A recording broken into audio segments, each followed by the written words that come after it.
Yo, my people, sorry for coming late, guys. I was running some errand for mom, so it was a little bit cold outside, so I have to get some little bit of sweater. So like the vid, guys. Like the vid. Subscribe to the channel, guys. Smash the like button. Get the likes up, guys. Get the likes up, guys. We're on the road to 3K subscriber, guys. We're on the road to 3K subscriber. Please, guys, like that vid. Smash that like button, guys. Get that freaking likes up. Get the likes up, guys. Like the vid, guys. Subscribe, smash the like button, guys. Smash that like button. Let's get to 3K, guys. Let's get to 3K because the new season starts. Let's get to 3K. Smash the like button, guys. Like the vid, guys. Like the vid. Subscribe, smash the like button, guys. So, guys, we're gonna be talking about Mauricio Pochettino to Chelsea. We're gonna have a discussion about it in terms of talking about Pochettino to Chelsea. We're gonna talk about the Stamford Bridge redevelopment because there's been some little bit of discussion. I wanted us to have about the discussion about the Stamford Bridge redevelopment. We're gonna talk about the Manchester derby is official. The FA Cup final is gonna be between Manchester City and Man United in June the 3rd. In the next 2 months, will stay in the next 2 months. It will be a stage in at Wembley Stadium, full house. It is something thousands attendance. It's going to be the Manchester derby. It's going to be Pep Guardiola versus Eric Ten Hag for the final. Before then, we're gonna know what's gonna win the UCL. We're gonna win the Premier League. We're gonna know before then. But smash the like button. Also, congratulations to FC Napoli for going 17 point clear. If Lazio lose or draw next week Saturday, Napoli will be crowned the Scudetto winner. They will become the champions of Italy. Congratulations to Victor Osimhen. Congratulations to Anguissa. Congratulations to Udembele. Congratulations to Politano. All of them. Congratulations to Napoli and Maradona. Maradona lives long. Like the vid, guys. Like the vid. Subscribe. Smash the like button, guys. Smash the like button. Like we're also gonna a little bit touch on Antonio Conte, Tottenham Hotspur, and Harry Kane. I don't know what is going on. We have to have a discussion about it. Smash that like button, guys. Get that freaking like on. Let's go, my people. Let's go.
Like the vid, guys. Smash the like button. Get that freaking likes up. Like that vid, guys. Like that vid. So, firstly, let's talk Spurs and Kane. Tom, let me come to you on this. Harry Kane and Tottenham Hotspur. Please give me your take on that thing because we have been saying it in this thing for a very long time. Where does Kane go? We don't know who's going to be the new manager. We do not know. You cannot get beaten 6-1. No. That is ridiculous. My Lord in heaven. Forget Newcastle 6-1. Oh my. Abdullah, let's just forget the full time scoring. 5-0 down in the first 20 minutes. Just focus on that part. That's bad. That is bad. What is exactly going on with Sport? What next for Sport? Do you want me to be real? I think they need to appoint a permanent manager. I think they need somebody now. This thing that they said they wanted to keep Stellini until the end of the season with Ryan Mason and listen, like Conte made the comments. I think it was like a month ago nearly now at Southampton about this team, and he warned a lot of these Spurs supporters. He warned Daniel Levy. He warned the owners. He warned everybody that something like this was going to happen, where they ain't focused, they ain't concentrating, they don't want to work hard, they don't want to run. Like, it's just a disconnected squad. And the one thing that we can always say with Spurs is they reward mediocrity. And that's been Spurs' problem. Mm-hmm. And mediocrity, what I mean by that is some of the players that are here, like Eric Dyer, how many contracts has he had at Spurs now? Is his Spurs level good enough? No. No. Davinson Sanchez as well. Like, not good enough, not the level. That, Ben Davies, not the level. Harry Kane even now, like, you're struggling for Harry Kane at this moment in time. And look, I think at the end of the day, if I'm Daniel Levy going into what I've seen tonight, like, it's not a reactionary result because the last couple of weeks have been shocking. Like, the Bournemouth game was shocking. You've then taken Stellini on with Ryan Mason, and you're not even getting a performance. Like, it's terrible. And listen, I know where you like with Spurs, and I know where with you guys, where you guys are at, because I've been here with this caretaker thing with my football club last year. At Man United, we was an absolute, we was abysmal. I'll be real. We was absolutely abysmal with Ralph Ragnick last season as a caretaker manager.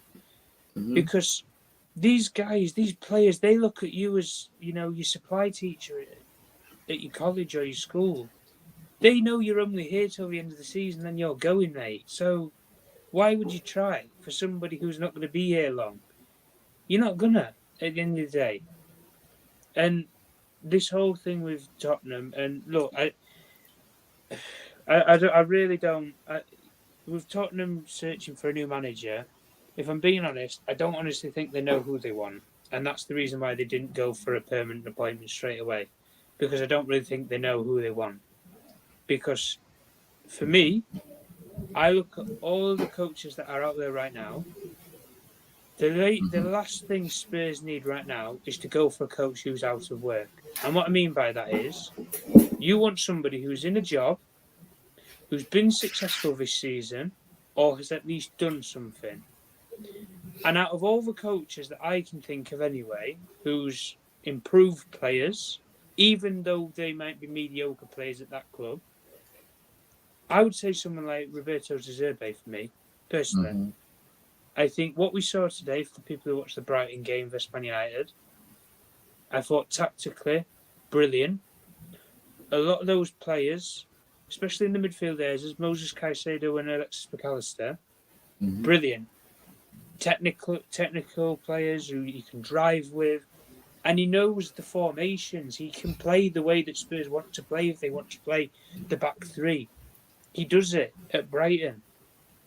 Back three, back four, whatever you want to play, traditional ways, unconventional. He can do it. At the end of the day, he's flexible like that. And for me, Spurs, they need a manager who they need what they had with Pochettino. And what I mean by that is, Poch was at Southampton before he took the leap to Spurs. And what I mean by that is, he was very successful at Southampton, similar to how say De Zerbi is now. And yeah, they took a risk, if you like, on a manager like that. But it's somebody who's worked with players. Spurs, they need a rebuild. What's the point in getting in someone like a Poch or try and get in a proven serial winner? Like, you ain't going to win trophies anytime soon.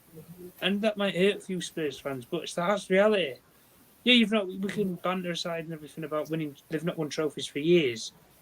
But you ain't going to challenge for trophies. You need a rebuild. And rebuilds, listen, even at my own football club, yeah, we've won a trophy. But I still stay with Man United. We're in a rebuild phase with Ten Hag. We need more players. We need to still improve. Albeit we've got to where we got to this season. And it's pulled miracles. Roberto De Zerbi, and people will say that he only took over the job from what he did with Graham Potter. I would say no, because I think what he's done with that Brighton team is he's made them a lot better than what Graham Potter did. Because all Graham Potter used to average out was maybe a mid-table finish for Brighton per season. This guy can get them Europe. Whether it be Europa League, Champions League, whatever, he can get them a European competition this season. Absolutely. probably on the basic probability, if they'd have taken their chances, they would have been playing Manchester City in the FA Cup final. And Yeah, I'll they had admit their that. chances. Yeah. And I'll admit that against my own team. The game itself with Spurs, listen, we know Newcastle. These guys are fighting for it. They want that Champions League. They want that Champions League spot. And they don't care. Liverpool, Chelsea, Brighton, Spurs, whoever. They're going to fight for it. And they're going to fight for it until the final game of the season. And especially at home, Newcastle are very, very hard to beat. They're Yeah. very hard to score against. And at the end of the day, as we know with football, if you don't score, you don't win. These guys at home, it's a fortress. It's a fortress when you go there. We speak all the time about that mentality when you go to Anfield, where you can go to Anfield 3-0 up and you can still lose the game. It's just one of those grounds. Newcastle, especially since the new ownership, they've got a new lease of life. And those teams can rip you up. And when they rip you up, they can do you so. And Spurs, mate, you got done so. No Vaseline, mate. And at the end of the day, Daniel Levy, mate, you need to look at seriously what you were going to do. You have a director of football right now who can't even operate. You have no coach. And you've got a bunch of players who are underperforming players. You need to look at something bigger. And you need to look at the bigger picture. Kane is a dilemma and is a problem. Lord have mercy. I mean, we've said before and we'll always keep saying the same point. It is probably Man United or bust if he's going to go anywhere. Because I don't see Chelsea. I don't see him allowing to go Chelsea. I don't think he'll leave England. Like, Man United's really the only door that's A, probably a preferable choice for Daniel Levy, and B, is the only one that would suit Harry Kane. Aside from that, like, I don't really see where else he can go. But if Harry Kane, we're going to find out in the next 4 to 5 months about No, Harry in the next month, between May, June, July, when the season finishes, we're probably gonna know what's going on. Well, the thing with Kane is, like, we're going to know what his sort of mindset is for the remainder of his career. And what I mean by that is not in terms of where he wants to go, but if he has the ambition to win, is what I mean. Because if he has the ambition to win and win trophies, you have to leave now. Yeah. You had the chance to exit Spurs before with the City move, and you didn't push. Something like there was something holding you back, and it wasn't the manager because you didn't even have a manager at that point in time either. So something held you back then, Harry Kane. You're in the same scenario this time. The only difference is it's for Manchester United, not Manchester City. But the same balance of probability. You have the chance to leave. You have the chance to potentially win big trophies somewhere else. And you take Harry Kane's 20 or 30 goals that he gives Spurs and you put that, say, into a Manchester United, that would turn Manchester United from being maybe a top 4 team to a title challenging team. Because you have those extra goals that can win you games. You have the match-winning goals that can, the last-minute winners, if you like, that can win you a game. And at the end of the day, we lack a goal scorer at this moment in time. We were toothless in that final against Brighton. It was clear as day. We needed a number 9. Harry Kane would have been perfect for that final that we just played, that semi-final that we just played against Brighton. Perfect for the crosses and the lateral balls that you want to play over the top. But him as a player, we're going to find out what his really mentality is inside of his head. Because if his mentality is, I want to win, you need to move now, Harry Kane. You've been Mr. Spurs. And I don't want to hit any Spurs fan either come on here or anywhere in reality and state that Harry Kane, like, he can never go back to Tottenham, like, with his family or whatever, and go to a game. Or he can never go to an NFL game. He can never, like, revisit, if you know what I mean. Ex-players do it all the time. They go to the training ground, things like that. Harry Kane deserves the respect that he gets from those supporters. Whether they love it or not, he has bigger and better aspirations.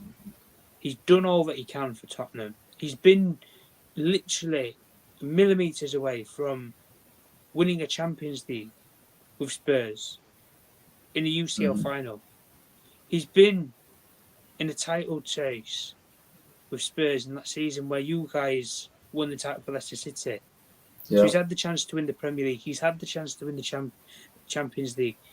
I think he's had the chance to win he's had the chance to win the Carabao Cup. He's had the chance to win the FA Cup with Spurs.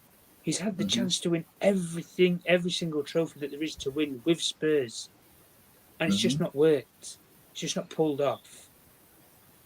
And fundamentally, something is broken. And people will say, well, you take Harry Kane away from Spurs, they capitulate. I think it's a good thing. I think it suits Tottenham, but I also think it suits Harry Kane because he gets to move away to potentially win trophies. But you take Harry Kane out of that team, you have 0 world-class players in that Spurs team. And I'll be honest with you, people will say that's worrying. I think that's good for Spurs. And why I think that's good is you can properly rebuild and you can properly reassess where, go back to the model that brought you that success with Pochetino where young players developed them. A young aspiring coach, like I've said, a De Zerbi, that coach. Nagelsmann and these kind of coaches, mate, I don't really think Spurs is that kind of club. I don't think those managers are for now, if I'm being honest with you. Maybe 2-3 years' time, if somebody puts, you get your recruitment right, you get some decent players in and everything, you sort the club structure out with a director of football and things, maybe you could look at somebody like a Nagelsmann then. But right now, you need a coach who, first of all, knows this league and knows how to navigate it, and second of all, you need to know what's happening with Harry Kane and the dilemma there, and then third of all, you need to shift out some of these players. And the buck stops. People always say the buck stops with the manager. Well, in this case, it stops with the owner. And yes, Daniel Levy is not the controlling owner, but he is a part owner of the football club. And he has to take a lot of the responsibility for what has happened here because you've gone from Poch to Jose to Conte to Stellini now and Ryan Mason. Still 0 trophies. You've blown I don't know how much money in the market.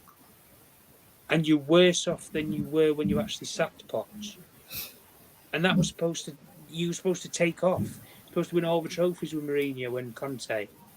New training facilities, new stadium. Everything was, if you like, new. You was there to win, and you didn't. And people will say, well, that's the culture at Spurs because they don't win. Spurs can win, and they can be successful as a club. But the problem with Spurs is they make the wrong decisions and the wrong choices. Right now, if I'm Daniel Levy, I would get rid of Harry Kane. Not only for him, because I think you should have respect for him, but I also think you take Harry Kane away from that team, you can properly rebuild. You don't have to please one player. It's like with Lionel Messi at Barcelona. When you couldn't please Lionel Messi any longer, he left. At some point in time, it has to come. Something has to give at the end of the day. Eden Hazard for you guys with Chelsea. Yeah. He was one of your best players. But he took you so far, and then you had to let go. Yeah. And you let go, but you let go at a good price. You got a good deal from Real Madrid. Harry Kane is the same scenario and same thing right now. You have to let go, Tottenham Hotspur. You have to let go. And you have to rebuild. Listen, go and get some of the best young players in this league that there is at the moment. For example, the lad at Brighton, Even Ferguson, is a brilliant young striker. If you want to try and develop somebody to take over maybe Harry Kane in 2 to 3 years. But the problem with Spurs is they can always bring players in, but they can never get rid of them. That's the problem. And right now, when you have a director of football who cannot even operate within football, and you're still employing this guy, it's a madness. It really is a madness. And it doesn't surprise me like the things that have happened today. But for me, I'm Daniel Levy in his shoes right now. You go out there and you get an appointment. You go and get a permanent manager. You need somebody now. I'm saying it now. You need somebody now until the end of the season because this will continue. You will continue to lose games and you will continue to sink. And suddenly, what was a pipe dream of getting top 4, You might be in the same scenario as what Chelsea are in right now, where you're closer to the relegation zone than you are top four. And for Spurs, and Daniel Levy, from a commercial point of view, is a nightmare with some of the deals that they want and that they've got with certain partners. Mm-hmm. And like we say, new training facilities, new stadium, that will count for nothing if you don't have European competitions and you don't have a progressive team. But ultimately, like we said, Harry Kane, I think, needs to move on. Daniel Levy, you need to appoint a permanent manager from now till the end of the season to know what he's got to work with. And you need to get a new director of football in. Fabio Paratici, if he cannot operate in football, he's of no use to you at all. He's of no use to you at all. Clear him out and get somebody new in. Because this is for me, because I kept telling people, Harry Kane needs to make a decision. And if he wants to become a coward, he can become a coward. If you want to become successful, he can be successful. I keep telling people, the only England player I rate mostly in the national team is Harry Kane, because that guy is technically good enough to play in any team in world football. Bayern, Madrid, Man City, Chelsea, Liverpool, Man United, anywhere in world football. Harry Kane will slot in. Even Paris Saint-Germain, it will slot into that team and it will bang them goals. That's how good and technically gifted he is as a player. But my problem is, he's an English international and he's a coward. Will he be able to make that bold decision? I don't know, which I want him to do. Because if he doesn't, and if you want to retire his life in Tottenham Hotspur, it's going to be like a trophy. It's going to be like, I score goals. How many trophies do you win? 0. There will be the argument to come out one day that, do you ever leave Spurs? No, even if you ever leave Spurs, do you even win trophies? You want to copy Alan Shearer? Alan Shearer won the Premier League with Blackburn. He won the league with Blackburn. So if you want to copy your model with Alan Shearer, you gotta think about it very well, because he won the league with Blackburn. So he has to decide what he wants to do in that aspect. So what's your take in terms of him want to break in the Shearer's record, Tom? Yeah, look, the thing with Harry Kane is, though, I can't lack his ambition for what he wants to do in the game, because I think he did. I think, for a lot of people, he wants to break the Alan Shearer record. He's been asked many times, and he says that's an ambition and that's an aim. Like, that's a personal aim for him. Mm-hmm. And the only thing that he's ever done in football is personal accolades, a golden boot, or a top scorer for a European competition, or like an FA Cup or something like that. That's all he's really got to show for it. He's not got he's not got any winners' medals. That's the problem. Yeah. And if he sits down at the end of the career, I promise you, Harry Kane will be sitting there and regretting, why did I not push to go to Manchester City Football Club and potentially win trophies with Pep? Why did I not push through to go on this run and on this journey with Erik ten Hag at Manchester United? Why did I not do that? Because, like I've said with Spurs, you ain't winning a trophy in the next 2 to 3 years. It's not going to happen.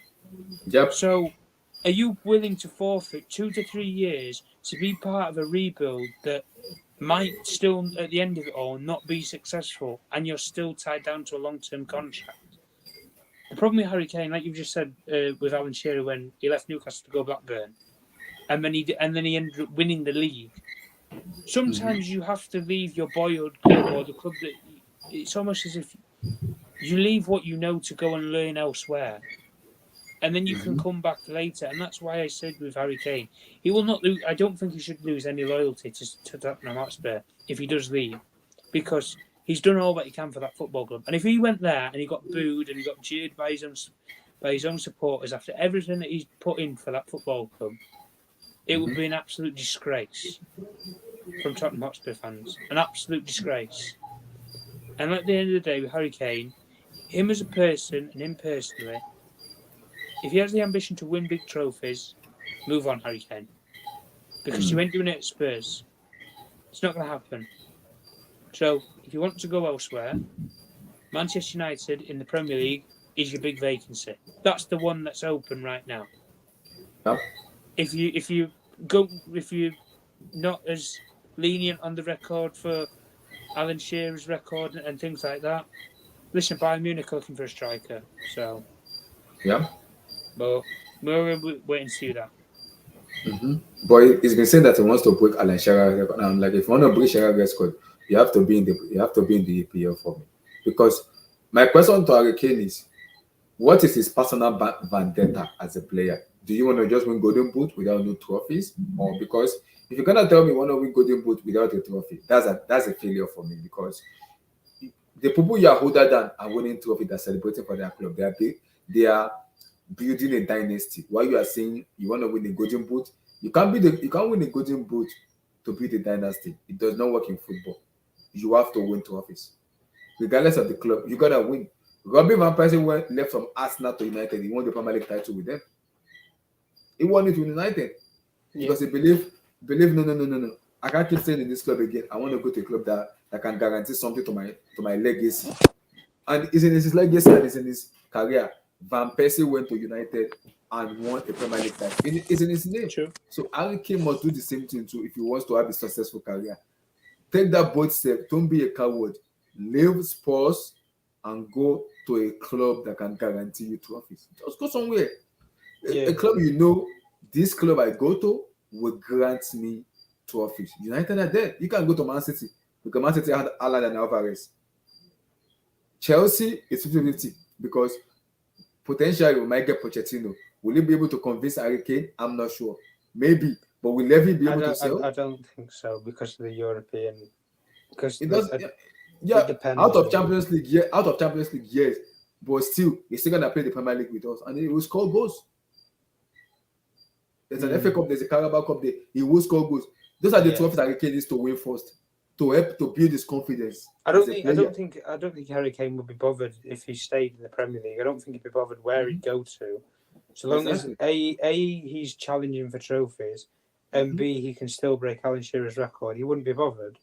The only elephant in the room in that case is Daniel Levy. That's the problem. And I still don't think Levy is the problem. If Harry Kane wants to go, Levy will sell. For me, regardless of any club, I'm not disputing that. My problem is Harry Kane needs to stop being a coward. He needs to stop being it. Yeah, but the only problem that we've just said there with Daniel Levy is he will sell, but he will only sell for a price that he sees fit. And that is the problem. And we can say all we want. It is ego. It is.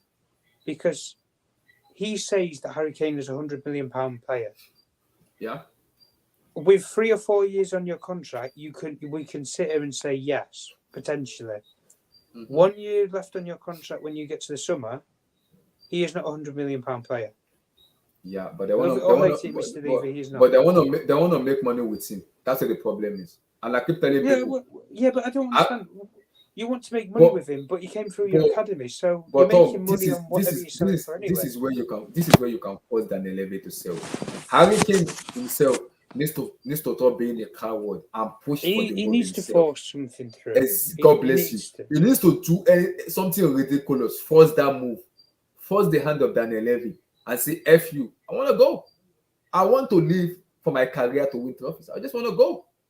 Yeah. Because if Harry Kane come out publicly and say, I've done what I can do for Tottenham Hotspur, and this is my official transfer request, I want to go. Whoever is ready to buy me. Look at other players, like Thierry Henry, for example. Leaves with Arsenal, wins CLs. Barcelona. Exactly. Yeah, like it happens. Like you said, Van Persie. Robbie Van Persie too, same thing. But I think Van Persie is probably the easiest one you could Olivier Giroud, Arsenal to Chelsea, Europa League Champions League. Yeah, exactly. Like win trophies, Europeans, Premier League titles as well. Like it happens at the end of the day. Players have bigger and better aspirations, but I agree. Harry Kane, it's not a case of, and this is what I say with him is, I think if he wanted to go, he would have probably be a Manchester City player right now. I agree. And that's my only issue. And especially from a Man United perspective, regardless of my opinion, would I take Harry Kane? Yes, I would, because he guarantees you goals. But I can guarantee 20 goals or 25 goals. My only problem with Harry Kane is, does he really want to come to Manchester United that badly? Because the way I look at it with our manager is, our manager wants players who want to be at Manchester United. And if Harry Kane ain't certain, and he's a bit, or I don't know, Man United, are they going to win trophies? Eric Ten Hag, his style of football, him as a coach, like Harry Kane, we're offering you a lifeline here. If you ain't convinced, mate, you can sit at Spurs for the rest of your career and you can wait it out. Like, it's no problem. There's other strikers on the market that Manchester United can target. Osimhen, Vlahovic, Sesko, like, there's other players out there that we can go for, aside from you. So, at the end of the day, we're the only club in this whole ring that can throw you a lifeline. And if you want to come and jump on the ship, then by all means come on board. But the only thing as well with us is, with this tactic with Daniel Levy, we will not pay £100 million for Harry Kane, regardless if the Glazer family are in control of our football club, Qatar or Sajim, depending on what happens, because we're up for sale at the moment with our ownership thing, so it's a little bit up in the air with that. But when we get some clarity over that, whoever's in charge, we will not pay £100 million for Harry Kane. It's not going to happen. Not with 1 year in his contract. We would, I think, honestly, I think Man United, as far as they would stretch the budget, we might maybe 70 million. And that's even stretching it, because I just think 1 year on your contract for a 30-year-old who's not getting any younger, like, why? We can, like, we've survived without Harry Kane this season, so we can survive more without him anyway, and save £70 million. Like, £70 million would fund you half of the Victor Osimhen deal, or 3/4 of it, maybe. Like, £70 million would get you Dusan Vlahovic, would get you Benjamin Sesko, it would get you a striker. So, for Harry Kane in this case, it's a fair deal. But like we say, we know how Daniel Levy works, and if he doesn't leave Spurs now, he will, like, Daniel Levy from a business perspective, I think he'll look at it and think, I've really balls this up. Because even with a new coach, he's basically relying on Harry Kane signing a new contract. Whomever's in charge as the coach and everything like that, he's relying. And you best believe these candidates that are looking at this Spurs job are going to be asking the question, is Harry Kane staying or not? Because that is a deal breaker for a lot of those managers. Because he's their only world-class player, as we've already written. You're telling me Julian Nagelsmann's going to look at Spurs and think, oh, if Harry Kane's not there, I'm 100% convinced. He's going to be thinking, well, unless I can get another number 9 in of my choice, then we're going to have issues. We're going to have problems. Same thing with any other manager who wants to take the role. And listen, Poch, with you guys, like, the only reason why the Nagelsmann thing with you guys with Chelsea, like, toys fell out of the pram, if you like, was because he wanted his way. He wanted his own recruitment. He wanted certain players. He wanted this, that, the other. And it just didn't match with what you guys were going for. And at the end of the day, if you don't match and meet in the middle, you, as like Todd Bowley and like you, Win Stanley and people like that, like Bedad, like, they've looked at it and think he's too much like Thomas Tuchel. And Thomas Tuchel wasn't the guy for us. So Julian Nagelsmann will not be that guy either.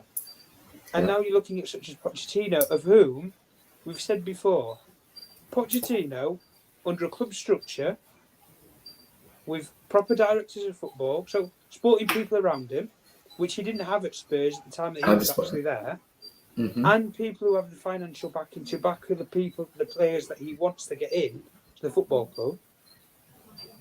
Pochettino was a talented coach.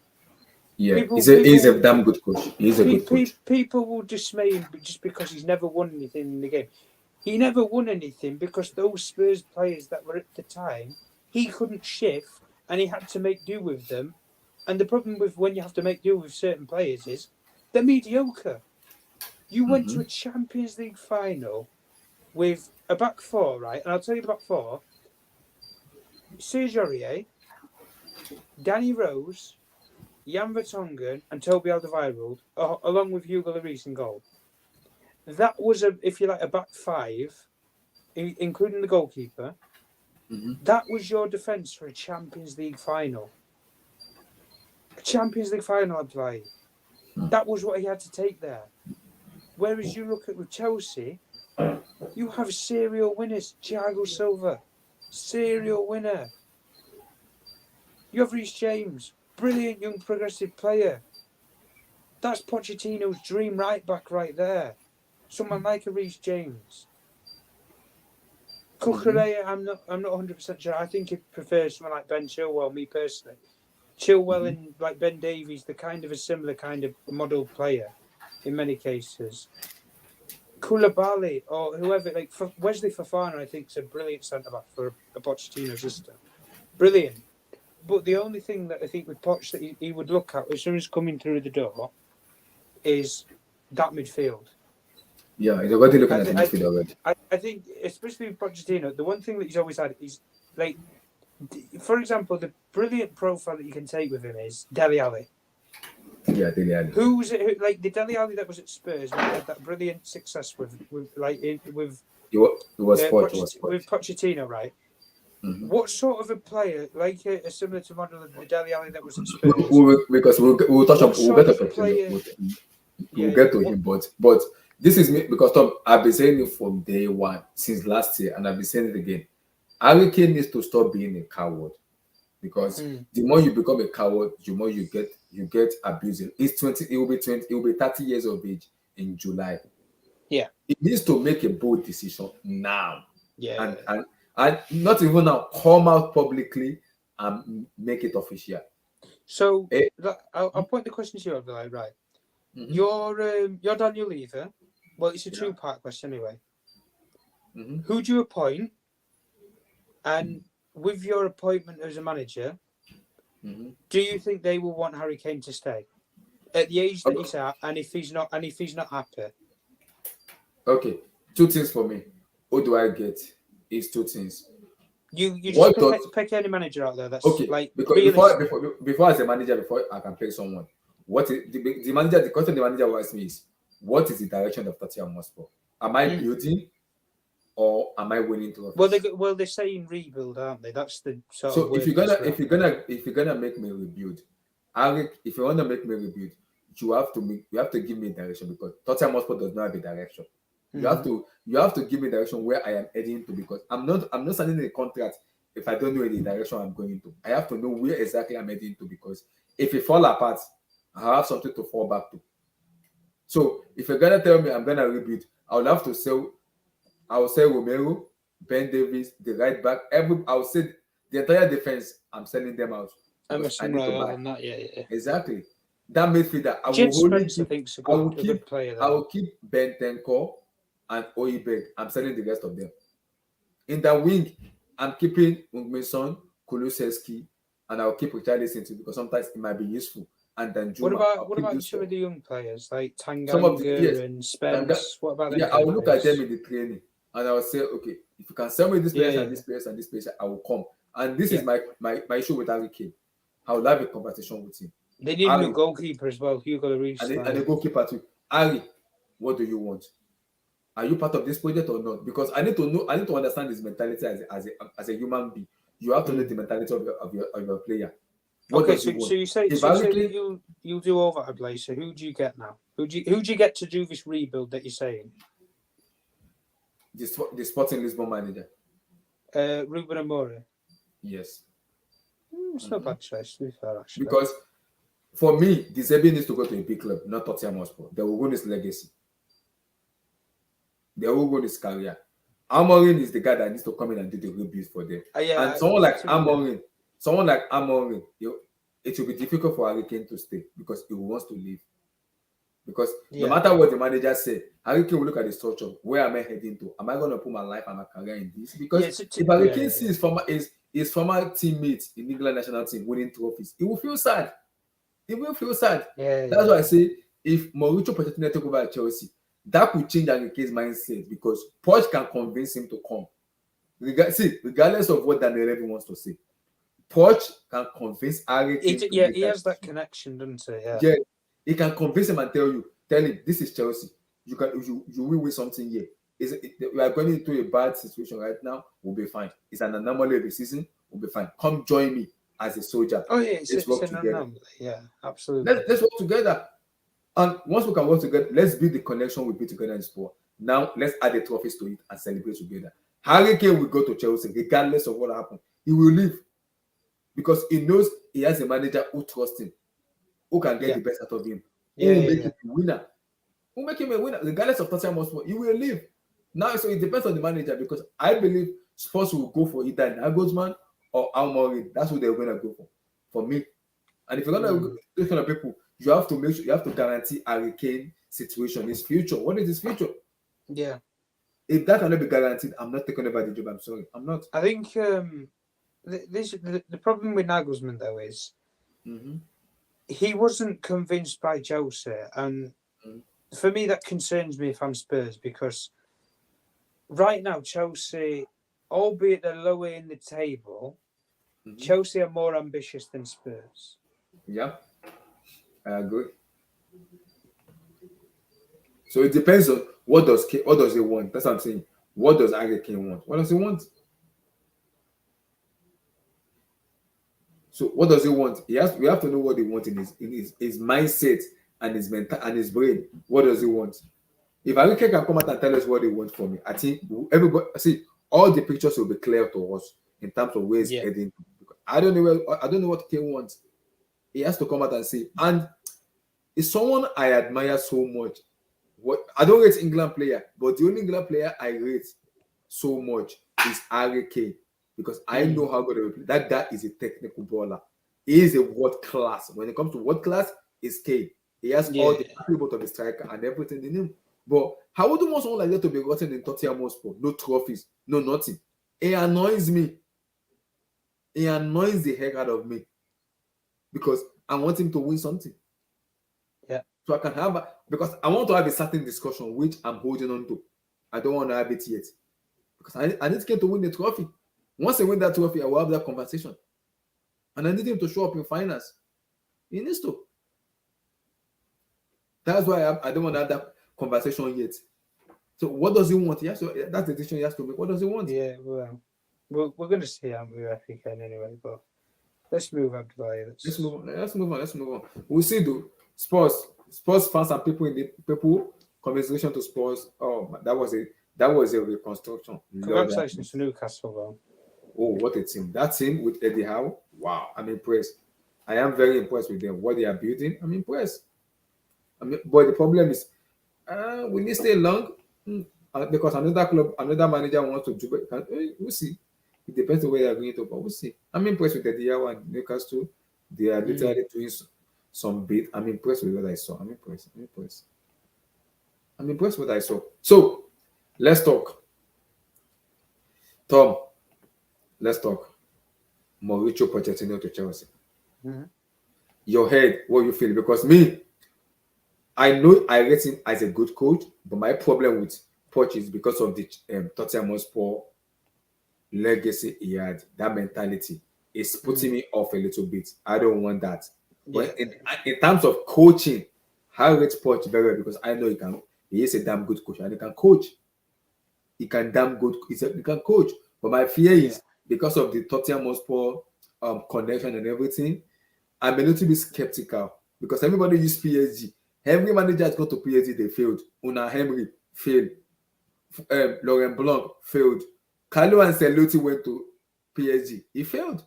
Thomas Tuchel failed. But all those managers that you've just listed, whenever they've left PSG, they've gone and won trophies. So exactly. That's the only thing that you can say in Poch's case, that he could leave there and he could win. Poch is a coach, like with you guys anyway. The reason, and I can speak on it with my own self, because it came down to it with Man United. We were in the same position as you guys this time last season. We had two candidates. If you're in your case, your two candidates was Nagelsmann and Poch. Those were like the main two, weren't they? That's at your club right now that were in the list. We had the same debate last season as Manchester United fans. We had Eric Ten Hag and we had Mauricio Pochettino. And the way our club structure was, and I was open enough to admit it, and I'm not just saying it in hindsight now because Eric Ten Hag's done a good job for us. The way our club is set up, it did not suit Pochettino because Poch, he's a good coach, but he's a coach. I don't think he needs to get involved in the transfers and in a recruitment policy, by all means, put your recommendations of what players you want to the board, but let them do the scouting for you, if you know what I mean. Let the club employ people to do that job for you, and you just focus. You take the training from Monday to Sunday, and you focus on the team, and that is your job. You are the coach. And at the end of the day, same thing. It's basically what Pep does at City, where you're the coach. You have a type of player that you like, a technical sort of player. Right. Tixie and all them guys, sporting directors and stuff, they will look for the best players for you and they'll bring them in. That is what you need at Chelsea right now. The only thing that I think is a bit of a deal breaker is the model of how you Todd Bowley's setting up, like with Cobham. It's almost as if he's using Cobham as a way to make money out of Chelsea. And what I mean by that is like to sell on your future stars, if you know what I mean. Yes, Roman and stuff and that did it, before, so it's nothing new. The only thing with Poch is, I think he would want to use Cobham. I think he would want to use the academy because, for example, is it Louis Colwell? Is it Levi Colwell? Levi Colwell, like a brilliant young centre back, for example. Apparently, Pochetino would really want to work with him. Mudrik's young, is it Mudieku? Is it the winger? I think he'd be a good player that Poch could use. There's similarities in that case. The only thing, like I say, the one thing Poch had that was really successful at Spurs, and in hindsight, we were just discussing it, he had that goal scorer. He had that person. And it's already giving them the recommendation that he wants the goal scorer. And the club are going to do that in the summer. Well, listen, any coach who goes to Chelsea will say, I want a number 9. It's irrelative. Like, any coach who those guys is going to say, I want the number 9.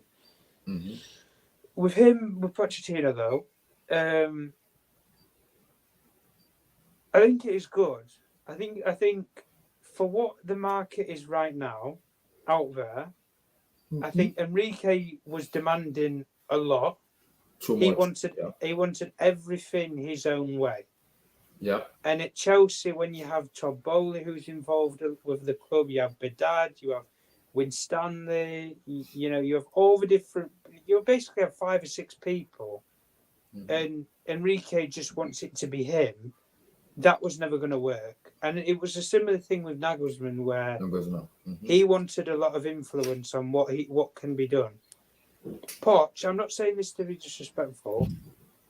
He's a yes man, but he's not. How to say? He's a yes man, but he's always got an opinion. And what I mean by that is, I think he's happy to go along with things and let people control things because it's something new. Because he's never had that. When he was at Spurs, for example, he never worked with a director of football. It was all him. Any player that he wanted, it was him who was doing the scouting. It was him who was doing the marketing. And he went to Daniel Levy and said, "Get me Dele Alli, this young kid from MK Dons," and he turned Dele Alli into a superstar. Get me Toby Alderweireld from the Belgian league, who nobody even heard of at the time, turned out to be a brilliant success. Get me XYZ player. That's what it was at Spurs. He went to PSG, where we know PSG, like, it's a farmyard. Like, you have the superstars, you have the egotistical players. They brought in sporting director at the time as well. Like, he was with Leonardo, and then that was a change to Luis Campos. Like, it was a problem there because Luis Campos didn't think Pochettino was the guy, and like it was just a bit of a mess at the time. But overall, with Pochettino as a coach, I think with how your squad's set up now, I think it's good. I think it is a good appointment because he loves to work with young players. And the one thing with Pochettino that I know anyway with him as a coach is he never gives up on players. And I like that. I like that characteristic. As a manager, he doesn't give up on you. And what I mean by that is you could be shocking for a whole season. Name me a player who you think's been under par this season for your club. Just name me one. Under par, Yeah. Who do you think's not been great for your club this season? Just one player. Mason Mount. Right, Mason Mount, for example. He's a coach that would come in and look at Mason Mount and say, I'm going to do something with you. He's not somebody who will come in and say, nah, Mason, I'm going to ship you off to Liverpool. He's somebody who's going to come in and say, no, I want to see what you can do. I want to look at you. Come on pre-season with us. I want to see what you've got. And you can fight for your place back into my plans and my team. And who you've just mentioned in Mason Mount, he's the only player that you can really, if you want, put a similar spin, similar to how Dele Alli was at Tottenham. Similar kind of player position profile. Similar. The only difference is Mason Mount's a lot more technically gifted and Dele Alli maybe is a bit more physical. That's the only difference in the two players. But ultimately with Poch as a coach, the players that you have now, I think a lot of them suit him. The only thing with Pochettino is he has to have the say on who that number 9 is for this all to work, because he will come in. But if it is Pochettino, which I think a lot of people are saying it's going to be, and it probably will be, he needs to come in. He needs to look at these players. A lot of these players need to leave. We need to be honest about that. A lot of these players do need to go. You need, for me, I think you need 2 midfielders and you need a number 9. And a goalkeeper. And a goalkeeper if you want to piss that. So I don't want that a lot in my club, please. But like I say, you've got the financial backing to get those 4 positions that we said. Like, it doesn't matter who you want. You can go and get whoever you want. Yeah. The only thing I'm saying though with Poch is, if he does not especially get those 4 positions we've just said, the goalkeeper, I think he might work with Mendy or Kepa. I think the problem is first season though. I don't think the problem with yes, I agree, but I don't think with the way Poch wants to play, I think he wouldn't want to go for his own ideal goalkeeper, because the club already looking at the goalkeeper before the manager comes in. They're already looking at the new goalkeeper, midfielder, a striker. But the other thing is, if Poch comes in or when he comes in, is he going to come in and say the goalkeeper is the priority? I don't think he is. That's the only thing. I think he's going to come in and say that number 9 is the priority. And if that is all that you got in the summer, a number 9, I think he'd be happy. I honestly think he would be. If the squad was the same as it is now, and all he got was that number 9, I think he would be happy. Because at the end of the day, he's got somebody who he can work with, and the whole team this season. The one thing that has been lacked is that goal scorer. Because you've created chances galore, but you've had no goal scorer to put them in the back of the net, and that is a problem. And the only thing, like I say, with Poch is, especially if you guys are like I say, if you guys are serious, for me, you guys are always going to say Victor Osimhen, because it's similar. You get led down the line of it's a similar, Drogba and that kind of comparison. Exactly. That's the thing. The only thing with Osimhen is the price tag. For me, I think Pochettino, a perfect striker for Poch, is like an Ethan Ferguson, Benjamin Sesko. Somebody young who, how can I say, not finely tuned. Someone like Amanda Buja, who is currently injured now. Yes, somebody like that is what I'm trying to say. Not somebody who's a well-known name, like who's blown the light of fire right now, but somebody who can do that. And by can do that, I mean go to your club and do that. Somebody like, for example, Erling Haaland. Nobody heard of him when he was at Salzburg. Went to Dortmund, suddenly made a name for himself, and now he's got his big money move to Manchester City. You could have the same situation here with Poch. And that's the only reason why I say Victor Osimhen. Osimhen, yeah, he might be the one that ultimately is the big one that you want, but the price tag might weigh down on you, especially if you're wanting a goalkeeper and 2 midfielders of high level quality as well. That's the only problem with that. The only thing with Poch is, if he gets that number 9 that he wants, midfield, personally, if I had to put some suggestions, I'd go and get the guy from Gladbach, Code, is it? I'd go and get him. Quadacone. Yeah, I'll get this Southampton midfielder. What's his name? Lavia. Romeo Lavia, yeah. Well, you could say them two, or personally, I would have said something like Moses Caicedo. He's like he is literally a perfect N'Golo Kante replacement. But we need the Perfect DM. We N'Golo don't. Kante replacement. If you wanted that, like any of the, if you pick two of those three midfielders, I think a lot of Chelsea fans would be happy because yes, they're not a Frankie de Jong, they're not that player, but the players that you can work with. Poch likes those players who you can develop, who you can work with. He loves that kind of player. Goalkeeper, I think it's a little. Goalkeeper's a bit odd with Poch. We are looking at David Ryan and then Diego Costa of Porto. That's what we're looking at. We're looking at But Ryan. the only thing with Poch is we are looking at this Brighton goalkeeper too. What's his name? Sanchez. Robert Sanchez. The only problem with Poch is wherever he's been, he's always stuck with the goalkeepers that's been there. And I'm not saying he's going to do that in this case because I don't think he will. Mm-hmm. But we don't know what a Pochettino goalkeeper looks like with how his style of play works because he's never had to bring one in. Yeah. For example, Southampton, it was Fraser Foster. He worked with Fraser Foster at the time. Mm-hmm. He was their number one goalkeeper, came in, worked with him. But then went to Spurs, for example. Hugo Lloris was the main goalkeeper at the time. Or it was Stefan Berg and then it was Lloris, but Lloris was there anyway. Or Michel Vorm, I could be mistaken. Yeah, there was he worked through the goalkeepers that was there anyway. He never brought in his own goalkeeper. PSG, exactly the same thing. You could say Donnarumma, but Donnarumma was just a free transfer, let's be honest. He wasn't a Poch goalkeeper. Because the reason I said that is because before Poch comes in, the board are already looking at the potential new goalkeeper before the manager comes in. So now this is where the dilemma is. If Poch comes in now, they have to have a competition with him that we have to look at the goalkeeper because we don't think this man can win us a Premier League title. If we not challenge, we have to look at something else. The only thing that with Poch is, like I say, we don't know what he's we don't know what he's going for a type, like profile is. Listen, he could go into Chelsea and say, I want some, Brazilian wonder kid from, in the Brazilian league who none of us have even heard of. He could come in and say he wants that over Victor Osimhen. That could just be him. That could be a bit, hit and miss. But he could do that. Same thing with the goalkeeper. We don't know from Adam what he wants. Exactly. He could come in and say, I want somebody who's proven. I want a Jan Oblak. I want somebody like that.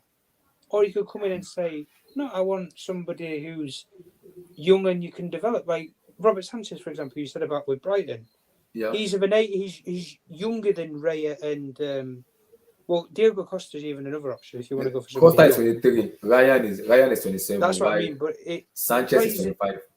It plays into the same part of what we're trying to say. And why I say Sanchez is, why I say Sanchez is, he's 6'4" foot, and it's because I need a commanding goalkeeper. Areza Balaga is not a commanding goalkeeper because as a club, you need someone that can command the area. When a ball like a corner kick, a free kick comes in, you need someone that can command the area, come out and grab the ball, calm opposition down, and make it work better. Areza Balaga is not the guy that can command the area. That is my fear with Kepa Arrizabalaga because it does not have that commanding factor in the way. As a fan, I'm confident enough to say, okay, this is my goalkeeper. That is my issue with him. But Sanchez, Costa can do that because they are very tall. Costa is like 6'1". Sanchez is like 6'4", 6'5". So easily for me, those are the keeper I can trust and say, okay, they can command the area for me and I can trust them enough. And they are very good in their feet. With their feet, they are good with their feet. Passing the ball from the back, they are good with their feet. I can't trust them enough because I know and Magmayan of AC Milan. AC Milan will not send Magmayan less than 100 million. That's it. That's my fear. Will I be able to buy Magmayan 100 million? I'm not sure yet. If AC Milan if they don't make the UCL, maybe just maybe we might try to tempt Magmayan if they don't make the UCL. I don't know because the financial implication might be if they don't go to the Champions League final and they don't make the UCL now. They have to have a serious conversation. Does Magmayan stay one more season with them, or do they sell him? Because that would be my ideal replacement. But we gotta wait and see. Mr. Abdul, how you doing, sir? I'm good, man. Big up. Wow, your mic is good today. Let me give you some clap. Good mic. Your mic is good today.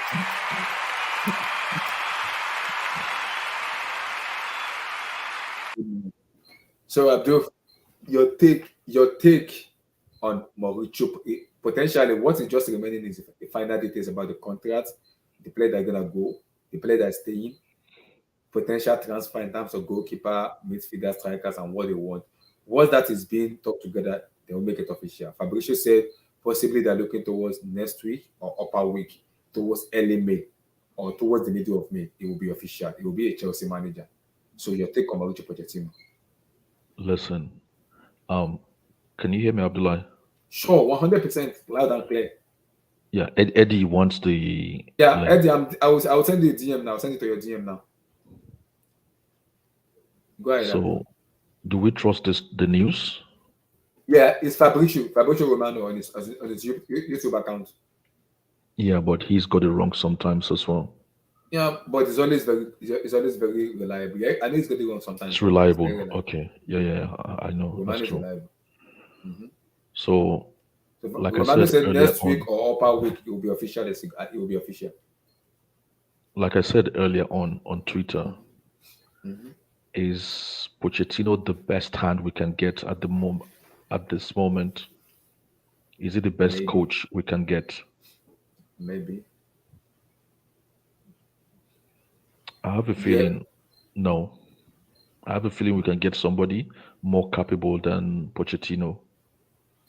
but with the If way the structure seriously, of our club is, I think Poch is the best person we can get with the way the structure of our club is. guy, let's leave structure aside. We're in desperate moment. Hmm. This is the sixth season we've not competed in the league.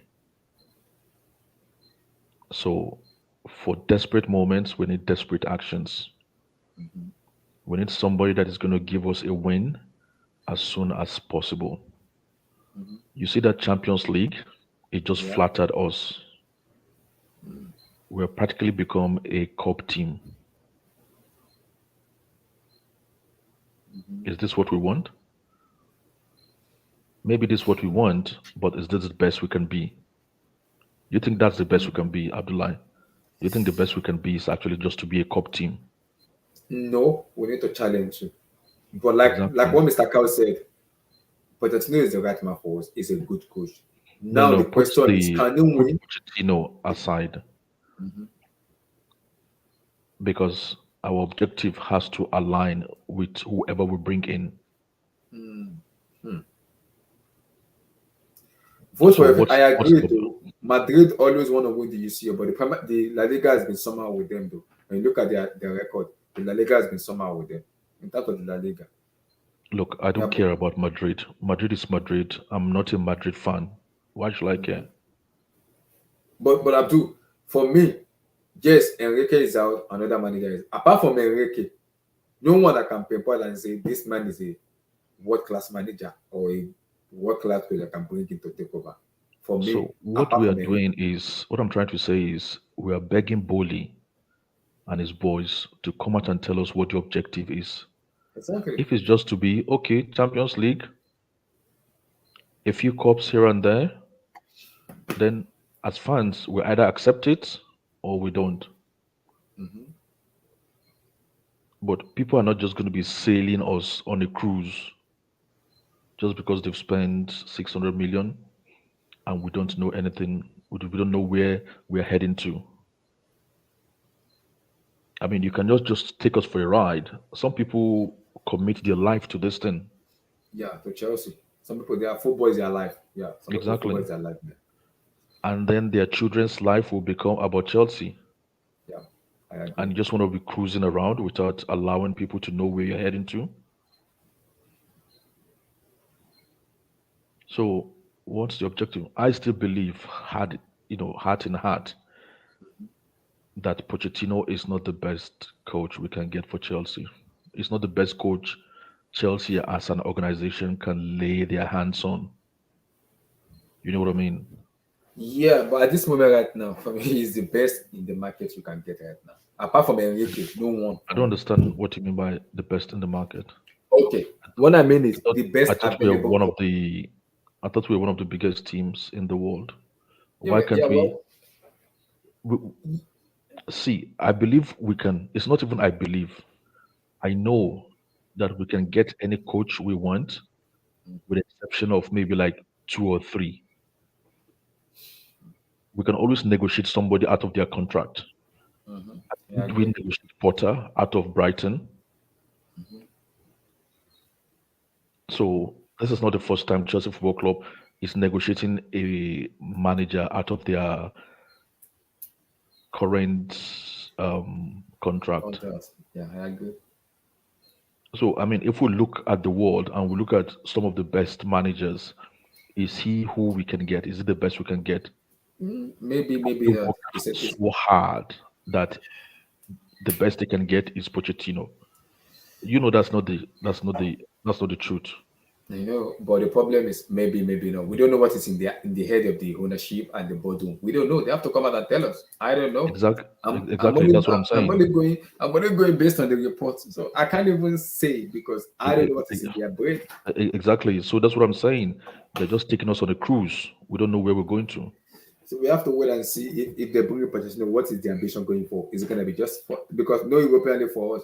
So no Champions League. Are we going to go all out to win the Premier League, or are we going to challenge or finish top four? That's what I want to see. I want to see the ambition of this. This is what I'm going to enjoy them. When Poch comes in, what is the ambition going forward? No Champions League, no Europa League, no Conference League. Are No, we but going all out it to might win be the too Premier League? late for you to question that because they've already got you on the boat, and you, because you're so excited, you're not asking the right relevant questions now. So when we start sailing and we're in the middle of the ocean, then you start asking questions. Where are we heading to? You should have asked those questions before you jumped on the boat.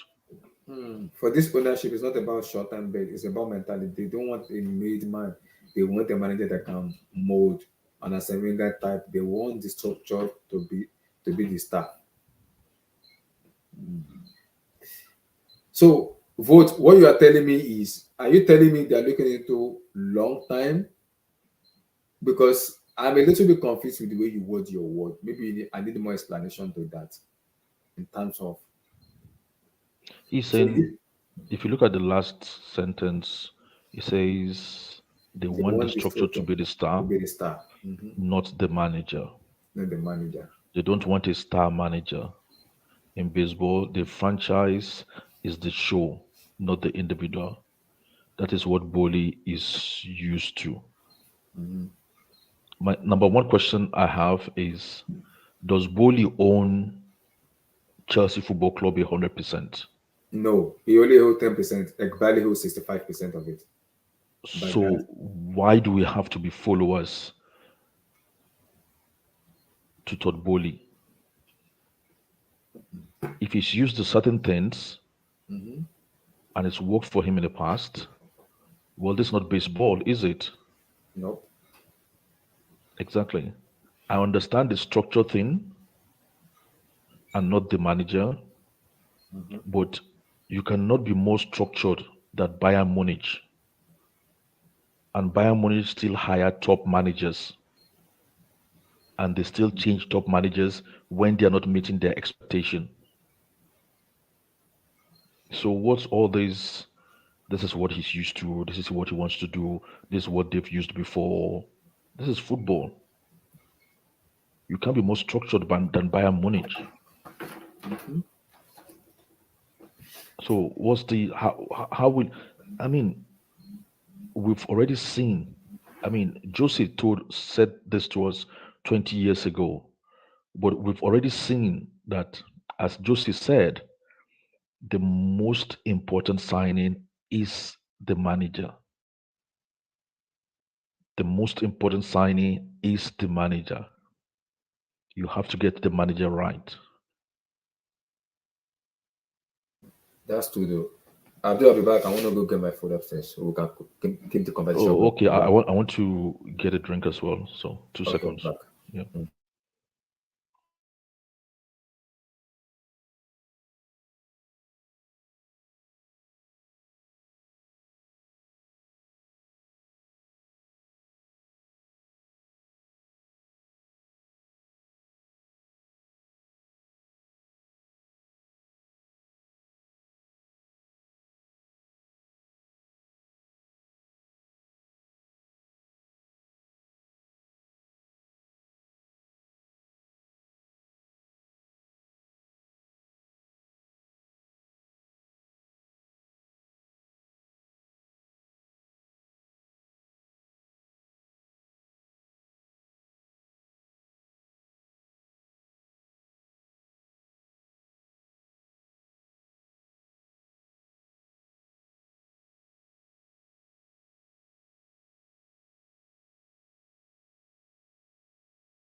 Hello, Abdullah.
Yo, I'm back. I'm back. Making I know very so. I'm back. Oh. Can you guys hear me? Yeah, I'm back. Oh. Making I know. Ologun ni. No, but no more. Oúnjẹ tí mo sè like sàmà àti ẹ̀gúsí ni so mo sì ní kí ṣe bẹ́ẹ̀ kẹ́gúsí jóná ni kí ṣe mi lè wá òwe ni wọn ni kò má bínú. Mo ti parí iyán tí mò ń dé kí n tó ṣe stream so àwọn nọ́mbà mi monitor ètò kù. So good. Yeah, àwọn nọ́mbà mi monitor ètò kù.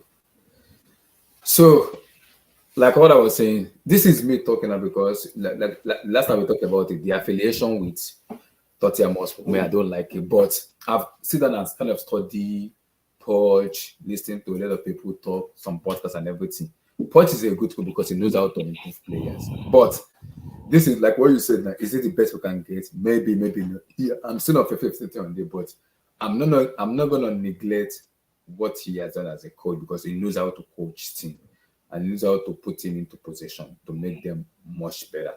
So I'm all board for bringing Mauricio Pochettino. Like what Mr. Cow said, can he win now because he's been given time from Southampton to Tottenham Hotspur to PSG? I'm taking PSG because every manager that's gone to PSG, I've looked wash. So now, can he have that mentality to instill a winning mentality into the new team we have right now? Because the old regime has it. Can he do that? We have to wait and see. So the thing is, moving from, if we agree that he's not the best that we can get, but for whatever reason they've actually appointed him. Another thing is, I believe these new owners, they like to look at a management or managerial appointment from the political angle. So they make consideration to the political reasoning behind the manager they're going to appoint. You get what I mean? So, like hiring Porter, they look at him like, okay, he's a young manager, he's an English manager, he's from an average team. If he succeeds, he will be able to commit for like 5 seasons.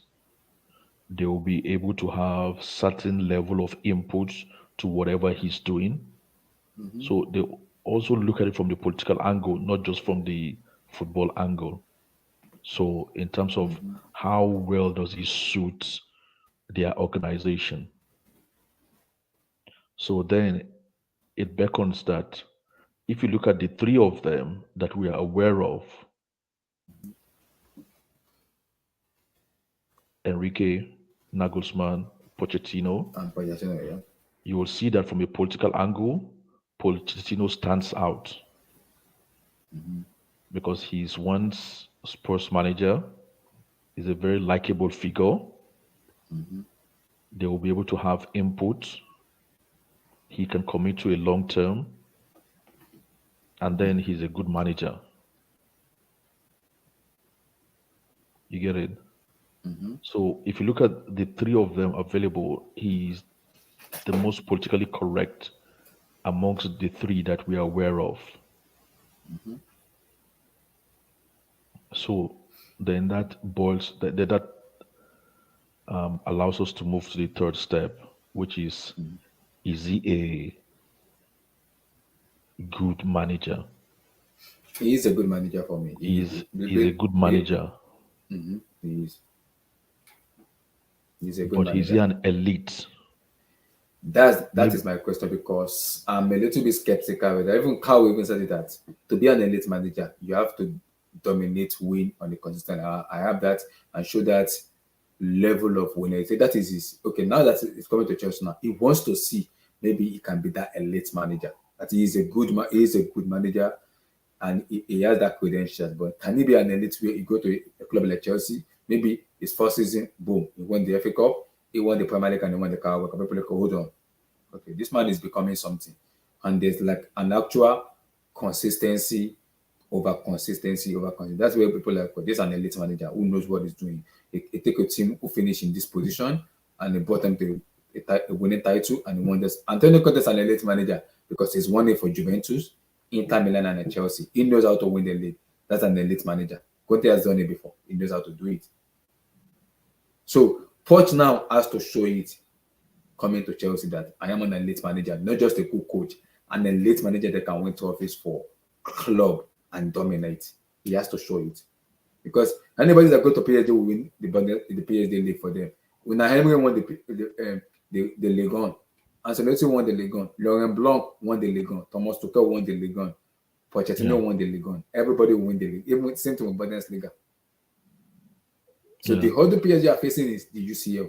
And there's only two that are taken to the Champions League final, apart from other manager.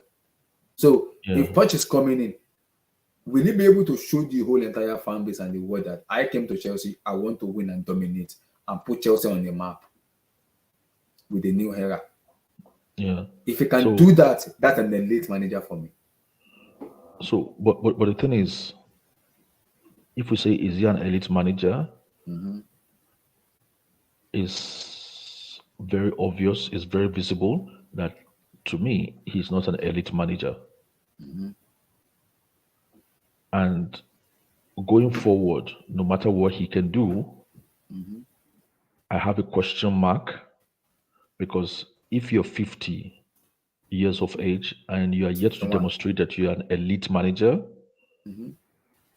then you have to be looked at critically.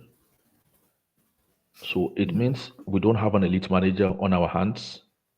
And to me, he's very unlikely to be an elite manager. So here's where I'm going. Here's where I'm going to. Number one,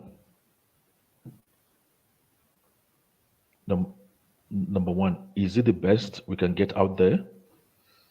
It's a no, but I'm okay with that because I didn't interview him, so I don't know the kind of interaction they have. Yeah, same. Number two, is it the best politically from the three that we are aware of that were interviewed? So I'm fine with that because Chelsea, we are not liked and we get a lot of negative PR. So if we have a manager that can bring some sense of positive PR, that's okay. Where my issue is him not being an elite manager. That is what concerns me the most. That's where I have a question mark too for me. That is what concerns me the most.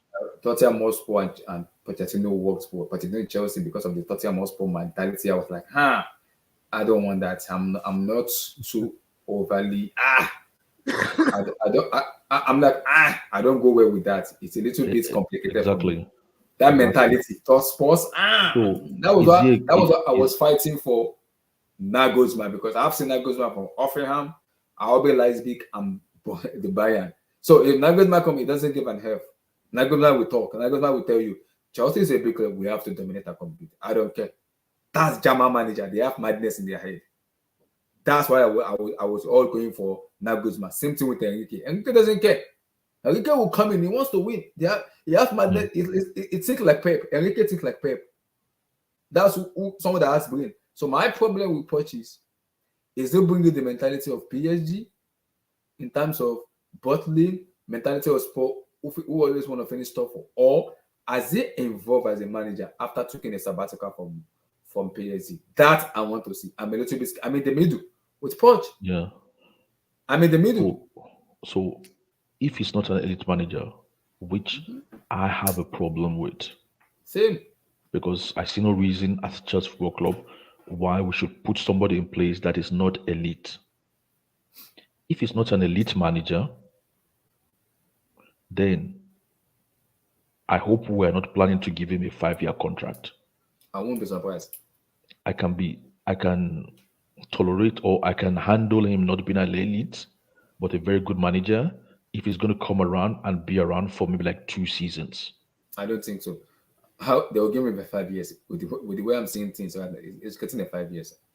In that case, then as we are about to board this ship, I don't think we are moving. We are sailing in the right direction. I will not be surprised. This is my take on it. Maybe they have learned. Maybe they will give him 3 or 4 years, because Ten Hag was given 4 years. When Pep came in, Pep was given 3 years. He renewed his contract after the 3 years. Jurgen Klopp came in, they gave Jurgen Klopp 4 years.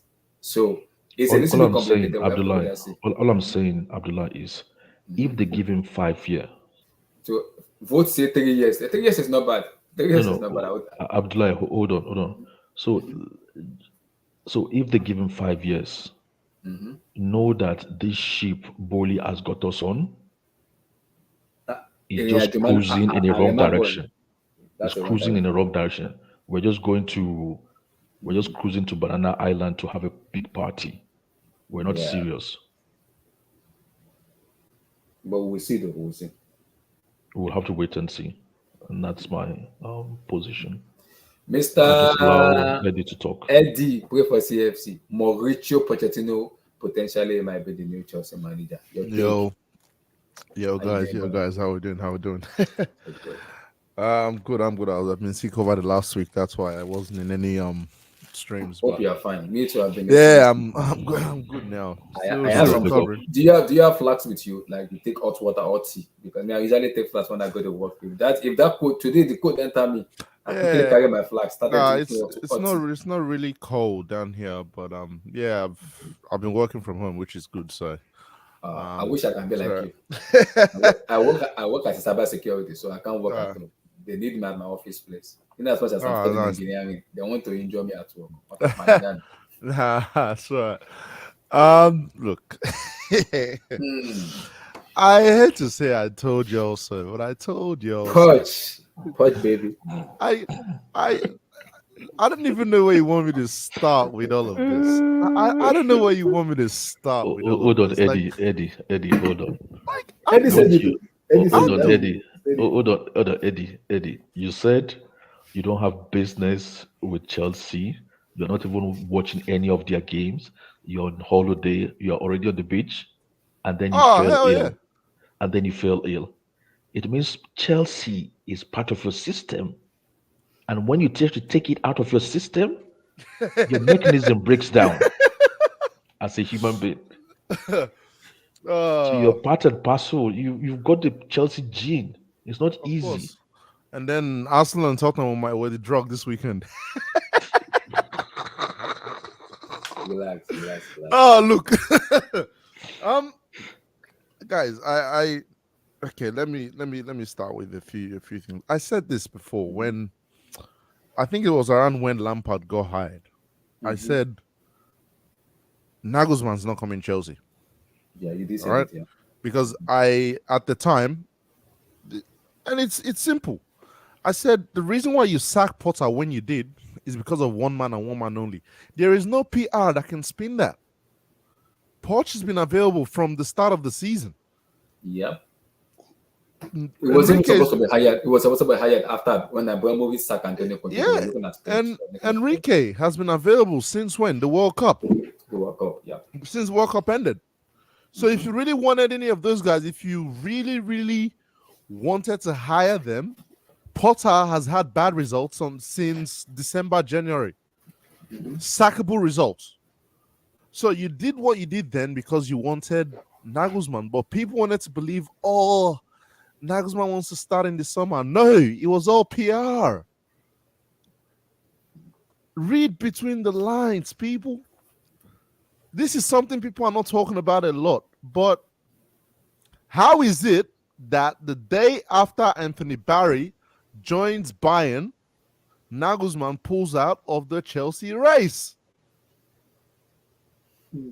Nagelsmann was always the top candidate until Barry joined Bayern because they knew what was going to happen in terms of PR.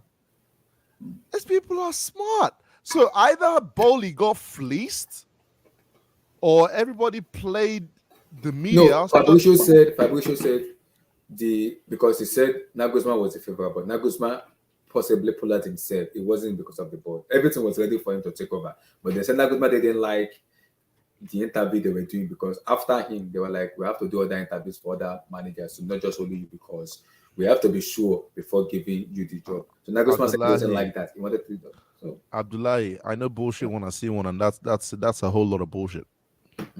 That's a whole lot of just play bullshit. out. It just play out for me. Yeah, That's it. because the day before all that came out, Chelsea were negotiating with Bayern Yeah. for two people, Anthony Barry and Nagelsmann. And I go.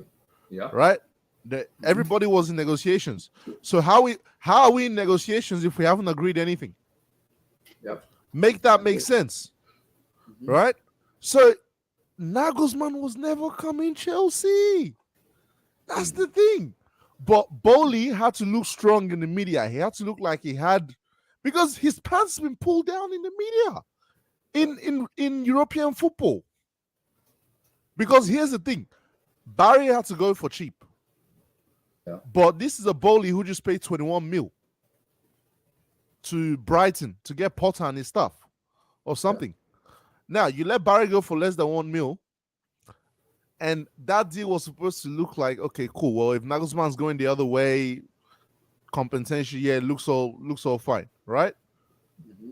But the day after he pulls out, make that make sense. Make that make sense. But let's not even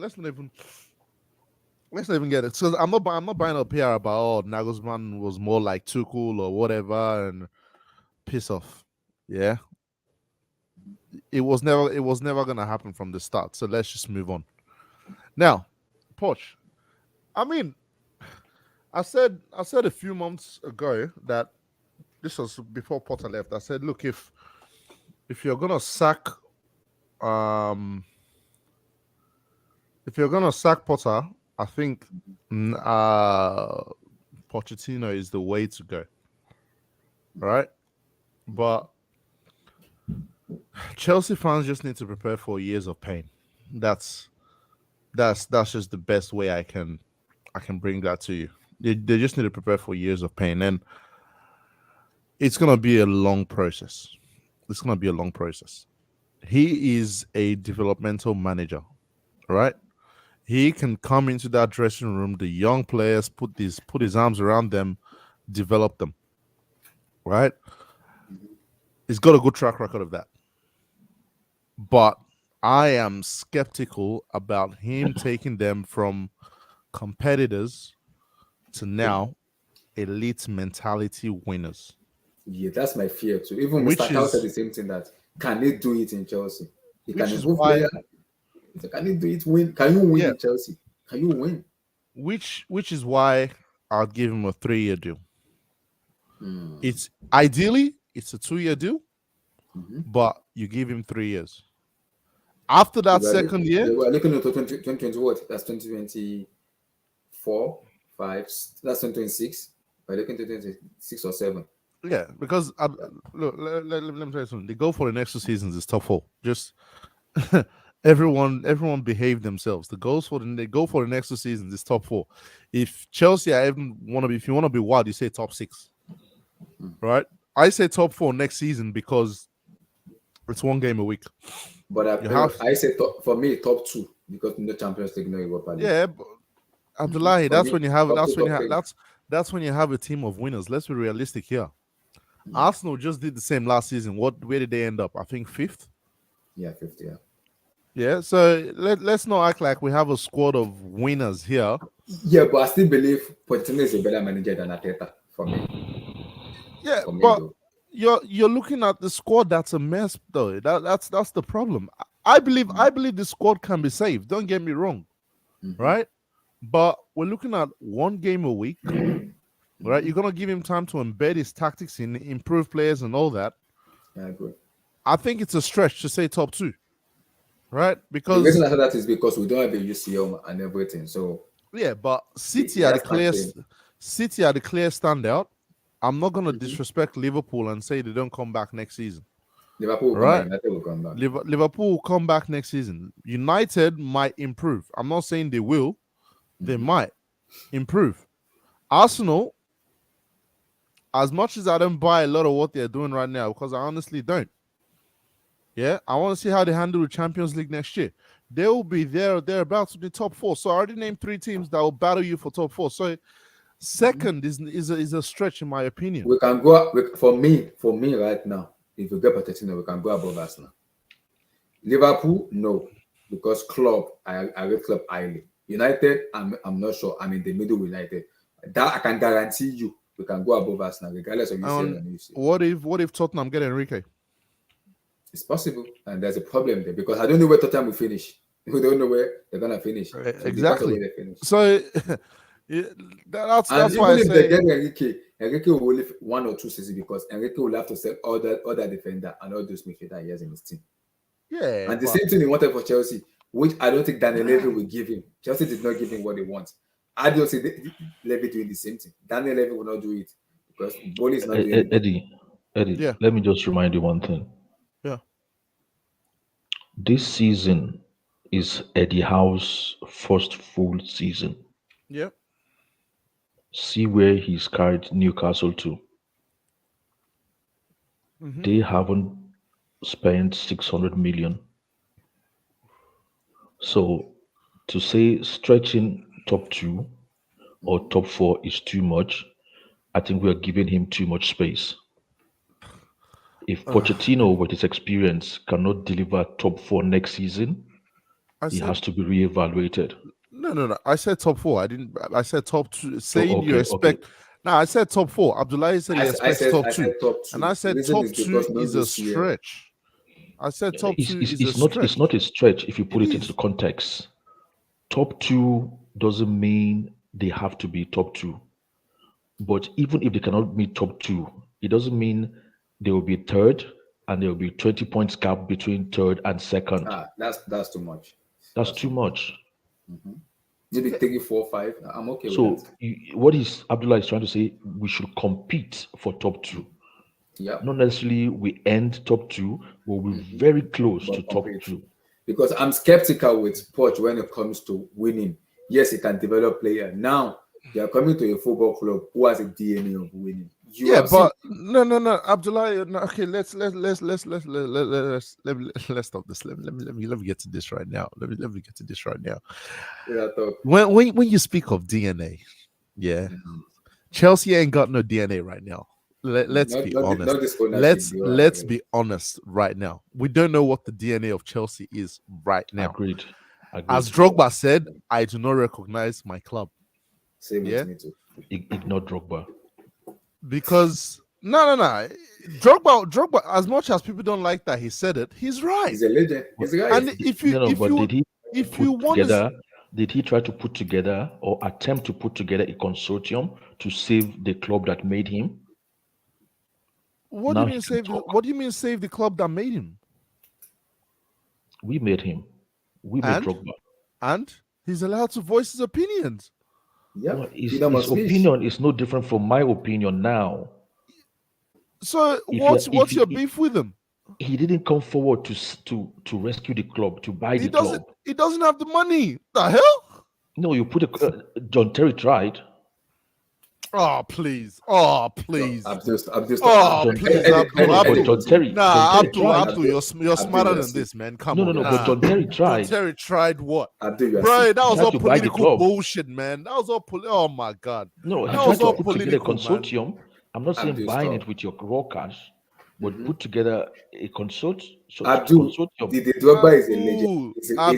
He has the right to voice his opinion. What I'm trying to say is, Abdul, this is why Eddie, what I'm trying to say is, Drogba saying that is like critiquing the current owners. Yes. Critiquing their work. Abdul, I get what you're saying. Okay. I get what you're saying. You cannot critique their work when they went on a rescue. I mean, they established a rescue mission to save the club. Abdul, and then you're critiquing their work. Oh my god! This is not me talking. Abdul, one sec. Abdul, you're drinking the PR Kool-Aid that they served you. One consortium used John Terry as a piece to make sure they had an advantage in the race, and you're taking it as John Terry tried to form he didn't try to do nothing. This guy didn't do anything, and nobody saved the club. The club was put up for sale, and somebody bought it because Abramovich had to go. Let's not act like Chelsea were this wreck and strapped for cash and going down as a club. No. Yeah, the club was up for sale. Buyers showed up. Someone bought the club. Now, Drogba is allowed to voice his opinion, whether you like it or not. What he said was complete facts. Facts. And how do you know what he said was facts? Thiago Silva came out and said the exact same thing. Same thing. So wait, where is the energy for Thiago Silva, who's a current player? But people want to have energy for Drogba. I'm starting to doubt Thiago Silva's loyalty now. Why? Why that? Abdul, stop. Abdul, don't do this. Because they are part of the organization. What are you voicing out to me? If this is not right, they have a right to voice its opinion out. Voice it out to people, and you have access. Why are you telling Abdul? Thiago Silva has been doing it in bed for the last 8 months. Remember, his wife's been putting stuff on social media. Hold on, Eddie. These guys have must access. Be pillow talking. No. These guys have access. Let them use their influence, their privilege. They don't have to talk like somebody on Twitter. They don't have to talk like me. That's the benefit of that's why they have privilege. That's why they have access. Abdul, let me talk as me, as a fans watching, not match going fans. Let's not get distracted with these guys. Yeah. I just seriously, let's not get distracted with these guys' comments. Abdullah. I want to say something. If I'm being interviewed by BT Sport or Sky Sports, just as a fact to talk about the ownership right now, I will say ill things about them because I feel so angry and pissed off. Because I watch Abramovich and I watch Ken Bates. So I know what I'm saying when I say sort of. I'm going to criticize them the same way Drogba and Thiago Silva does it. I'm going to call them out. No. But I'm not going to throw people who are driving the club. I'm not going to throw them under the bus. I will throw them under the bus. But I have access to them. What access do I have? Calling them? I don't have a phone. I don't have their number. But they are ex-professionals. Or they are currently playing for the club. As a fan, if I don't like something, I can see. Yes, I have social media, but if I'm being interviewed by a very high broadcaster, I will call them out because I need an explanation from them. Abdul, let media or the club. Abdul, let me say this because this is my stance on it. I mean, you all were blaming Lukaku, and then now you're saying these guys have the right of opinion. They've got access. Abdul, Lukaku is different. Is their loyalty to the media or to the club? No. What Lukaku said was completely different to what Thiago Silva and Drogba said. It's all criticizing the club. No, Abdul, this is what you need to understand. No, wait. What did you say, Abdul? It's all criticizing the club. It's all no, it wasn't. No. There is a difference. Abdul, please. Abdul. Lukaku came out and criticized the manager. Criticized his own teammates and the fans, and expressed his love for his ex-club while at his current club. No, it's all criticizing the club. If you criticize the manager, Abdul, you're smart. Anyway, I don't want to talk about all these guys. Like tonight. Abdul, come on, man, come on. Just before we leave the topic of bowling, I think, look, from what I've seen, and this might be a bit controversial, but Bowley and the consortium, we need to give them minimum 3 to 5 years before you judge them. Now, what they've done so far looks like they don't know what they're doing. That's what they've done. But one thing I do understand, which comes back to this DNA point that you're making before, is Abramovich developed a culture of winning, right? But did he do it the right way in terms of the structure of the club? No, I don't believe so. I can't say it. No, yes, I enjoy what I saw. Yes, exactly, right? Because as fans, we care about the trophies at the end of the season. Yeah. We care about Chelsea as long as you win that FA Cup, you win that Champions League, you win maybe a Premier League or so. We're fine. But most of us said it towards the end of the Abramovich reign that look, the way the club's been run is not great, right? It was a mom and dad pop shop. It was hire my friends and put them in positions where it's not great, right? The mistake Bowley has made, I think Bowley has the best intentions of running the club in a well-structured manner. But in my opinion, I think he's sacrificing immediate winning for long-term success. Now, that's why I say the long-term success part you're gonna have to wait for. That's honestly what I see. The mistake I think he's made is he's cleared house straight away. So what he's done is Abramovich built a house. He's just taking the whole thing down to bare bones, and he wants to start again. That's it. Because that's where Chelsea are right now. Everything Abramovich built has been taken down.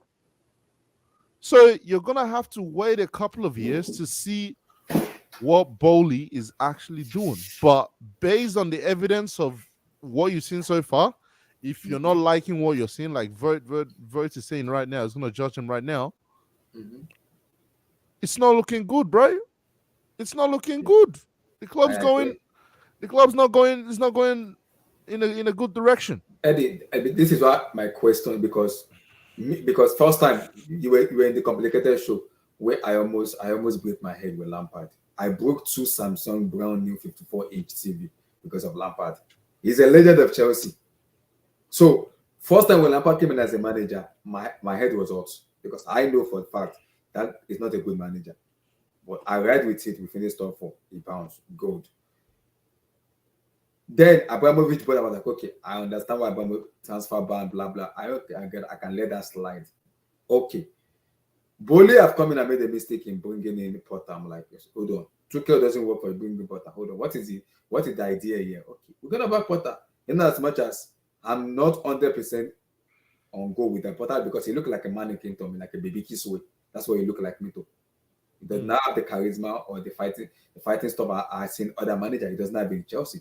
So now you from Potter now to Mauricio Pochettino. Pochettino for me is a Tottenham. He has that Tottenham mentality.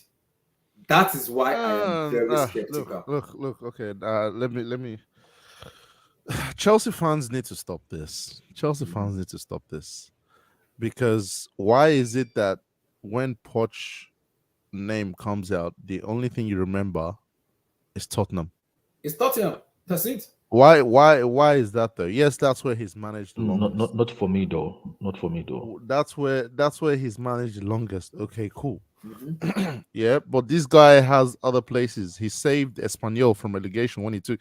This guy didn't even have his license when he took over that job, and saved them. Espanyol, yeah, Southampton. Went to Southampton, relatively okay there, right? Tottenham.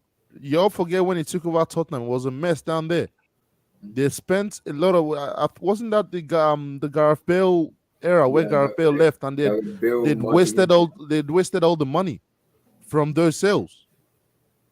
Don't forget that, man. When he took over Tottenham, it was a mess down there. They had Soldado and all these man.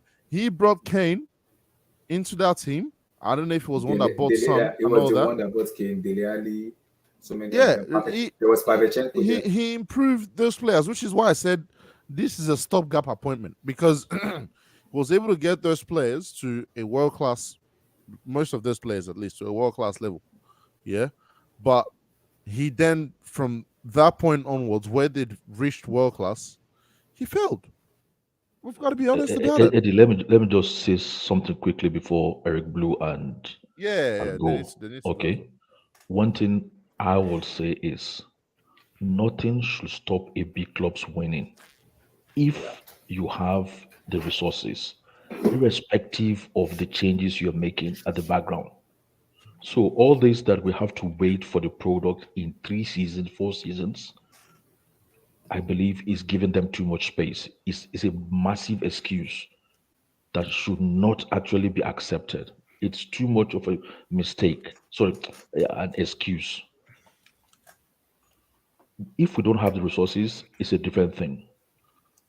But for a big club and we have the resources, I see no reason why it should be, or the excuse should be Chelsea fans should wait 3 seasons. Yeah, Abdul, you're not to start getting the end product.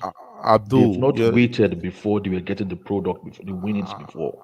This is what I'm saying, Abdul, where I said Abramovich has fleeced you all into thinking he'll get things instantly. I'm not saying do I want to win next year? Hell yeah. No, Abramovich If it's up to me, no, one second. Abdul, get this. This I'm just saying what I'm saying based on what I can see with what Bowley is doing. No, it's not Abramovich. This is Abramovich made us into a top club, and we have to keep operating like a top club because the resources is there. We cannot suddenly stop operating as a top club because you have a different style. Yeah, but what Abdul, let me just say this. Abramovich ran the club in a way that wasn't sustainable. This is something people do not understand, and this is something people didn't see. Yeah. When there were issues with the club and the club was gonna lose money, what did he do? Cash injection. These men are not gonna do that. So what they're trying to do is set up the club in a way where it can be self-sustainable. They don't have time to be pumping money. You know, American owners, they don't pump money into the club like that. They want to develop the club into something bigger, which comes to another point of they've just announced a $2 billion plan to expand Stamford Bridge. We're gonna talk about right? it. We'll talk about Now, it. let's speak about the last couple of teams that have done their stadiums recently. Can you tell me how much they spent during the expansion period? Tottenham was supposed to pay 1 billion. Tell me how much they spent in the transfer window during those periods. Madrid spent 2 billion for Santiago Bernabeu with the redevelopment. No. What I'm saying is when look at Tottenham, look at Arsenal. When they were doing the whole stadium thing, how much did they spend in terms of their transfer windows? Did they buy many world-class players? No. I don't remember them making quality signings because that's a difficult period for you guys to spend money. Because what Chelsea are gonna need is they're gonna be paying to use another stadium. Eddie, and all that. My keyword was winning. I didn't say spending. That is why you have to be careful when you hire a manager. If you look at what Newcastle are doing, they haven't overspent. Have they won anything? They haven't spent excessively. Okay. Have they won anything, Abdul? Answer the question. But you're talking about winning. No. If you want to talk about winning, Abdul, this way you're gonna. If you want to talk about winning, compare Chelsea to Manchester City. Compare Chelsea to Real Madrid. Compare Chelsea to Bayern. That is who I'm comparing Chelsea with. That's then why you bring up Newcastle? No. You are talking about spending. I am saying it's not an excuse for you not to win. You're not letting my point land though. That's what I'm saying. Because I'm saying is, go ahead. Sorry. What they want Poch to do is come in and work with most of these products that they have right now. At some point, Abdul, you're gonna need to replenish the squad. You're gonna need to make additions to this squad. Yeah. But that's not gonna happen. This summer might be the last summer that they spend, especially if that stadium development starts. That's the problem. Stop us from winning. That's what people. We will start next year. That's what I'm saying, Eddie. Right now. No, that's what I'm saying, Eddie. That shouldn't stop us from winning. It shouldn't stop. Wait. It shouldn't stop us from winning. I agree with you. But like I said, the board are gonna tell Poch top 4 is the goal with this squad. If you can't replenish the squad and add world-class players to it over a 2-3 year period, what do you think is going to be the goal for those 2-3 years? Based on the club. I'm not saying based on you as a fan. Take yourself, the fan, out of it right now. Mm-hmm. As a club, as a board, what do you think Poch is coming to do over the next 3 years while Chelsea develop that stadium? For me as a fan, what is coming to do for me is I need him. Yes, in as much as we're in a turmoil right now, I need him to challenge, compete. If you cannot win the league, compete. And I do not want to see 15 points below first. No. Compete. Abdul, compete. So wait, you're saying compete. I never heard you say win one league title. We will see in that 3 years. If we win one title. Now. No. Competing is winning now. No. There's a difference. No. There's a difference between competing and winning. I'm sorry. Okay. There's no difference. Eddie. Tottenham competed for so long, bro. Go check it. No, they competed for top 4. No, for top 4, they were competing for top 4. They were not competing to win except in one season. What me I'm saying is compete to win the league. You can finish fourth, but if the point between the first and the fourth is maybe 8 points, you are competing. Anyway, I don't want to go too much. I want to hear Carl and Eric as well. Mr. Carl, They've been here for a while. Firstly, quick take before you talk about Pochetino now. And Mr. Carl, June 3rd, Manchester derby. We'll get there. But your take on Tottenham Hotspur and Harry Kane, 5-0 in the first 20 minutes. Lord have mercy. I have finished. Child. Mr. Carl, are you there? I think I is muted. Check. Yeah, I'm here. Oh, Okay. Carl, Newcastle demolishing Tottenham Hotspur. 20 minutes, 5-0. Hi, Chineke. Are you surprised? I'm not surprised. Kane, see, if Kane is a coward, if they're born and way, He's a coward now. He's a coward. If they're born him way, he should stop. Coward. He's a coward. He wants to be loved by the fans. He doesn't want to upset the fans, so he doesn't want to leave because his legacy at Spurs. I don't care. Spurs boy. He needs to bounce. Harry Kane needs to bounce. I don't care. Rubbish. He needs to bounce. 5-0. I think Tottenham don't deserve to go. They don't deserve to be in Champions League, I beg. Me too. They don't deserve They don't deserve to be there. Newcastle deserve to be there. You've shown us this season that they're a good team. They're difficult to play. They manage well. While Daniel Levy is running around the whole place doing undercover, under G, discrediting people who's a character. His team is getting exactly 5-0 because Arsenal is topping the table. Useless, man. They're useless, man. I'm sorry. What guy useless? I'm not surprised though. I was very happy. That was the highlight of my day. Mr. Cow, Mauricio Pochettino to Chelsea. But because the last time you said now he's coming to Chelsea. Can he win? He can develop player, but can he win? That's the question mark all of us are having. Yeah, that's always the question. I'm having that same question mark too, Mr. Cow. I'm having that same question mark too. I mean, because this is me talking now. Poch with me does not resonate. How do they put that in English? Poch with me doesn't go well with me because of the Tottenham allies. At that, I'm a little bit laid back because. What are the options? What are the options? No option. Enrique, no, it's not gonna take over. Nagelsmann is what I want. Nagelsmann is what I want. I mean, but Poch, I'm not sure. I mean, you have a good squad. You need a striker. He knows. Everybody knows. Would you get Harry Kane? See, okay, Mr. Cow, I'm saying it publicly now. We are live on YouTube, the Blue Studio now. Direct now. We are live. If Pochettino get me Harry Kane, I will forgive him. You what? I will forgive him. What has he done wrong to you for you to forgive him? He has done me wrong because that mentality, I don't like it. I mean, I'm skeptical. But if you get me Harry Kane, I can be on board with Pochettino. Let's go. How many years they give me? Let's go. Because that's the only player I get in England national team. All of them, I don't get any. Only Kane I get. That's it. Harry Kane has to make a decision. I'm Harry Kane. I'm walking to that Monday morning. I'm knocking on Dan Levy's door and said, "Look, you don't sign me this summer. I ain't signing the contract. You're gonna lose me on a free transfer. Period. So make up your mind. I'm walking out. Period. Simple. No question. Yeah, simple. Find out your useless brother who can negotiate a deal for you. Tell him, deal Levy. You don't sign me this summer. I ain't signing no new contract. I'm gonna go for free." Saka, this is why I said if Poch come to Chelsea might have an edge over United. I mean, go to the media. Use the media on your side. Go to the media. I said it before you came in, Carl. Poch might have an edge over United when it comes to Kane because he's worked with him before. He can convince him to come. I don't think it's not that simple. Convince him to do what? I don't know. Not that simple. Bro, yo got hope, man. To do what? No Chelsea. No hope, but I'm just saying. It's not that simple, though. To do what? I want Osimhen. But relax. Bro, if Harry Kane leaves Tottenham for Chelsea, he might be dumber than I think he is. He actually is.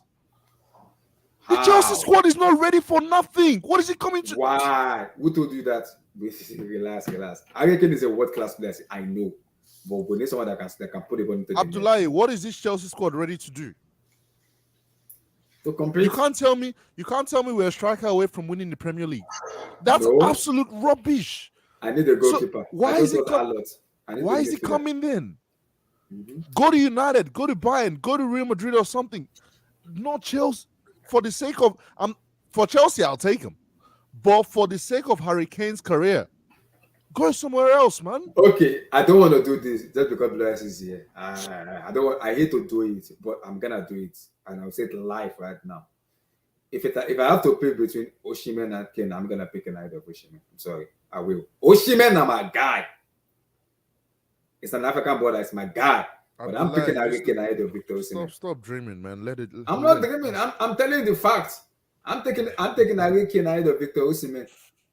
I love Osimhen. Die. But I'm taking Harry Kane ahead of him.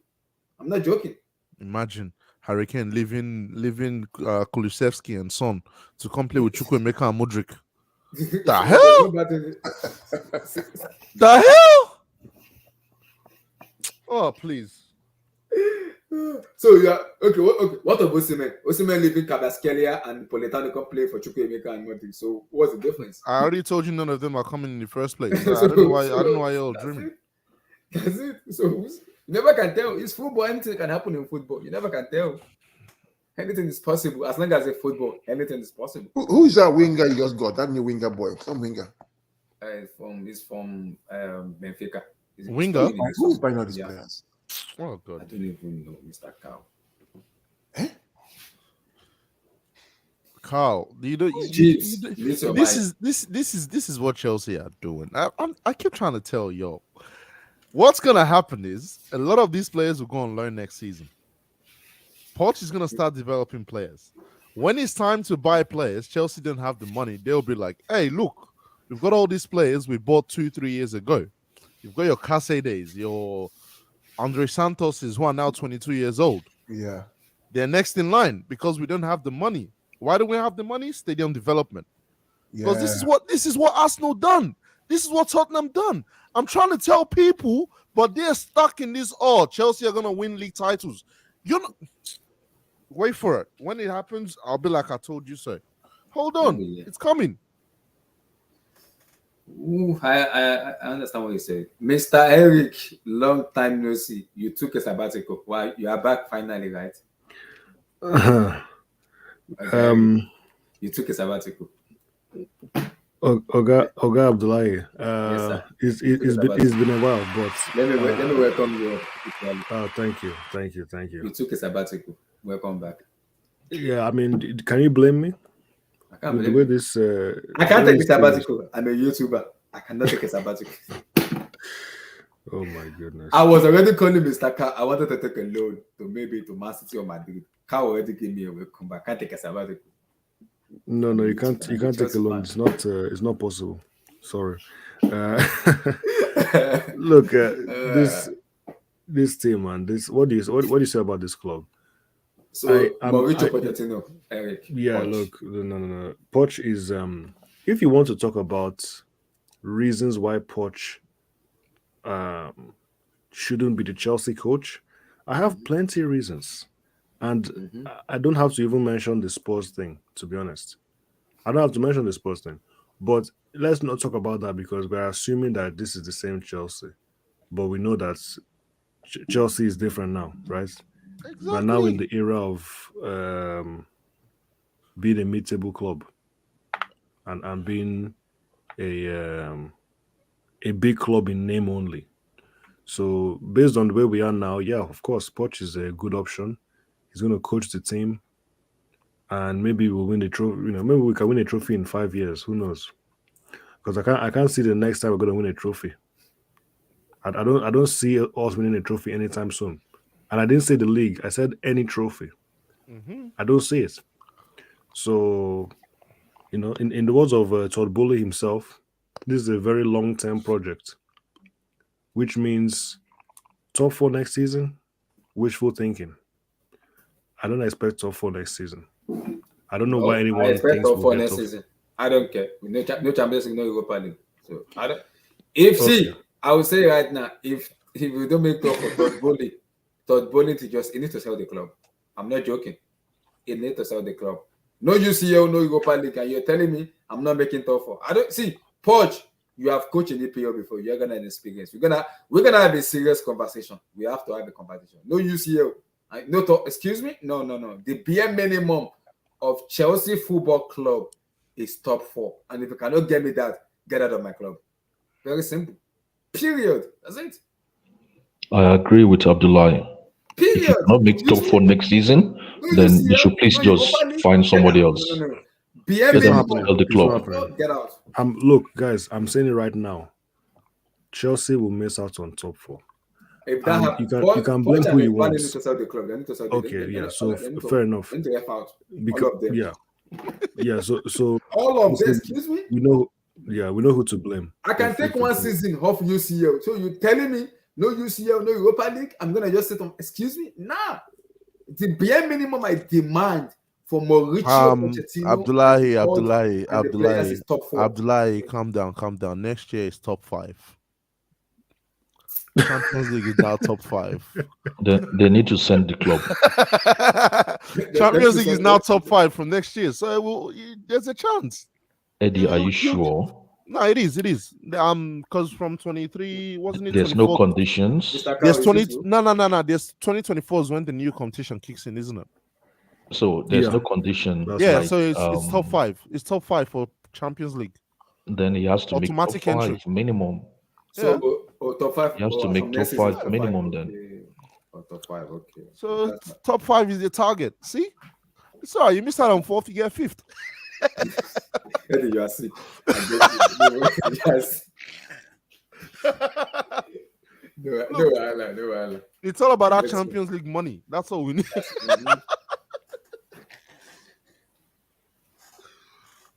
Oh, so God. Eddie, Poch to Chelsea. Yeah, look, Poch. All I can say about Poch is a positive move because number one, he's been he's coached in the Premier League before. He knows what to expect.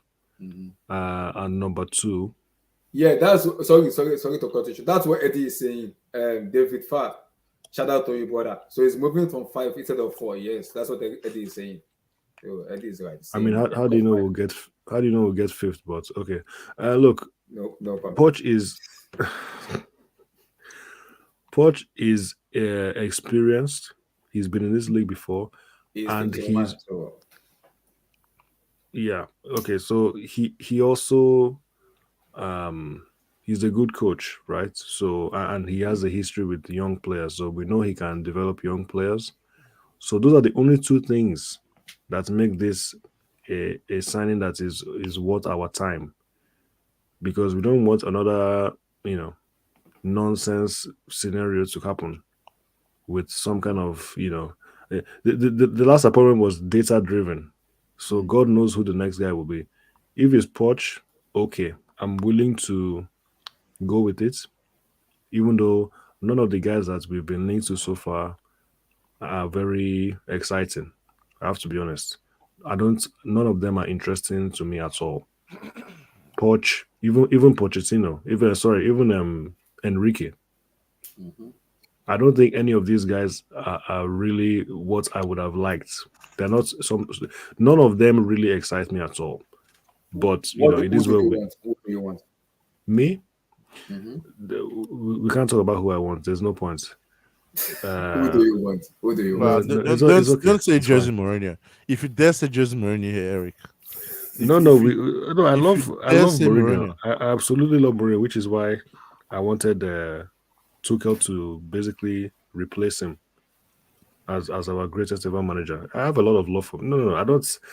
I respect Mourinho, but I don't have Mourinho and me. He's there's no sentimental feeling there at all. It's dead. So that doesn't exist. Right, so I'm not talking about Mourinho. Who would you want? No, it's okay. It's okay. I don't need to say it, man. Just say the name. No, it's fine. Who do you Yes, you are taking corner. You are not going forward. I understand. Continue. Thank you. So look, Poch, I'm not going to disrespect Poch. He's a good coach. Hopefully the team will look like a team. I think regardless of who comes in, we still need a DM. We still need a striker. And a goalkeeper. We still need a goalkeeper. So regardless, if Poch comes in and we still haven't sorted these things out, don't expect anything. I'm just going to say it now. if we don't sign a top level striker, top level defensive midfielder, top level keeper, or at least a good keeper, nothing's going to happen next season. It's more of the same. So hopefully those two things happen, and you know, the signings we need, and we get someone like Poch who can at least coach a team, and then let's see what happens. But the squad down. It's too much. Oh my god, we need to sell like 10 players, man. Can we just sell? Can someone just like tell these guys that you need to sell players? Why do you think okay to sign player after player after player, and you think there's you go into the dressing rooms to talk nonsense to the players, and you don't want to sell players? Do you understand how a squad works? It doesn't make any sense, man. Sell. I don't want any signings. Don't sign anybody unless you've sell some players, please. We can manage if you don't sign anybody, we can manage with what's his name, Breuer up front, and Enzo can play midfield, and we'll just get top 10 again. I didn't say that. No, guys, not me. I've spoken about winning Premier League titles, and man just said we're going with Breuer next season. No me, no comment. I prefer look. Abdullahi, but you said it. That's what that's important. We need to sell players. Yeah, people don't realize it. I was on a stream. This really annoyed me. I was on a stream. This was earlier in the season when Potter was still here, and somebody said we have a better squad now than we did when we won the Champions League. And I was thinking to myself, this person does not understand football. You don't know what you're talking about. We don't even have a squad. How can you have 40 players? How many players do we have in our team? 31. I think it's like 35. Something it's a joke. It's crazy. So look, sell at least 6-7 players, please, and then maybe we can actually start to form some kind of cohesion as a team. Because unless we do that, we're just wasting our time. This season it's just been a absolutely disastrous. I couldn't think of a worse scenario for this. This season has been utterly forgettable, and it's so painful to think about because not too long ago people were talking about challenging for the title. It wasn't that long ago we won the Champions League with a team that was limited, but at least we had a way of playing. At least we defended. At least we could keep clean sheets. Now, we can't do anything right. There's nothing we can... All we're good at is losing games. We have an amazing losing streak. That's what we're good at nowadays. So, I mean, you ask where I've been. It's not so easy to watch games. So I just prefer to do other things nowadays. Maybe I watch the game, maybe I don't. And nobody's going to tell me I have to watch games. No one's going to tell me that I have to. Eric, I have to force my. No, watching games has done great things for my mental health. I haven't seen a game in a month, I think, at this point. So, yeah, I mean, we don't blame you there. The last game I barely watched the game. I watched highlights. Like, why am I supposed to? How am I supposed to just keep doing? I'm not a fan of self-deprecation. I don't want to do that to myself. Okay, so I need something to. I need something to believe in as a support. Show me why. Abdullahi, I'll tell you something sick that happened today. Yeah, you see when the Tottenham game was going on, once he hit 5-0. I went to go check the Chelsea fixtures, see when Chelsea were playing Newcastle. Because Lord have mercy if that thing happens. It's on the last day of the season. Imagine Newcastle needing Newcastle needing a win to get in top 4. It might get ugly.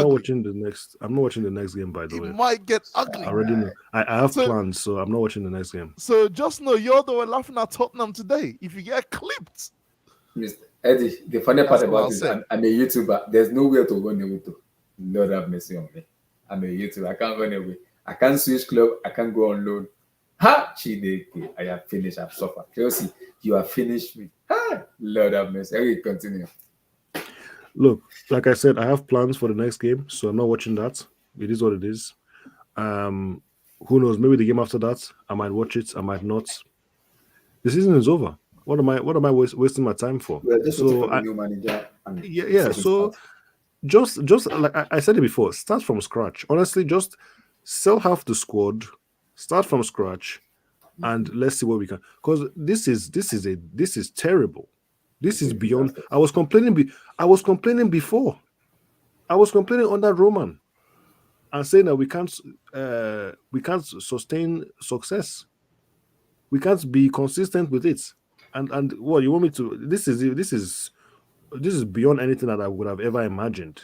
This is crazy. You know, it's supposed to be a big club. It's an absolute disgrace. And we have owners that are not even, you know, they're not even what's the word? They're not trying to make the situation any easier, or you know, they're not trying to like calm things down. They're just making it worse.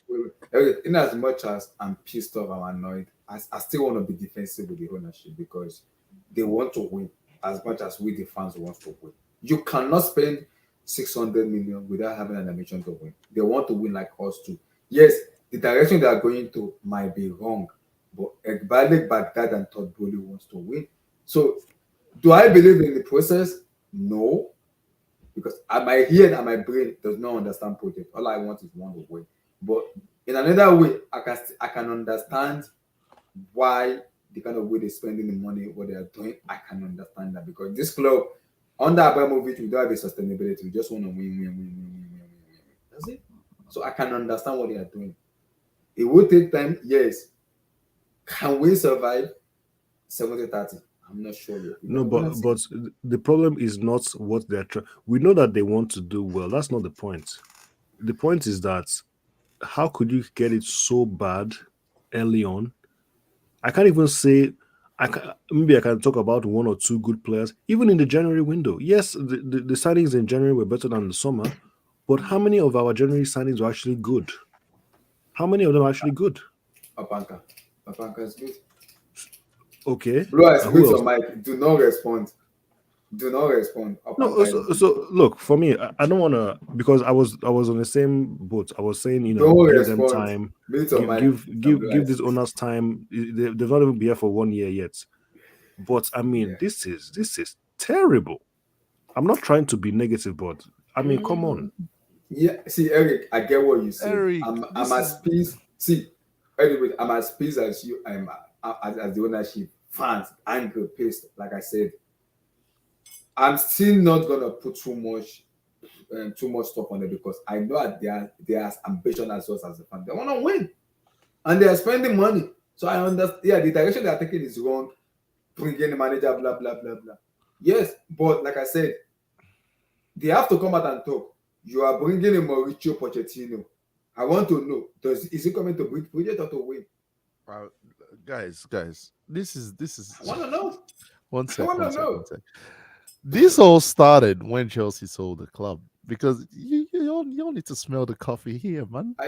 We know that Roman got these guys to sign a blood pact, a prison sentence deal, a 10-year deal to say we're not taking money out of the club for 10 years. Yeah. They have little incentive to make Chelsea a winning club right now because they can't even reap the rewards. That's the problem. Why do you think they've taken everything down? Why do you think they're trying to build? It's all about 10 years from now. I'm not saying their plan is not to win. Mm-hmm. But you've got to look at it as before they can take anything out of this club, they've got to develop the whole thing first. And that's what they're doing. But also, I still have a rebooter. Why I say rebooter is, in as much as they want to build, you can keep building. Out of that building, you still want to win. Abdullahi, that is for you, the fan. You want to win. The fans, me, yes, as much as I want to win, I demand that from the ownership and whoever is coming in. as a fan base. But you didn't buy the club. You can't demand shit. Yes, like I said, If you get tired, Eddie, they can tell you go support someone else. Eddie, like I said, Like Poch is coming in and the Bali and Bata. Right now, I'm calm. Right now, I'm okay. Right now. Next season, we don't play UCL, no Europa League. I demand top 4. That is the bare minimum. That is Chelsea Football Club. I don't wanna finish in 6-7 years. My head is gonna be hot. I'm gonna have a serious conversation. Abdullah, are you defining those objectives, or is that what Boli is defining for them? If Boli is defining Poch, you're gonna make top 4. In terms of look at where we're coming from and what is happening in the club. I can say, okay, I'm a little bit skeptical with that because Chelsea needs to win. But I can understand why they want to give him top 4 as a priority. But like I said again, you are bringing in Mauricio Pochettino to do what? To build project or to win? No, what I don't understand is, Abdullah, what I don't understand is, I get your point, Eddie, but doesn't it make life and everything else a little bit more easier if we continue winning or if we start to win? Yeah, we can't just take a back seat and say, don't do anything, don't get close to winning. No. Just keep running the club for the next 10 years. Don't misquote what I'm saying. I'm not saying Chelsea can't win, but the goal for the next 2-3 seasons is not winning. I can tell you that right now. I'm talking about from Boli and Iqbali's perspective. But what I'm saying to you, Eddie, is if you get the right people into the right place and you're smart enough, you can still win. There should be no reason why you cannot start winning from next season. It's not Ekbali and Boli that are going to be on the pitch. Okay, a big part of this is guys. Abdul, hold on. A big part of this is the competition, man. So wait, Man City are going to be on annual leave next year. Is that what you're saying? Eddie, listen. What? They're going to be on annual leave. Arsenal's going to take sick leave for the whole year. Eddie, listen. There should be no reason why you should not start winning from next season. Winning what? It's not Ekbali. Can I finish? It's not Ekbali and Todd Boli that are going to be on the pitch. You need to get an intelligent manager. Somebody once says, the most important signing is your manager. You have to get the right manager and you have to use your intelligence to put a team together. Quick example, look at Newcastle. Functional players, prototype players. Goalkeeper, 6'5" or so. Defenders, average height, 6 feet. They cut out goals. They've cut out like just 10 goals, conceding like 10 goals in a season. Just by doing that, you can hardly score Newcastle from corners or from free kicks. Because just being intelligent enough, let's get people who will be dominant on the air to defend. That's how you become strategic. It's not all about buying high IQ players. Buy these guys. They can cut off 10 or 15 goals conceding in a season. Abdul, you say all these things. Get two wingers, quick wingers, this and that and this. You have to be strategic. It's not all about buying the latest 20-year-old talented kid. You have to be strategic. That is why I'm saying if you're smart enough and you get the right manager, you can start competing from next season. Okay. Abdul, you say all these things and then you contradict yourself. You talk about trying to win and you're talking about Newcastle. I'm sorry, Newcastle are 15 points away from the top right now. No. It's just making my explanation a bit simpler by using them as an example. Because if you look at them, they haven't spent much, but they've been very strategic and intelligent, and they've put into place the right manager. That is taking them to a height. Hold on. That is taking them to a height they've not been in 20 plus years. Yeah, but their goal is not to win this season, no? It's not to win.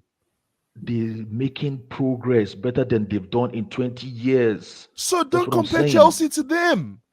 That's what I'm Let's saying. make no. Nah, Abdul, We- Abdul, no, no, Abdul, no, no. Let me Abdul. go to the I other will, games. Abdul. I will buy your point if you're comparing Chelsea to Liverpool, Arsenal, Man U, Man City, and all that. Don't bring up Newcastle, please. You want to talk about heritage, pedigree, They're or third. DNA, and all that? They're No, they're third. third. But Newcastle is third. Abdul, your point is you want these owners to come in and win. No. The reason I'm using Newcastle is because number one, they're third. Number two, they've just recently have new owners. That's why I'm using them in my example. Okay. The last time we competed was 2017. We don't need for 3 more years to start competing. That's what I'm trying to say. We have to put in the right manager, be strategic and intelligent. We'll see. You just said the last time. Okay, Mr. so what you're saying is No, allow Blue Eyes to talk. Sorry. Nah, yeah, I'll let Blue Eyes go. But Abdul, listen to what you're saying. You're saying the old regime didn't compete for 5 years. So these guys have taken 5 years of not competing from the old regime. But all of a sudden, within 1 or 2 years, you expect them to do what the old regime couldn't do in 5. That And is they why have I'm to- using Newcastle. Oh, please. Newcastle has not been top 4 for 20 years. But this Blue new Eyes, regime Blue Eyes, is go. just taking them 2 years Blue Eyes, go, Guys, please. to your get back quick into take top on 4. your quick take on Spurs Hurricane before we talk about Mauricio Pochettino. Yeah, man. Big up. Guys, how do you concede 5 in just 20 minutes? I How? don't know what happened there, man. I don't know what happened there, but that looked terrible. 5 goals, just 20 minutes. That's beyond explanation. I can't even explain that. That Argentinian defender is suspect, man. I don't know what's going on. Romero. Huh? Romero. Is it Yeah. Romero? Yeah, man. They opened the guy like kind of sardine, man. Wait, what happened to Goloris in the first half? I I heard don't know, there was a man. bust up between him and I the don't players know. and the manager. But what happened today is not symptomatic of anything to do with Hurricane. But I know if he stays there, he's not ambitious. He's not going to be considered ambitious anymore. But that team, man, I think is more spiritual than even technical. Spiritual. Whatever is Wow. going on with that team, man. Because it's like they're up and they're what position are they? Like fourth? Is it fifth or sixth? Something like that. Fifth. Fifth. He's got to make that big move, man. He's come to the crossroads, like I always say. He's come to the crossroads now. He's got to make that big move. It's either he's staying or he's bouncing. And if he stays, he has to people have to decide. understand that decision. If he bounces, I can see why he's gone. Right? So yeah, I don't have much to say about Tottenham, man. It's just this Chelsea discussion that got my. Guys, Mauricio Pochettino. Potentially, it might be the new Chelsea manager. Is he coming or is he not? He's coming. He's coming. I don't know why they went to. I don't know why they went for this guy, man. I really don't get it, man. This is the one subject matter that I think I might have to go on the other side against the ownership with Mauricio Pochettino. I don't get it. I don't see it, but I don't know. I don't know how they're going to sell this to the Chelsea loyalists. I really don't know. Especially the match going fans. The only way they can sell it is instantaneous victories, man. Yep. Instantaneous success. Because what this Chelsea fan base needs right now is winning. Is a turn on fate. Yeah. It's not about we can calm down if you are winning. We can calm down. Yeah, we need that instantaneous success. And what does that how do you define instantaneous success? I heard Eddie saying that because they are going to spend 2 billion on a stadium, they are going to use that one as sort of a wager to sell this whole long project thing. I think that's what Eddie was trying to say. But they've already spent 600 million on players. So you cannot disparage them for. I know they might have thrown the money on wrong talent, but they've shown a statement of intent by spending 0.6 billion on player inventory. Now, how do we make these players work? Did we buy the wrong players, or do we need new players to make it work? And I know we have to prune the squad. I get it. That's very important. But are we pruning the squad to go get more players, or are we pruning the squad so that we can work with what we have and actually see if this thing works? Because if I'm Todd Bowley, I've spent 600 million. I'm not spending shishi again. Romelu Lukaku is scoring in Italy. And this boy is doing very well in Brighton. What's his name? Levi Colwill. Bring back all the let all the lone disciples come back and let's figure this out. I've spent the money. You guys told me, listen, I don't know anything about this sport. I came into virgin territory. You guys told me I should go and get Enzo. When I was buying Enzo, nobody was complaining that we're spending too much money, that we shouldn't buy Enzo. Nobody was saying that. So again, I'm all about who is coming in to fix what we got. I don't care about new players, man. I don't care about who is coming in to look at what we have and start making things work. And when I mean start making things work, we got to win quick. That's why I'm with Abdullahi and Abdul, man. I actually think we should go for the league next season. Shoot for the stars. And if you can't land on the stars, you land on the moon, man. So again, it's going to be the next, in my humble opinion, the next year and a half at Chelsea is going to define whether or not this whole shit is going to work, man.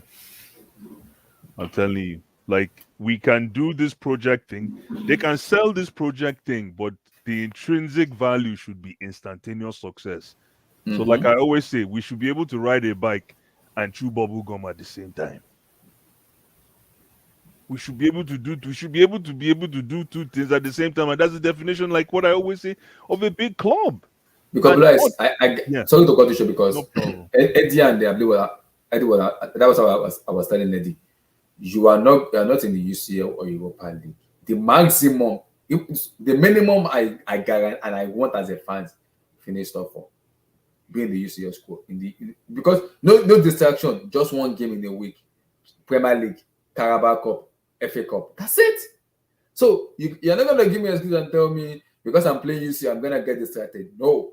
If we do not finish top 4 when the season finishes next year, I am questioning the whole entire board. Top five. Which one is I am top 5 questioning now? that What's board. top 5, Vikun? What is top 5? I think they are changing From next year, Champions League is top 5 spots. Top 5, Not top top 5, five please. anymore. Top 5, Get it right. okay. Oh, Top so 5. 5 teams will go into Champions League next year? 5 teams, Yes. Why? Oh, Next because season. of Europa? Why? The new format. It's a new format. format. I think it's Yeah.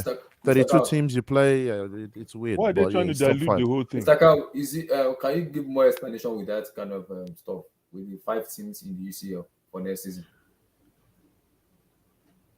I mean, maybe it's a Oh, good thing yeah. that we're missing out on. Blue Eyes. They want to discourage Super Like League. the video. Yeah, but you see, that's the same thing that happened in the NBA. I'm like, sorry, I don't mean to deviate. I'm a huge Miami Heat fan, and there's this thing they introduced now called the play-in. Some garbage. They're just trying to mess this whole game up. Mr. Cow, can They you water kind of down give the more whole thing. explanation? I'm like, to the hold top on. 5? I'm like, hold on. So when I say this whole top 5 thing, it's just gonna water this whole nonsense down now. Like, I don't get it. Like, what is, like, can somebody explain the value? That's why I'm looking for Cow to explain. So they don't want the big also clubs to go into. They don't want the big clubs to create. Give more explanation to me. Instead of They don't top want the 4, big, so you they feel like want you're having more a top 5 clubs. team. I can't hear you. I can't hear anything. Can you hear me? I You're said audible. instead of finishing top 4, it's gonna be top 5 next season. Is that gonna be the new In format? 24, 25. Yeah, in 24, 25. So they've increased the number of teams in the Champions League to start off. Yeah. And a couple of countries have had additional spots allocated to them. Based on coefficient, yeah. Yeah. No, Yeah, but that's but the season after next. Yeah, that's yeah. season. That's what I'm saying. But that's from Wait, 2024, is 25. it this season, next season? No, not no, this season. next season. Yeah, no. Next So season. Okay. after but- after, For example, after let me next ask now, season, if we finish, yeah. okay, let me see if we finish. Okay, whoever finish 5th next season, is yeah, going to UCL. Not next going season, to the season UCL, after. yeah. No, yeah, confused. no. Carl. He's correct. For the 23-24 season, which is the next season we are approaching right now, if you finish 5th, you're getting into the Champions Yeah, League. yeah, for right. 25. Yeah. You're right. Okay. So this so season, from- for example, now the new season now, when the season finishes in May, or whatever time we finish. Wait, when this So- season finishes in May, whoever's coming fifth is going to Europa League. Yeah, correct. But So next next okay. season, you finish fifth, you're going in Champions League. Champions Yeah, League. correct. Okay. Now I understand. Okay, Otiye. Yeah, Now but the thing is, if it's based on coefficients, Mhm. if it's the coefficient that we did in math, that same coefficient, if that's the formula they're using to determine this whole thing, then EPL should only be producing top 4. Think about it. Based on the quality, based on the quality that comes out of the pool, based on the quality that comes out of the pool, the pool from the EPL, it should be 4. It's like remember the World Cup. There's less teams in regions, like you know how Africa is looking for one more team to get in there or 2 more teams. Like I don't get it. They're watering down I think it's about money, to be honest. It's about money. They're watering down the competition. They are watering down the competition, Eric. That's what I'm trying to say. It's about money. I agree. They're watching. I mean, yes, okay. Just think about it now, because so now you can even.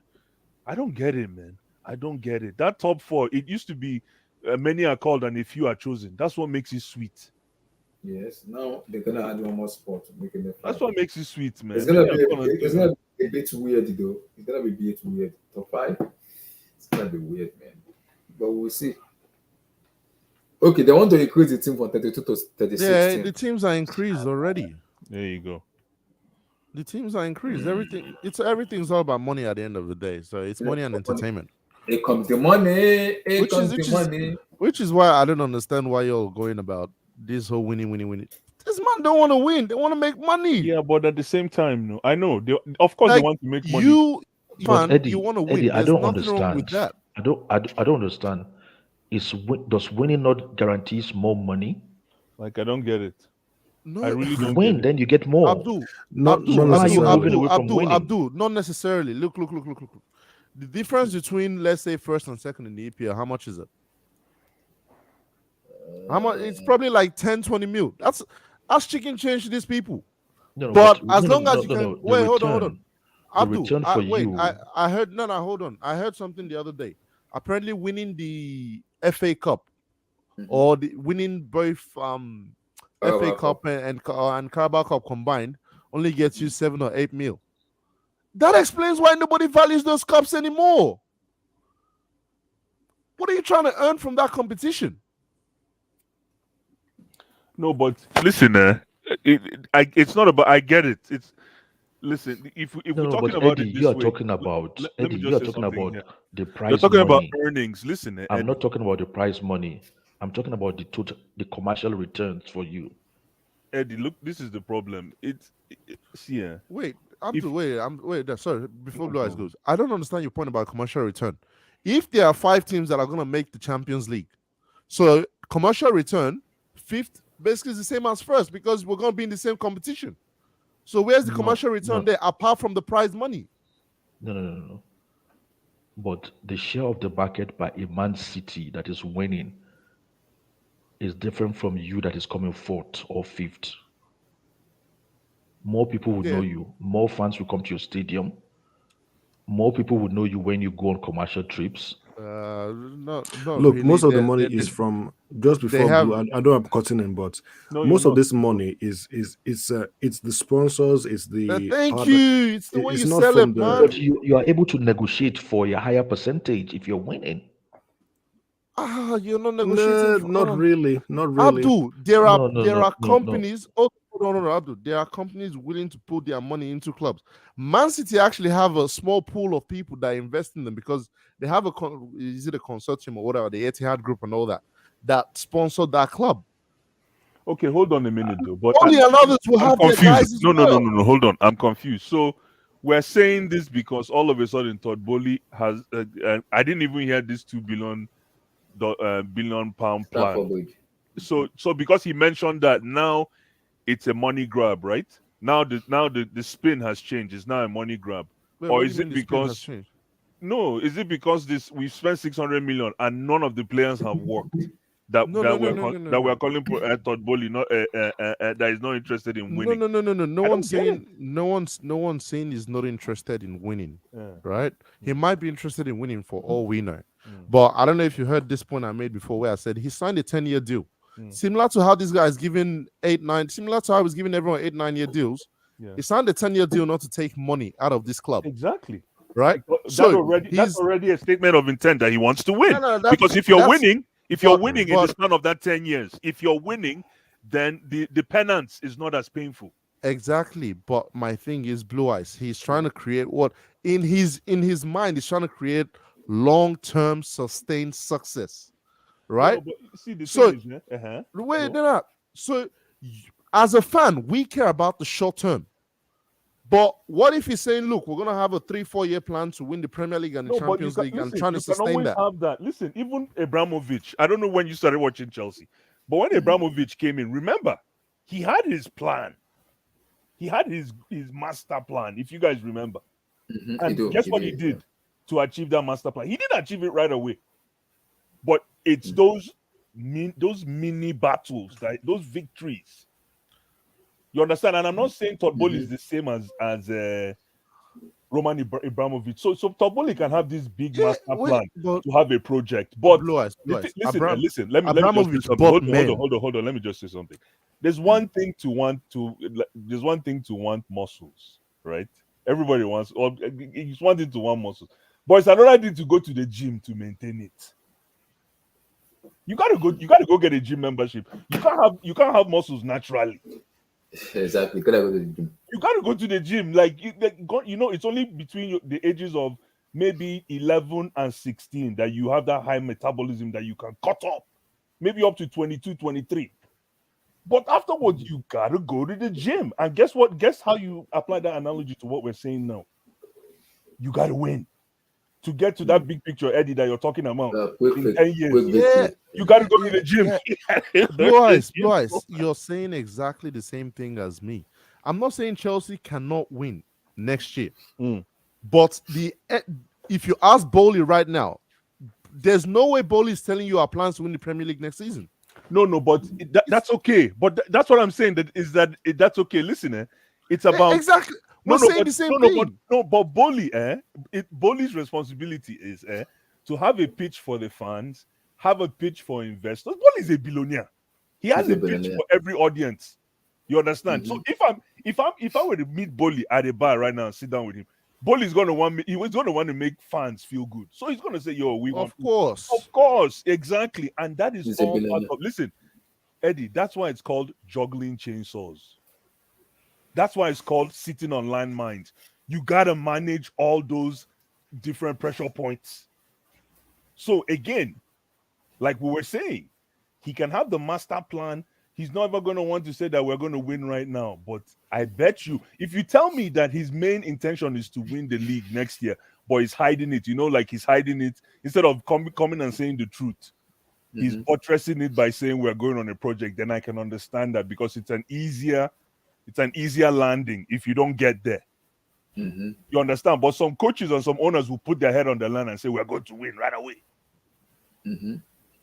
That's what I say. Is as ambitious as we want to win, same thing with Todd Bowley too. He wants to also win too. So you cannot spend that money and say you just want to squander money without having an ambition to win. No, even though Todd Bowley, listen, Abdullah, even though Todd Bowley doesn't want to win, the thing is, he's now. Oh my God! Hold on. Even though Todd Bowley doesn't, let's say he doesn't want to win. Guess what? He's bought a franchise that is all about winning, and I know Chelsea fans don't like. I'm surprised that Chelsea fans don't like that DNA. When we talk about we always win DNA, Chelsea fans don't like that anymore. As soon as you say Chelsea fans become defensive, they say, no, we're not about winning anymore. I'm like, what's going on with my Chelsea fans? So Todd Bowley has come in and he bought an outfit that always wins, quote unquote. Before you go for me, quote unquote, always wins. So he might not want to win. He might be all capital intensive focused. But since you've bought a trendy outfit that likes to win, you have to buy into that culture. You have to now buy into that culture of winning because it's part of what flames the fire. And I guess that's what Abdul is trying to say. The winning can actually lead to capital gains. I'm glad that's what I said. That's what I said. I know we're fans. I know we're talking. I know it's all pie in the sky, Eddie. We're the fans. We're not the ones that spend the Yeah, money. The that's person that spend the money. The person that spends the money. Is Blue Eyes. This Yeah. is what I don't get about. Let's look at the decisions this guy has made. You talked about Abramovich. Abramovich came in, wanted to win. He bought men. This guy's been buying teenagers and test tube babies. He's buying 15-year-olds in Ecuador. Oh. And you want to talk to me about winning next season? Opanka is not a baby. Opanka is a please. world-class player. Oh please. Let's now discuss the manager. No. Let's now discuss the managerial hire. You sacked the Champions League winning coach. You can probably say deserve to be sacked. Oh, and who do you hire? Are you seeing what he's doing at Bayern? Hold on. Oh my Hold on. I'm saying here he deserves to be sacked. Okay. Who do you hire the next day? Mid-table Brighton manager. You bring the whole recruitment team from Brighton to Chelsea, and you want to talk about winning right away. Okay, you sacked him now. What do you do next? You have no plan. You bring in Lampard. Lampard is and now you want to try and sell Pochettino when you interviewed managers like Nagelsmann and Luis Enrique, and you can probably go buy any manager out of their contract you could right now. Blue Eyes, how do you deduct instant winning from those decision making? Absolutely, you're right, and the only way I console myself with that failure, Eddie, is the fact that he's coming to new territory and he's coming and try to see if any of these guys will work. Listen, before Nagelsmann went to Bayern, where was he? Leipzig. Okay, exactly. At Leipzig, just think about that trajectory. I know people are going to say Leipzig is better than Brighton, blah blah blah blah blah blah blah blah blah blah. But he went to Bayern and it worked. Mm-hmm. I always like to use Eddie Howe. And Newcastle is not the same, never the same level as us. I always like to use Eddie Howe. I saw Eddie Howe at Bournemouth. I seen Eddie Howe play championship football, coach championship football, and now he's gone to Newcastle and it worked. If Potter had worked, it would have been calling Todd Bowley a master stroke. Would be saying Todd Bowley got it right. He went in and picked up a nobody and made him a king. So it didn't work. And that's why he reacted. And he brought in somebody on a band-aid approach. Band-aid approach. It's not to come and fix the problem. Band-aid approach. Just for now. Basically on a day-to-day basis. Day-to-day hire. But don't you have a problem with Blue Eyes. I've been listening to this whole conversation, and yes, sir. I try to not talk about my former club as much. So that's why I've been on mute for the longest. You are okay. Just your point. One thing we have to remember is no. Okay, sorry. I have to interrupt you. What is that? What is Choma. No. You have to change. No, Abdullahi, you have to mute him until you change. No. Well, you're a Man City fan. I'm on loan. I'm on loan to Man City. I'm currently on loan.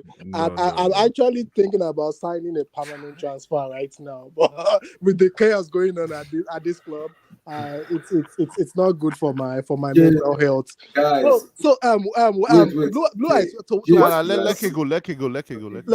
To what you said, yes. When what's it called? Newcastle. I like the Newcastle example. The only thing I don't have it in my own football dictionary, so I'm glad you're here. And another thing he mentioned is like Neymar. When he said Neymar, this guy is Neymar with pace. Imagine what that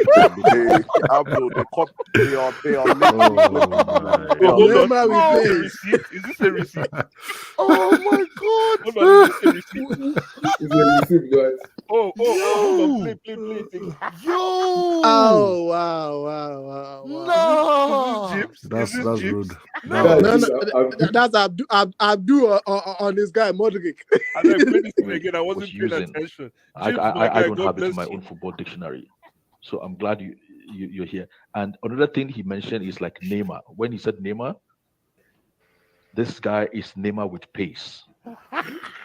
So can you imagine what that would look like? Abdul, They are literally clipping you, man. They are.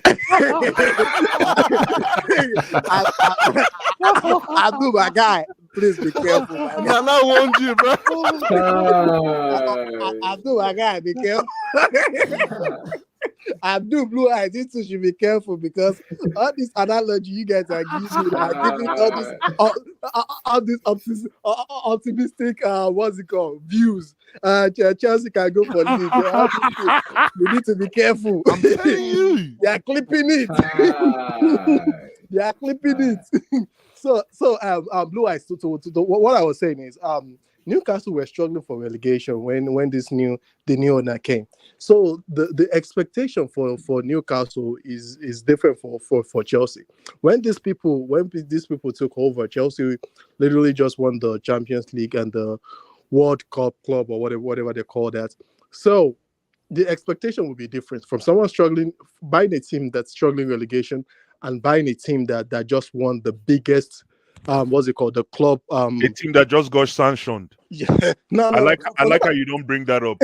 No. The sanctioning is a whole different ball game. It's a whole different ball game. I'm just talking about the club itself. I'm talking about Newcastle where they was when the new owner took over, and Chelsea where they were when the new owner took over. So the expectation is going to be different. So they brought in Eddie Howe to steady the ship. If it can propel them to like mid-table, top 4 or where they are right now, they're okay. Nobody is going for Eddie Howe's head that he hasn't won a trophy in 18 months. That is, nobody's going for Eddie Howe's head. They are okay. Now they are trying to go to the next level. That notwithstanding, look, notwithstanding what you just said, right? I agree, but I feel like you're making excuses for these guys. I'm not making excuses for them. I'm just saying. I'm just saying. Chelsea, these guys, once you guys take over like a very big club, you have to maintain that level. I don't care. I get there's this project view. You still have to maintain it. The drop from where Chelsea was and where Chelsea is at right now, the disparity is way too much. We are talking about Chelsea in a relegation battle in the same statement. That is, I don't know how it sounds to you guys, but it's just saying Chelsea in a relegation battle. It's funny because Abdullah has the same this on right now. Look, if you ask me, if I had the choice to swap, I would do it right now. I will swap Chelsea's owners for Newcastle owners now. That's it. That's what I'm saying. These guys have to keep up with that level. Like you can't say, they are trying to sell us this project without winning. That's why I said you guys still have to keep it up. You guys still have to keep it up. I want to talk about that's why I said the ownership and still bringing the young talent. You guys want to do that. Paul with Stanley, Lawrence Stewart, Baghdad Ekbali, all of them, one of them or each of them needs to come out and address the whole fan base and need an explanation. Abdullah. The problem is not one of them coming out. The problem is I'm only seeing what's it called? I'm only seeing Todd Bowley all the time talking about Chelsea. I want the football people to actually talk about this project. Exactly. I mean, there's a video on what's it called? I can send it to you of Todd Bowley talking about the project, saying it's a long project, whatever. I don't want Todd Bowley talking about the project. I want someone that has like a footballing brain. I don't want a billionaire talking about like we didn't see this with with Roman Abramovich. We want the footballing people to actually say, hey, this is what's going on with this club. I don't want Todd Bowley talking about this stuff. Just go sit down, bro. Let the footballing people just talk. We didn't see it with anybody else. How many clubs, let alone big clubs, are you ever seen in world? I mean, think of all the clubs in European football. Who does that? Thank you. What owners do you see? Man City. Have you even seen the Glazers? No. Nobody does that. Why is Todd Bowley different? This guy is just always talking all about the money. How many of those teams? How many of those teams have come out of a sanctioning situation? Very harsh very harsh sanctioning situation. And Blue Eyes, to reply your sanctioning question, the sanctioning thing, I think that might be the turning point for this club. What do you mean? The turning because the Chelsea we used to know when Roman Abramovich was there. I said it the last stream, like this. The Chelsea we used to know. I said the Chelsea we used to know will go higher. The guys you were saying you wanted, which is Zidane and Simeone, will go higher. Like we will probably be linked with Pep and all these guys. That's the Chelsea we used to know. But the new Chelsea now. But the problem is, but K, that's a very good point too. I didn't even think about it. But the problem now is the trend is you can go and hire a nobody and make them somebody, and it's working. So it can work, but the problem is we don't trust these owners enough to like actually think, okay, this can actually work. It's a risky situation, and that risk. We don't want this club to be a team that will just be mid-table. Okay, let me ask you a question. Let's say these owners, go get Zidane, one of my guys. Okay. Pick up Zidane, and we still don't win for the next 3 years. Do you think the owners have failed? Regardless of who they hire. Let's be clear. Regardless of who they hire, I want to win. I don't exactly. So don't you think the owners are taking a fall? I'm not going to be biased and be like, oh, I don't care. Even if they bring Vincent Kompany in and we won the Premier League, I don't care who they hire. But the thing is, we can both see the writing on the wall from far, and we both can agree that it's not good. No, but I'm saying is half of the people on this panel knows that with Pochettino, we are not competing for the league. Cha-cha. Oh, thank you. Cha-cha. We know that. Thank you. Like, we are not. Let's not deceive ourselves. We are not competing for the league with Pochettino. Absolutely. When Pochettino was coaching in the Premier League, the league is not even this strong. Right now, the league is on another level. It's on steroid. Okay, let me tell you, what was Chelsea like before Rafa Benitez came in? What the hell does that have to do with this? Exactly. What does that have to do with this? Exactly. Rafa Benitez was here for like what, 3 months, 4 months? No, but when Rafa Benitez came in, I remember the same. I don't know if you guys were watching Chelsea then. I remember hearing the same crying on the street. Chelsea. I watched Chelsea. I know what you're talking about. Exactly. Oh my God. Hold on. Why? Hold on. Now. You're better than this, man. Hold on now. No. Let me just finish. I got something. I know you have an answer for me. Listen, when Rafa came in on an interim basis, Rafa came in from enemy territory. Rafa had the Liverpool gene when Rafa came. You understand? Yeah, he won the Europa League. And people were saying that Rafa is just going to come and help us, just manage the project. But in the process, he won something. Yep. Oh, okay. Blue Eyes. No. Wait, hold on. Blue Eyes. Yes. Can you remind me who was the manager before Rafa? Was it this? What's his name? Mourinho. No. Who was it? Oh no, it was this guy. I think it was the guy. Who did he get rid of? It was Roberto Di Matteo. Was it Roberto Di Matteo? That guy won the Champions League with that squad. Do you believe he was the influence behind that Champions League? No, the players. So why are we now crediting this guy for doing? No, but listen.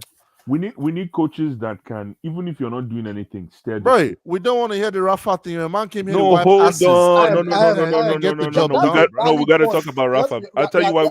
Man came. Rafa came here to wipe asses. Even the players didn't like him. Exactly. The players didn't like him because Mikel told us. We know that. But let me just say something clearly here. Come on, man. The thing about Rafa is right.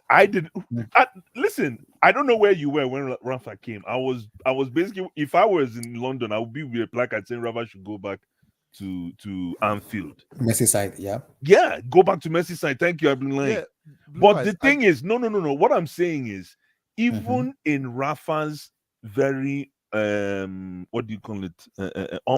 Unpredictable and tense short while at Chelsea, we still walked away with a chip. And yes, it's not. Yes, I know the players played for themselves, but Rafa was there to manage in his own way those personalities. He was there. He was a mere figurehead, but it worked.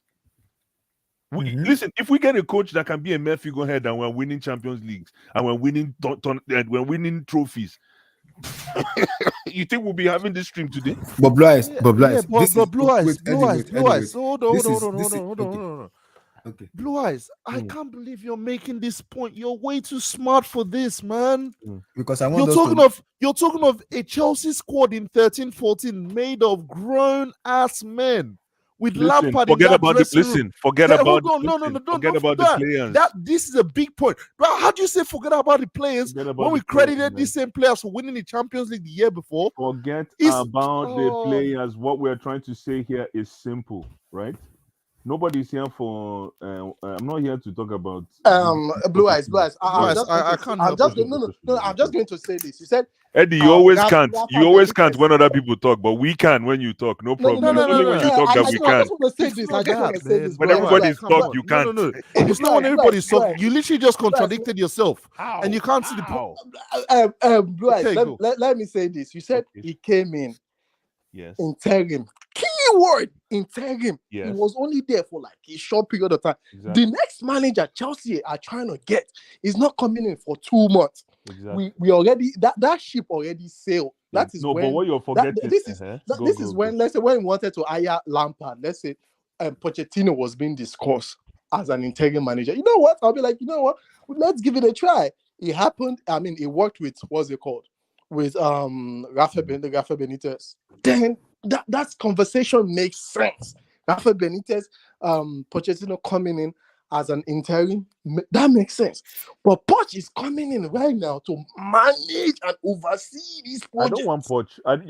You don't understand what's going on here. I don't want Poch. I don't. No, I don't want Poch at all. No, I'm not. No. I don't want Poch. But Blue Eyes is gonna be the new manager. What do we do? Nothing. Yeah. Blue Eyes.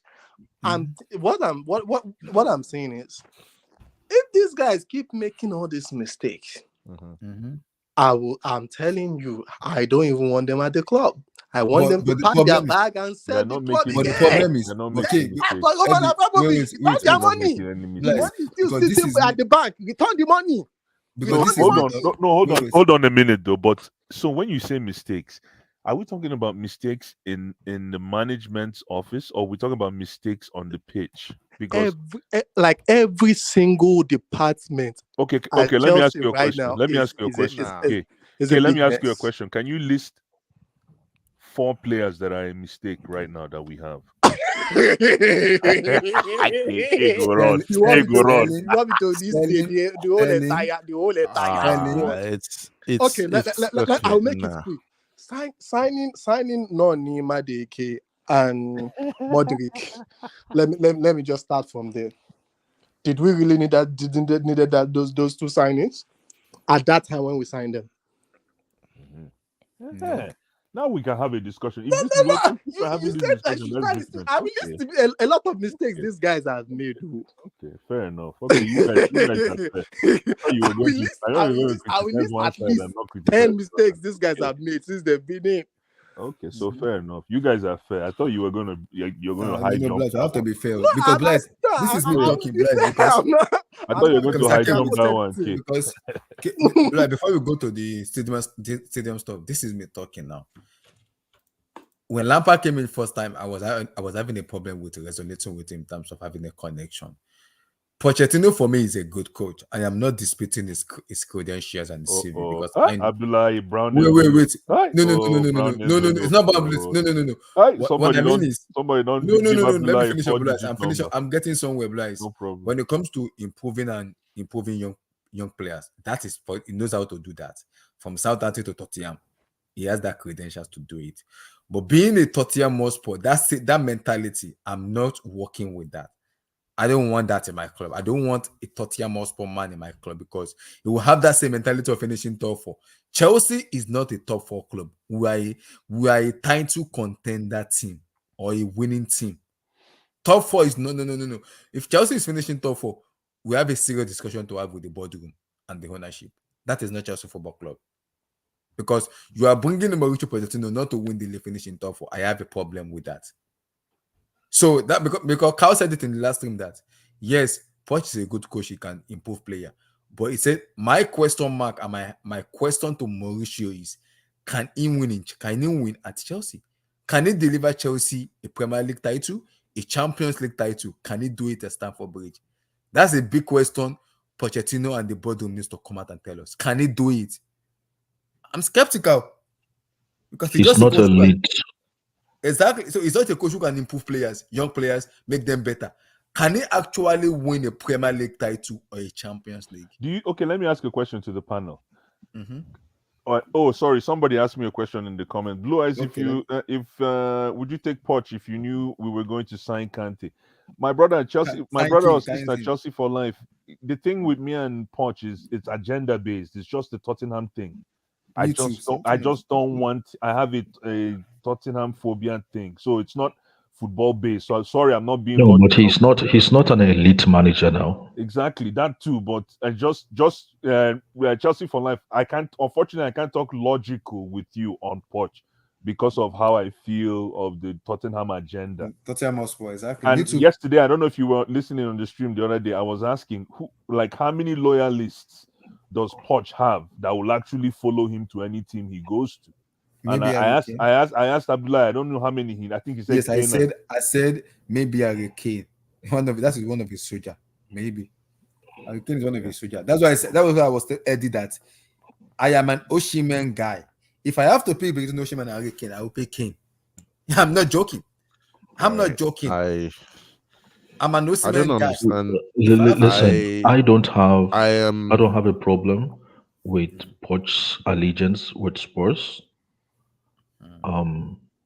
Because I don't see the rivalry. I've never seen the rivalry. I understand their rivalry with Arsenal, obviously, because they are both not London-based clubs. But with Chelsea, I've never seen the rivalry. The only issue I have, the only question mark I have is Poch is not an elite manager. And God bless reason. you, Abdul. God bless you. Yeah, but the question is, how many elite managers, guys? That's the question I had for the panel. How many, do we actually think that we have up to 5 elite managers coaching actively right now in world football? Yes, we have. Maybe I could mention 5. Yes, we're close to 3. I think they are more than 5. More than 5 lines. Okay. More than 5. Sorry, is my mic too loud?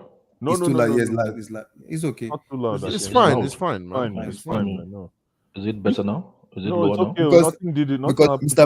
Blas, because this is me talking. I get me too. I'm on the same page with Abdul in terms of an elite manager. Because that was the question Carl was asking when I asked him. He said, "Yes, Poch can improve player. He can develop player. Can make better. He can do that.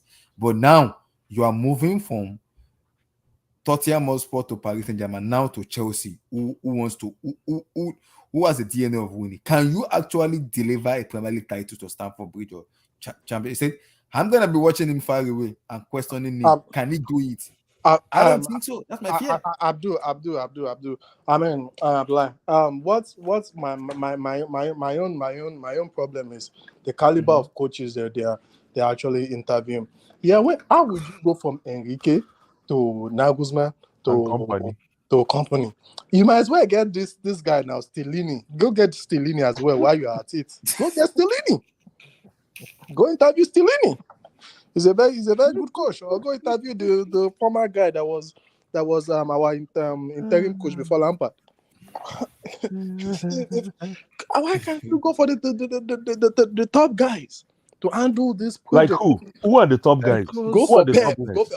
Go for Pep. Are you okay? Pep is on contract with Man City. Stop it. I don't care. Buy his contract out. How many? Okay, let me ask you guys a question. How many elite managers are in the EPL? EPL, 2. Because I want to Just know to- the reason is I asked this elite. question is I want to know how you just guys to- are defined. just What to- are the perimeters of being elite? Okay, for me, being I an can only elite, think of Pep at the moment. Pep and Klopp Pep. for me. Pep and Klopp. Even Klopp, even we have Klopp to- is not an elite manager for No, me. Klopp is an elite manager. He's Klopp is an an elite elite manager. Not manager. for You have me. to An elite let's give stop. him let's give him his bread. Klopp, Klopp Klopp, is an elite Klopp, manager. not Let's for give me. him his flowers. No, not for me. Not for me. Sorry. Klopp is an elite manager. Stop her now. I bro. You think can Ten have a- Hag has potential to be very elite. Which because he qualified for FA Cup final. No, because I've followed his work. I understand his philosophy. And I think Klopp. I think his potential. Yeah. I don't. To back Abdul's points, a lot of people are sleeping on this Ten Hag. If you actually go watch his win percentage in Europe, he's like one of the top 10 coaches in the world right now. It's like the highest win percentage. Hell? Yeah, Ten Hag. Wait, if you're coaching Ajax, we expect that. What the hell? But I'm just saying. Everything a lot you're of seeing people are in just sleeping United on this him. Like, season, he has a lot everything of you're seeing potential. in United this season is Ten Hag's work.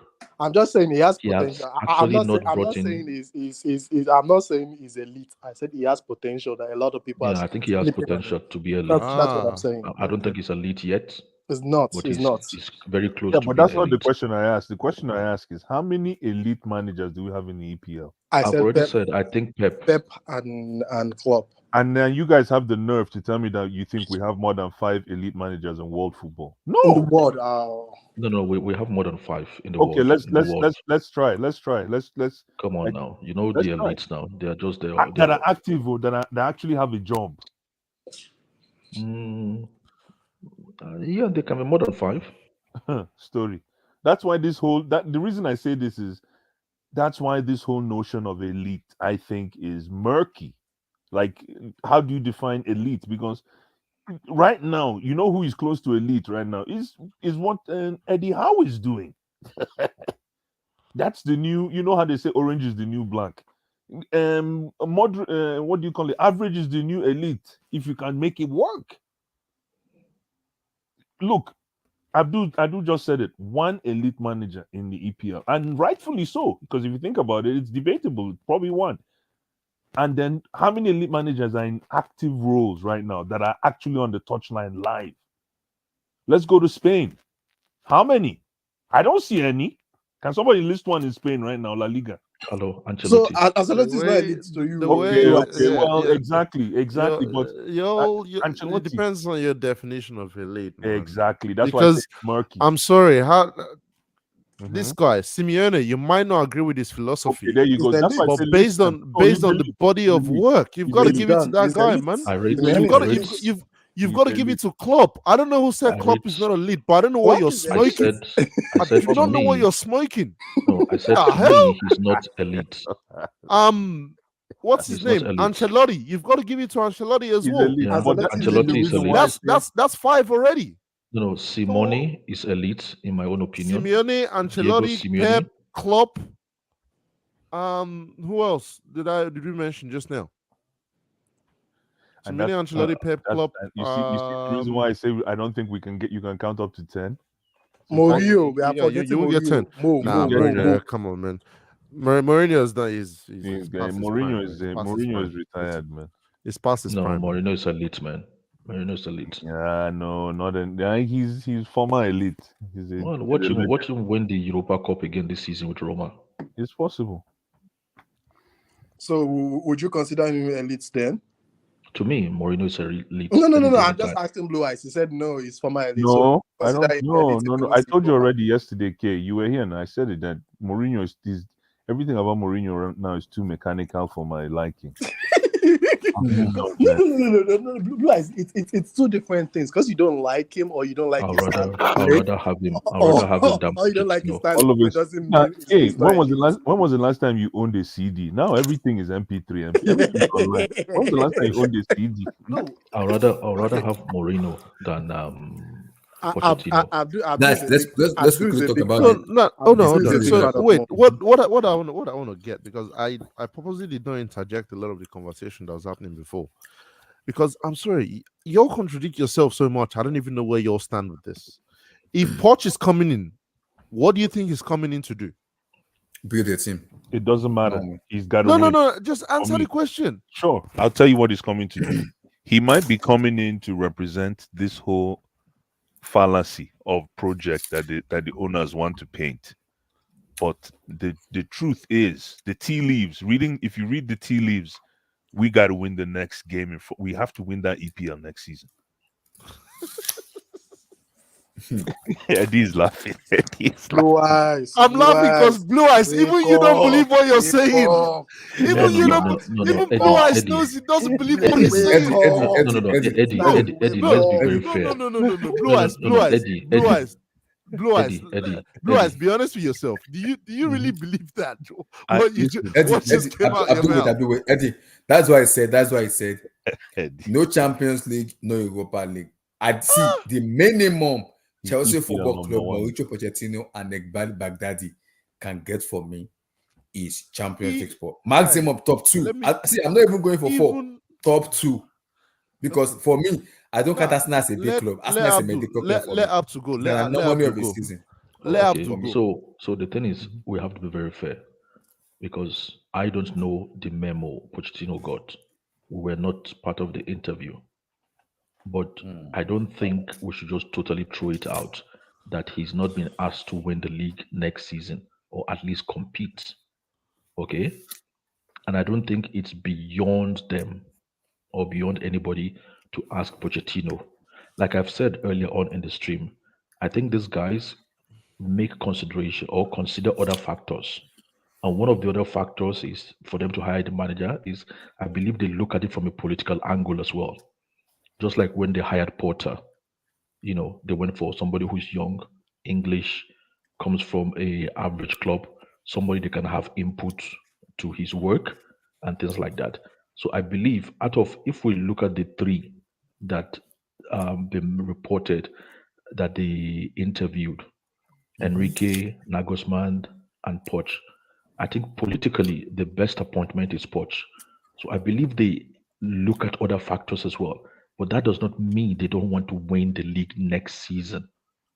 Okay? Maybe somebody like Poch have told them, I think we can challenge, but you need maybe like a striker and a goalkeeper. Maybe someone like Enrique says, hold on, let me finish. Let me land. 2 seconds, please. Maybe someone like Enrique told them, I need 6 more players. So we are not part of the interview. But it doesn't mean because he's Poch, they cannot give him category directive that try and win next season, and minimum requirement is for you to make the Champions League. We cannot totally throw that out. Abdul, sorry. Abdul.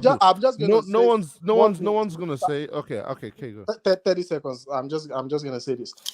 Every team at the beginning of that league next season. Now who they chop apple, man? They chop apple. Abdul, every Go ahead. single team at the beginning of next season, even those ones that just came up, Burnley, they'll be open for a miracle like Leicester. What happened? Can you hear me? Yeah, we can hear you. Yeah, we can hear you guys.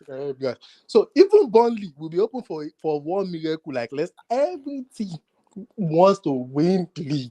Every team wants to be top 4. Every single team. No, but they've not spent 600 million now. They've not spent 600 million. It doesn't matter. As we can see. No, it matters. What do you the mean amount of matter? money you spend does not matter. That is No, it matters to those spending it. Chelsea won't be in this. No. In football terms, it might not matter, but those spending it matters to them. Okay. So you cannot say because everybody has the same ambition. Everybody who showed the strongest intent? I'm going to use Nottingham Forest for you as an example. Mr. Kim, it matters. You know why it matters? It matters. Do you know how much Guardiola because they have the spent? ambition. Wait. Hold on. They have the ambition to stay up and do well. That is why they were signed. They signed almost 20 players. So the point being, every single team, every top team will be going for the same thing. We want to win the league at the beginning of the season. But the main thing we have to be very honest with ourselves. You just gotta be honest with ourselves. You have to analyze what's going on. The reason why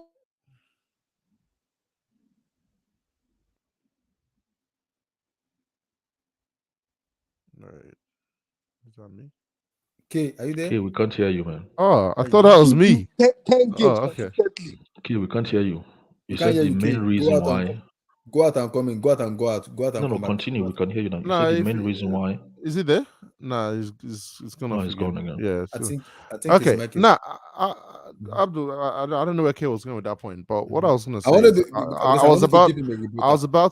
was about to stop you when you said, we can't say these owners don't want to win. Of course, everybody wants to win the title Yeah, next season. that's According my own to point. OK, of course, if you offered me the title at the start of next season, I will happily take it. But let's look at this season. If you offered Arsenal fourth at the start of this season, forget anything that's gone into the season. Yeah, at the start of this season, let's remember where they ended last season. Abdul, do you think Arsenal take it without playing a league game this season? They will take fourth. it. Fourth. Yeah, they will take it. They'll take it. If you offered Newcastle sixth at the start of this season, do you think they take it? Yeah, they'll take it. Yeah. They'll take it. Thank so you. what are we discussing here? That is my point. They've both overachieved their targets at the start of this season. Hold on, Abdul, hold on. Their target at the start of this season, they've exceeded it. The fact that there's a target doesn't mean we cannot exceed what that target is. Yeah, but if from the moment they knew Newcastle say we've come sixth, target achieved. Okay, let's try to finish as high as possible. But you know what? Target's already achieved. Okay, maybe with Arsenal they realigned their target at the middle of the season. Oh, we can go for the league title. Let's push. Let's make sure we give a tight run. That's fine. You can always readjust. But this is why I asked the question I asked before about Poch, about what do you think is coming to do here? Because I'm sorry, even if you got Pep, who according to Blue Eyes is an elite manager, I don't believe Pep wins the league with this squad next season. Yes, that's what I'm saying. Let's be realistic, man. Let's be realistic. So that's what I'm saying. What do you think? That's why, if you heard what I said at the start, I said as long as Poch gets a 2 or 3 year deal, this is a stopgap signing for me. Come in, improve the players, get a couple of them to world-class level, and then you go from there. That's maybe realistic. If you win a FA Cup, a Premier League, a Carabao Cup, fantastic. I will celebrate it. But given the fact that it's Poch and the way these owners have gone about this hiring, it tells me one thing, that the target is not winning. The target is player development. People need to wake up and smell the coffee. Yeah, but Eddie, don't go too far. Eddie, don't go too far. Nobody is disputing the fact that we do not know that player development is the key. But all I'm saying to you is this: you can player development all you want. If in 2 months you don't win, you're gone. No, of course. You're gone. I'm telling you. So if Poch thinks he's coming in to come and hold hands, come and hold hands and jump around, he's gonna listen. Whether you get 3 years or 5 years, if you mess up in 2 months, you're gone. No. Eddie, what you're trying to say is you are 100% certain it has not been demanded from Poch to try and win the league next season. And I am saying we cannot discount that he has been asked also to win the league in addition to developing the players. Okay, if he's just focused on developing the players, because you're not going to get what's his name, Poch. You're not going to get him for cheap. He's still going to come with backroom staff. He's still going to demand 1 or 2 players at the minimum. Okay, if you're just focused on player development, there's a lot of options out there. Yeah, because in my own opinion, that is not even going to be as expensive as Poch. Abdul, this is the thing. There will be a flow that he can't go past. For example, it might be we're not going past the conference. We have to be in Europe next in 24-25. That is the flow, right? The ceiling for Poch right now is getting to the Champions League. Let's be realistic, Abdul. It's getting to the Champions. Just get us that Champions League money. That Yeah. is what they're discussing with him. Before I go into it, because I want us to talk about this. If sorry, Go ahead. because if we're talking about an Enrique or Nagelsmann, or if you want to say Premier League next season, I'll sign off on that. I'll happily sign me up. No Poch, man. Know who you're hiring. Oh, Eddie, let me just say this. Let me just say this quickly, Abdullah. If anybody has not said to Port, now we are talking that in addition. No, if anybody is saying to Poch, competing is not part of your mission next season, then Poch has taken them for a ride. Okay? Are you telling me next season we're still going to be like 20, 30 points away from the second position? No one's going to say, no one's saying 2030, Abdul, but you're... Yeah, but you just said... Abdul, it's so clear to you. Let me just ask you you're saying it with This so is much surprising that conviction and happens. belief that we are not going to compete next season. Abdul, sorry, let that me- nobody let me- has asked Let him me, to compete Abdul, next season. let me tell you what's going to happen next season. Chelsea are going to start strong. They'll probably be in the top 4, maybe comfortably in the top 3. Towards the end of the season, they'll fade. And you know what they're going to sell Okay, to and you? then we'll end up with like 60 And points. then Abi. they'll let's say they end up finishing 4th. You know what they'll sell to you? The same Kool-Aid that Arsenal sold people like a couple of years ago. This is a young squad. This is a developing squad. They're still improving. But We're going to whoever make wants this. to buy That's what that- they'll tell you. Whoever wants to I buy can that see that can coming buy. already. No. Whoever wants to buy that can buy that. But I know But football. are they going to be What wrong you though? are saying is it's okay next season if we finish like 60, 65 points. Then, like I've said to Abdullah at the start of the stream, then it means Boli is going on a cruise, on his own cruise that we don't know. Okay. He's just cruising with us. Abdul, In that respect, please let them sell the club. Abdul, let me follow that line of thought. Yeah. How many points do you think Chelsea will finish with this season? That's This what is- I Just am just saying. just give an estimate. Just give an estimate. Just give That an is estimate. what I am saying. Yeah, They Abdul, need just a- give an estimate of where you think No, Chelsea no. will I'm finish. not Like going how to many give you an points? estimate because I have a 45, better maybe 45 explanation. beating Bournemouth. Abdullah, hold on. Abdullah, hold on. I'm not going to give you an estimate because I have a better explanation. If a manager is coming in next season and he's not going to be having sleepless nights like Pep, he's not going to stretch himself. He's not going to be sweating on the touchline. He's not going to be, screaming his life out. And you know that statement that Jose Mourinho made when he took Man United to second? He said, "This is my biggest achievement." Because in terms of capabilities, this team is not anything close to second. But I stretched myself. If a manager is coming in next season and is not ready to do that, these guys are taking us on the cruise. Seriously. Let's not accept garbage. They might sell it, some people might buy it, but me personally, I'm not buying that. I'm not buying that either, man. If you come in, you have I'm not buying you have a load of finish 600 million second, in your again. hands, and you're So- not stretching yourself. You are not converting. I don't know. Maybe converting Modric to a goalkeeper, converting Kepa to a left full back, and whatever. Stretching yourself. Let's see that this guy is technically stretching himself, and you just want an easy sale. So why you a good coach, a multi-million pounds coach? What you guys are hoping for is a miracle. No. I'm not hoping You're for a not. miracle. You're hoping for Eddie. a miracle. No, I'm no, sorry. I'm not hoping for a miracle. Like, wait, No, Abdul, Eddie. I'm sorry. Hold on. I asked this before. Are Manchester City going to be on annual leave next year? No. Okay. Is Ten Hag all of a sudden going to fall off a cliff next season? Maybe No, not. I don't know. how many times are you Okay. going to play City next season? Are you going to play them No, more than twice Hold on. in the league? Let him ask. No. Are you going to Eddie, play Eddie, Man Eddie, City Eddie, go. more Eddie, than go. twice in the Guys, league? Hold on. No. I'll give you an answer. Go. Are Hold on, title Eddie. challengers? Wait, title Eddie. challengers When I Arsenal. say Are they? maybe. Are they, No, are they let me going let on me sick take your leave next no, no, season? let me take your Amen. questions Yes. one after the other. They are going to Let me sick take your leave. questions one after the other. They are taking You a are sabbatical. only going to play Abdullah 2 seconds, please. Okay. You are only going to play Man City. That's why I say you have to stretch yourself as the manager. You are going to play Man City only twice in the league next season. Why don't you just pack the bus and get a draw? Worst case No, scenario, you get a draw Abdul. from those 2 games. That's what I mean by Abdul, stretching yourself. Come on, Abdul. You know too much about football to say this, man. How do you come up with that? Oh my days, man! Wait, if this was what matters. Hold on. If this was just about playing Man City twice and locking stuff up, how do you? Jesus, I can't even touch that point. How do you even say that, Abdul?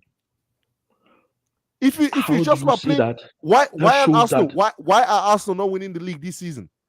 Here we go. Now we're being compared to Arsenal. So no, I'm not saying you're comparing Chelsea to Arsenal. But guys, listen to the point, man. You can't just disregard the competition. The reason why they are not winning the league this season is because they haven't got an elite manager. They've got a manager who has swallowed it at the last stretch. Is Chelsea getting an elite manager in Pochetino? That's what I'm saying. But it's better than Ateta. Okay. So, my brother, that's what I'm saying. It's better than Ateta. Why are we not getting an elite manager? It's better than stop it. It's better than Ateta. How do you know it's better than Ateta? At what point? Mauricio Pochettino is far better manager than Mikel Arteta. How is he better than Ateta? Why is he not better than Ateta? How is he better than Ateta? This man has yes. I can understand the Tottenham Hotspur allergy in which he improved Tottenham Hotspur. Ateta so wait, so Ateta was Abdullahi coach to Pep Guardiola. Forget about the Ateta conversation. My thing is, we just disregard the fact that there are 19 other teams who won exactly the same thing as Chelsea, and we expect Chelsea to compete. Okay. That's messed up. That is messed up. I'm sorry. Next topic because I wanted to talk about. Listen. Yo, you know what Eddie wants. Eddie wants us to be content. No, hold on. Let me just. I wouldn't. I know, but Eddie, what you want us to be? I know what you're trying to do here. What you're trying to do is you want us to be content with. He's trying to give us a script. He's trying to sell us a script. Thank you. No, Blue Eyes. No, that's okay. No. That's not what we're not developing. See, Blue Eyes. Abdul. What he's trying to say is. Yes. Mm-hmm. What he's trying to say is not. Don't worry. If you don't win next year, wait. You have 10 more years to go. Eddie wants to win tomorrow, like everybody. No, he doesn't. But just lower your expectations. Lower all these expectations. Lower your expectations. I expect all the nonsense that you are coming for. Before we go to the last talk. I said this. Blue Eyes. No, Blue Eyes. Hold on. I said this before because you just misquoted me. I said this before because you just misquoted me badly. I said if you were giving me a Pep next season, or by all means, competing can be in the question because I know who's coming in. But guys, I'm a realistic person. There is no way I'm expecting Pochettino with this squad who are young to compete. It's not like we have format. How many title winners do we have in this squad? One. How many people in this squad have won titles? When you have a team in Man City with players who have won titles. You have a team in Liverpool with players who have won titles. Now let's extend the conversation to how many players in this squad have competed for titles before. None of them. Now you're gonna have a conversation. Only Thiago Silva. And extend it to the other team. But all of a sudden, I'm now supposed to expect that this team competes. You're wild, bro. Let's I'm not selling no script, Eddie, like you said. Eddie, but let's be realistic. Eddie, how many Arsenal players what did you say now? Competed for title before? Gabriel Jesus and Zinchenko as one is. There are 2 or 3. Yeah. Are they not competing? But they folded when it's counted. They folded. Yeah, I know. Where they are now is due to their strong start. But that's still compete. I'm not saying win. You must win the league. I say compete. I don't want to see you 30 points behind the league winners. My theory on Arsenal, I've said this so many times. When they had no expectations, they were performing well. What's happened since the World Cup? They've been on a decline because they can't handle expectations. Who cared about Arsenal from September till December? I do. I don't want to. Now let's be honest. Let's be honest. Nobody. No. Abdullahi, be fair. Nobody cared about Arsenal at the beginning of the season. Most people didn't even have Arsenal in the top 4. Me too. Yeah, but they're still No one competing. took. Hold on, no, Abdul, relax. No one took Arsenal seriously until January. And what have they done since? They've been on a decline. Let's face the reality here. Yeah, you're right. You're right. Because But they're still these competing. players have never been in the position they are. Now, their fans may not accept it. But if you go to the Arsenal board, they are happy with what they've done this season. You can say, yeah, they're competing and all that. But I'm sorry, if you ask me, they failed. They failed massively because this was their best chance with an 8-point gap to win that title. But I can also understand the fact that there are reasons why they folded. They have young players. They have a manager who's still figuring things out. Again, as a fan, can I hold that against him? It is what it is. But they still failed. I can't just put it as a blanket statement that, oh, they competed. No, because the expectation at the start of this season was, let's be honest, how many people here said Arsenal top 2? Nope, nobody. Thank you. That's my thing. You can't now say Poch next season top 2. That's not how it works. Eddie, what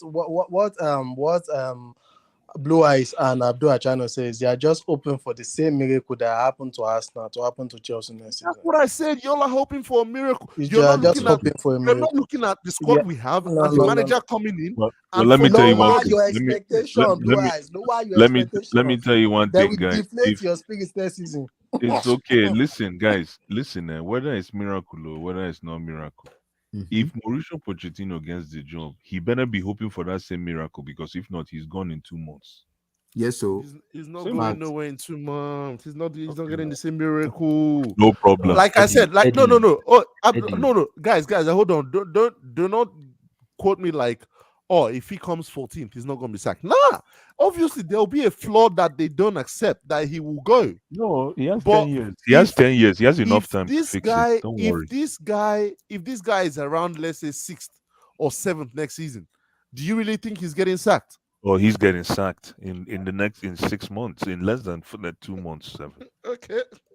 So, guys, I want to talk about something to hand it up. Talk about it. I listened to it. That's what I'm looking up to you. Abdul, you need to kind of expatiate more to me on this. As an engineer, if you want to build a stadium, sometimes some engineers build it. If you can build it 6 months, a year, 8 months. It depends. Also, it's 2 things for me as an engineer building a stadium when you play soccer and everything. Because if you're gonna use 2 billion to build a stadium, it's not just a stadium.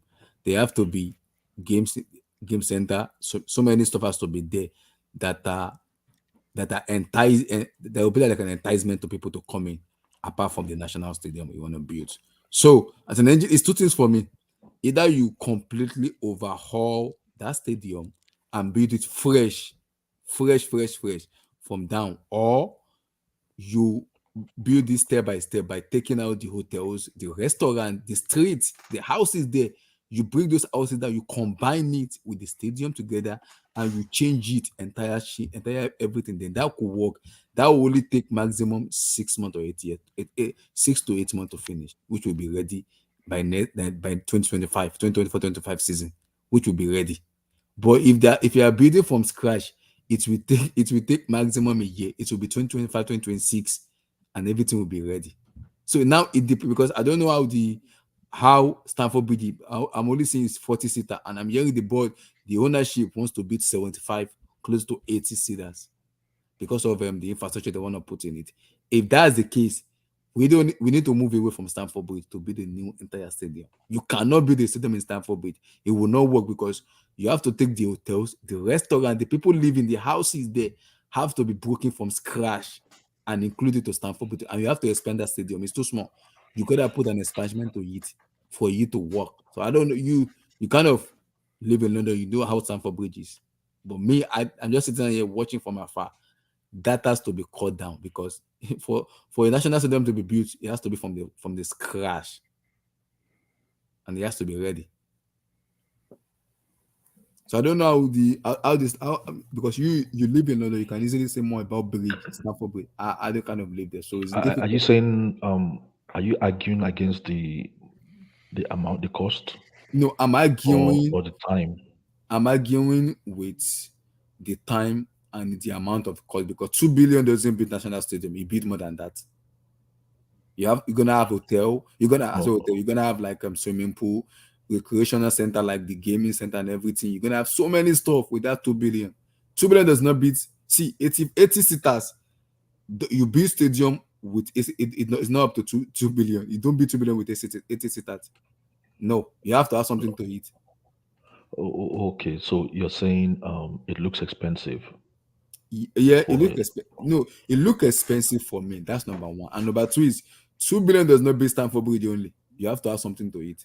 Hotels, restaurants, recreational center, like the gaming. But the question is there.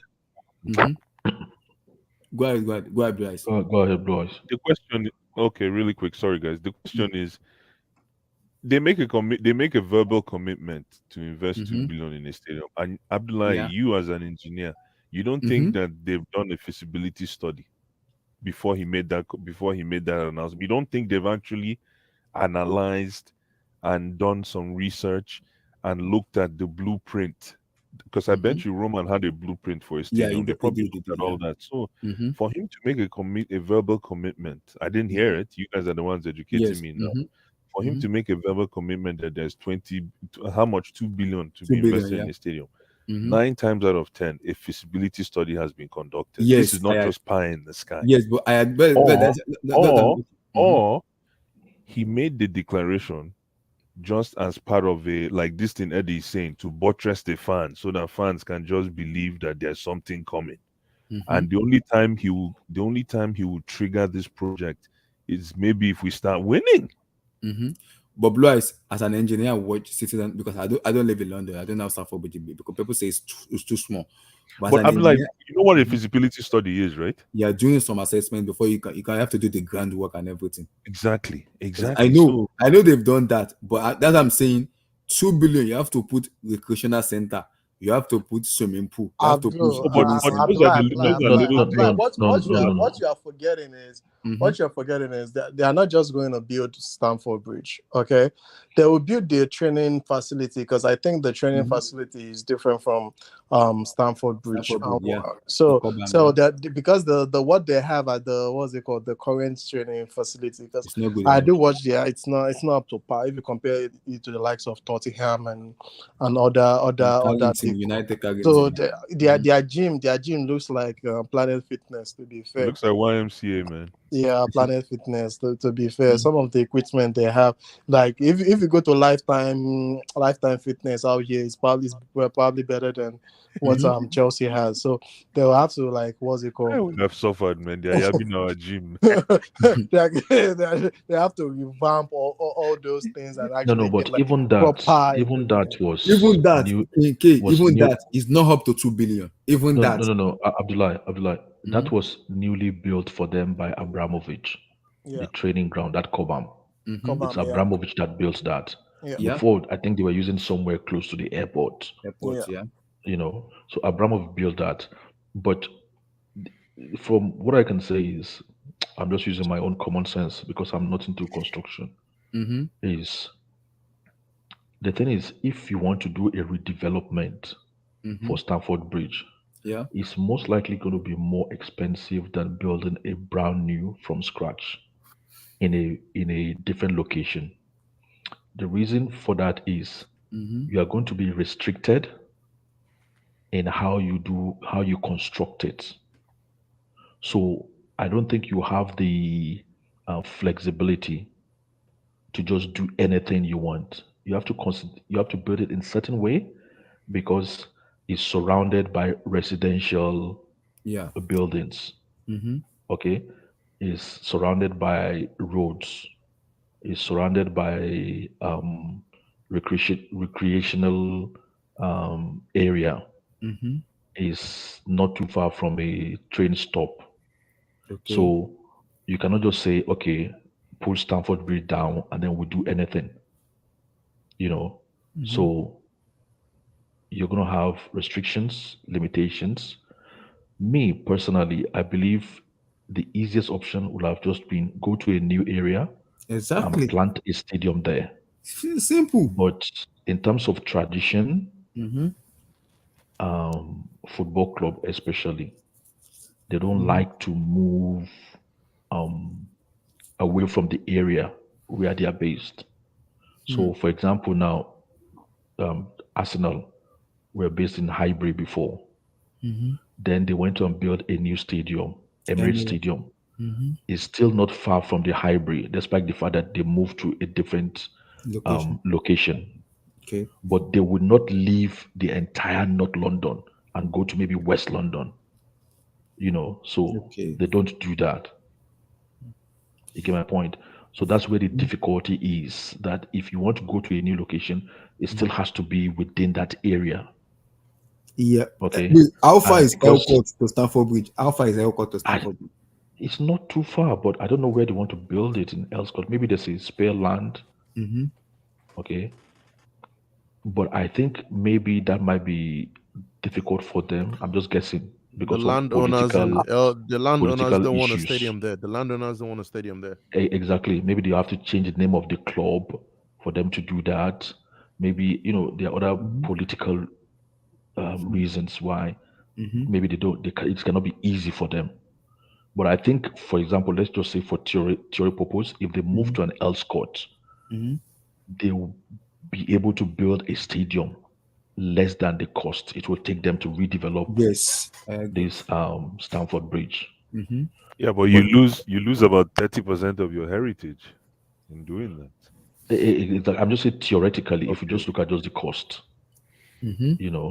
so they have this kind of options, but it's not easy for them due to other social, political reasons for them just to leave Stamford Bridge. Is this what the I prototype think looks like? Because This Abdul, because sorry the to one cut that you short. Abramovich wanted to rebuild, this is it.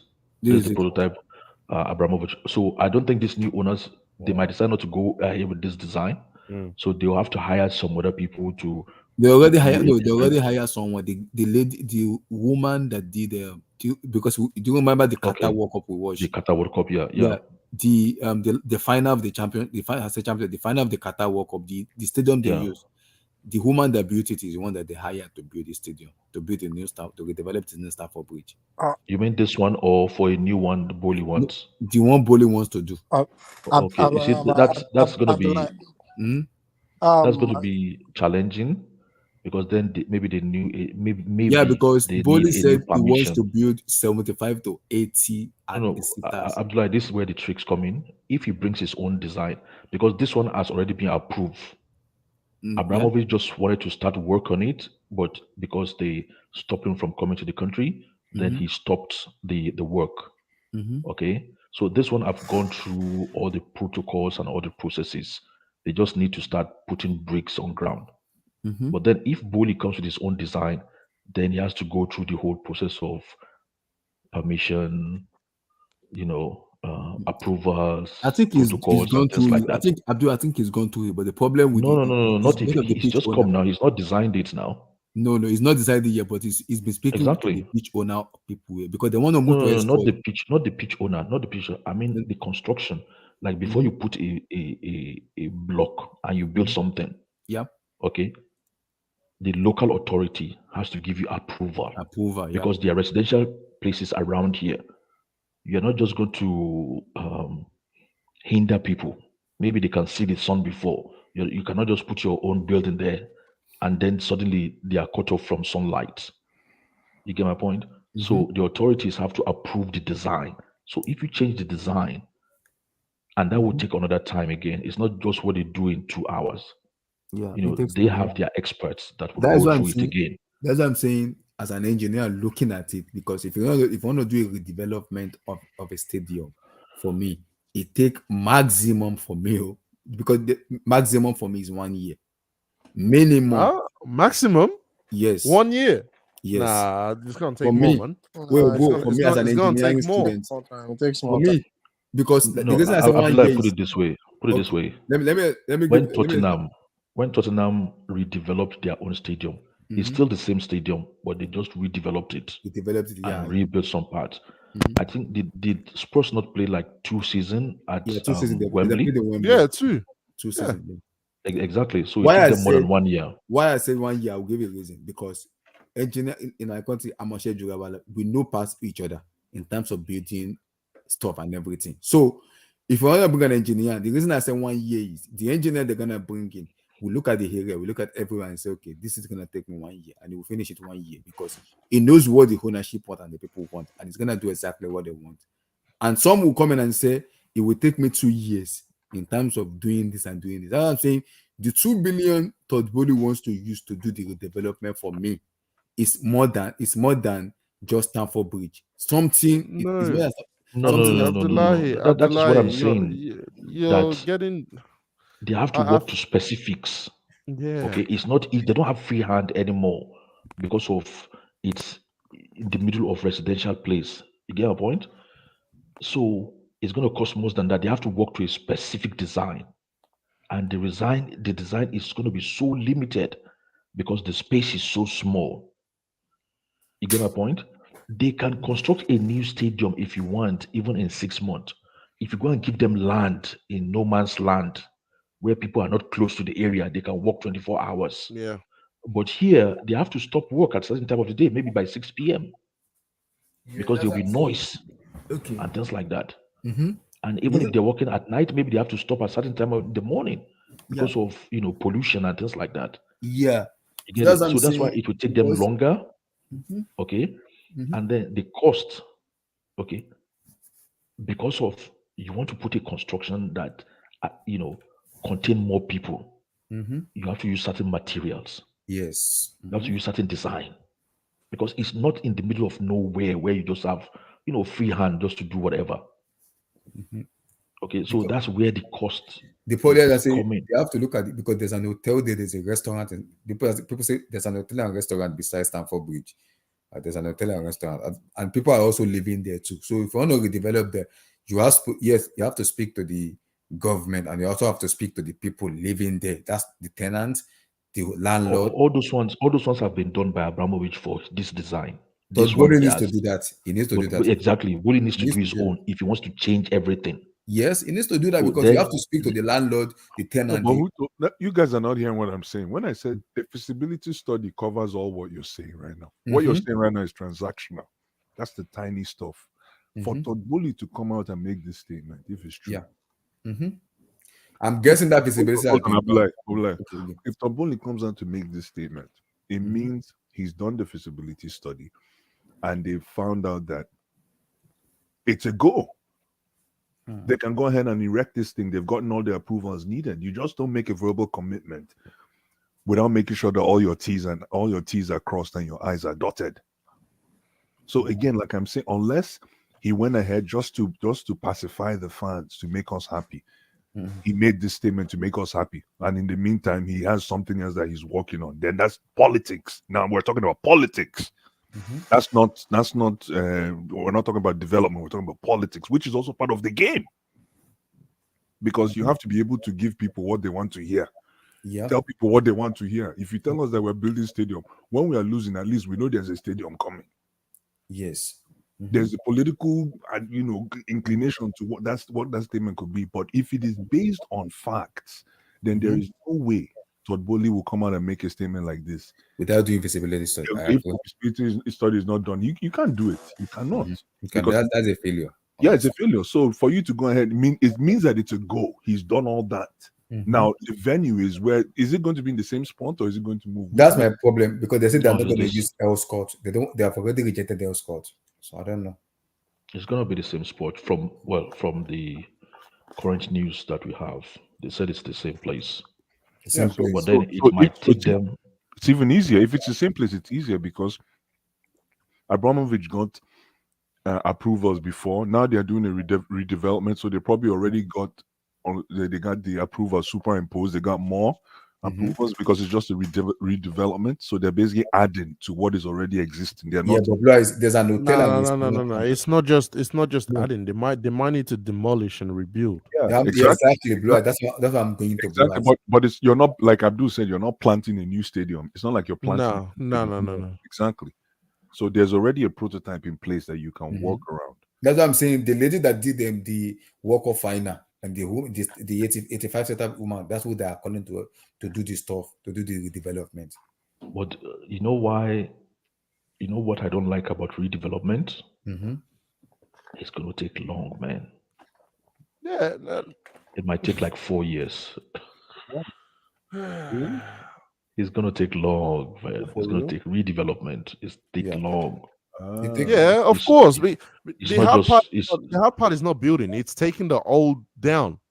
Mhm. Like, look at what Chelsea have run. You've got to take everything down. Building down.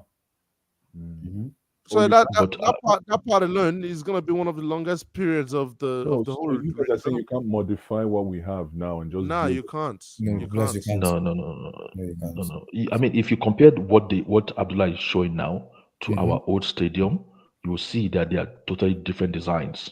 Start design, yeah. So, No, but the thing is, it doesn't mean that when they start pulling it down, that we're gonna stop playing there. So we might still be able to play there maybe for like 2 seasons while work is going, and then at some point we have to when go the critical, Wembley. we have to stop playing there. We have to go to like Wembley. Wembley and pay them. Before we see a new one, it's gonna take a while. That's Yeah. my suspicion. That's what I'm thinking. Me too. If you ask me, I just think Tobol is playing politics. I don't think they're building any stadium. I think they are. They are. They are building stadium. It's part of the Abramovich. What Abramovich wanted. It's in the statement they signed. It's not just what Abramovich wanted. It's all about revenue as well, man. These guys want. Yeah, but Ask me. I think I'm having some funny feeling. It doesn't make sense because you're making an investment now that you're going to see revenue from it in 4 or 5 years. Like, I don't get it. And in the meantime, sorry. No, what you say? Blue, I you cut off for a bit. you build the stadium now. You start building, you say revenue. Okay, it's going to take 4 years to redevelop. So you're building something now so that you can cap your revenue 5 years down, starting 5 years down the road, and then you're losing in the meantime. But Blue, like I said, wait, Blue Eyes. You can't be saying this, man. Can you? What are Tottenham doing right now? Are we Tottenham? Oh my goodness! Yeah, no. Yes. No, Blue Eyes, you're missing my point. This is what I'm saying. The Tottenham fans want to win. I see them online every day crying about this whole nonsense.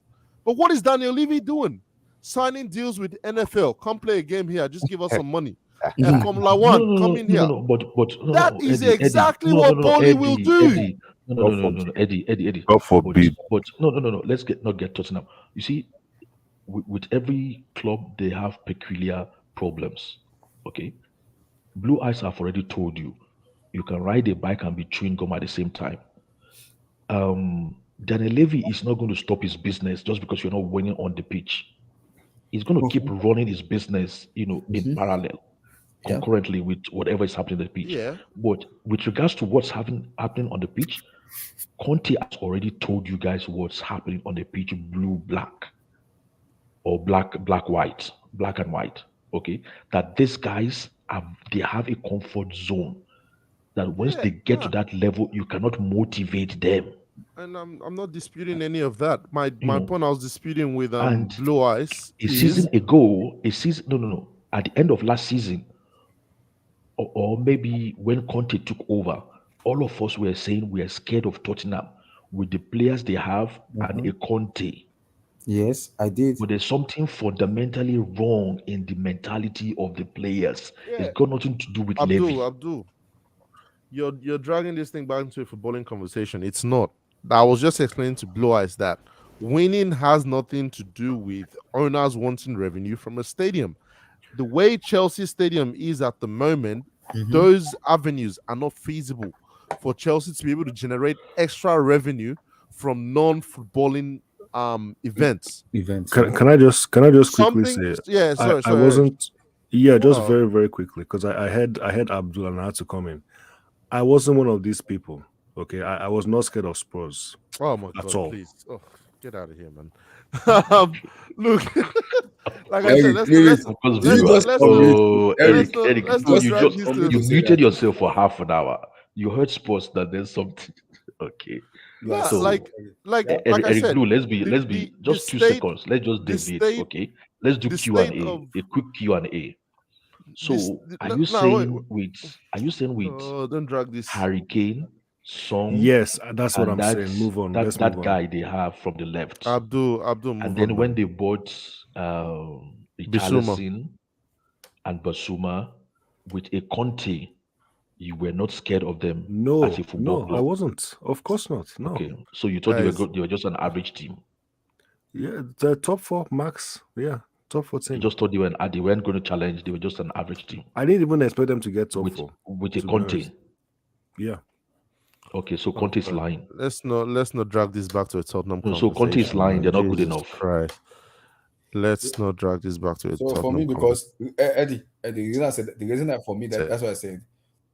We have different when it comes to building a national stadium. We have No, okay. Hold on. Abdullahi, like I was saying, right?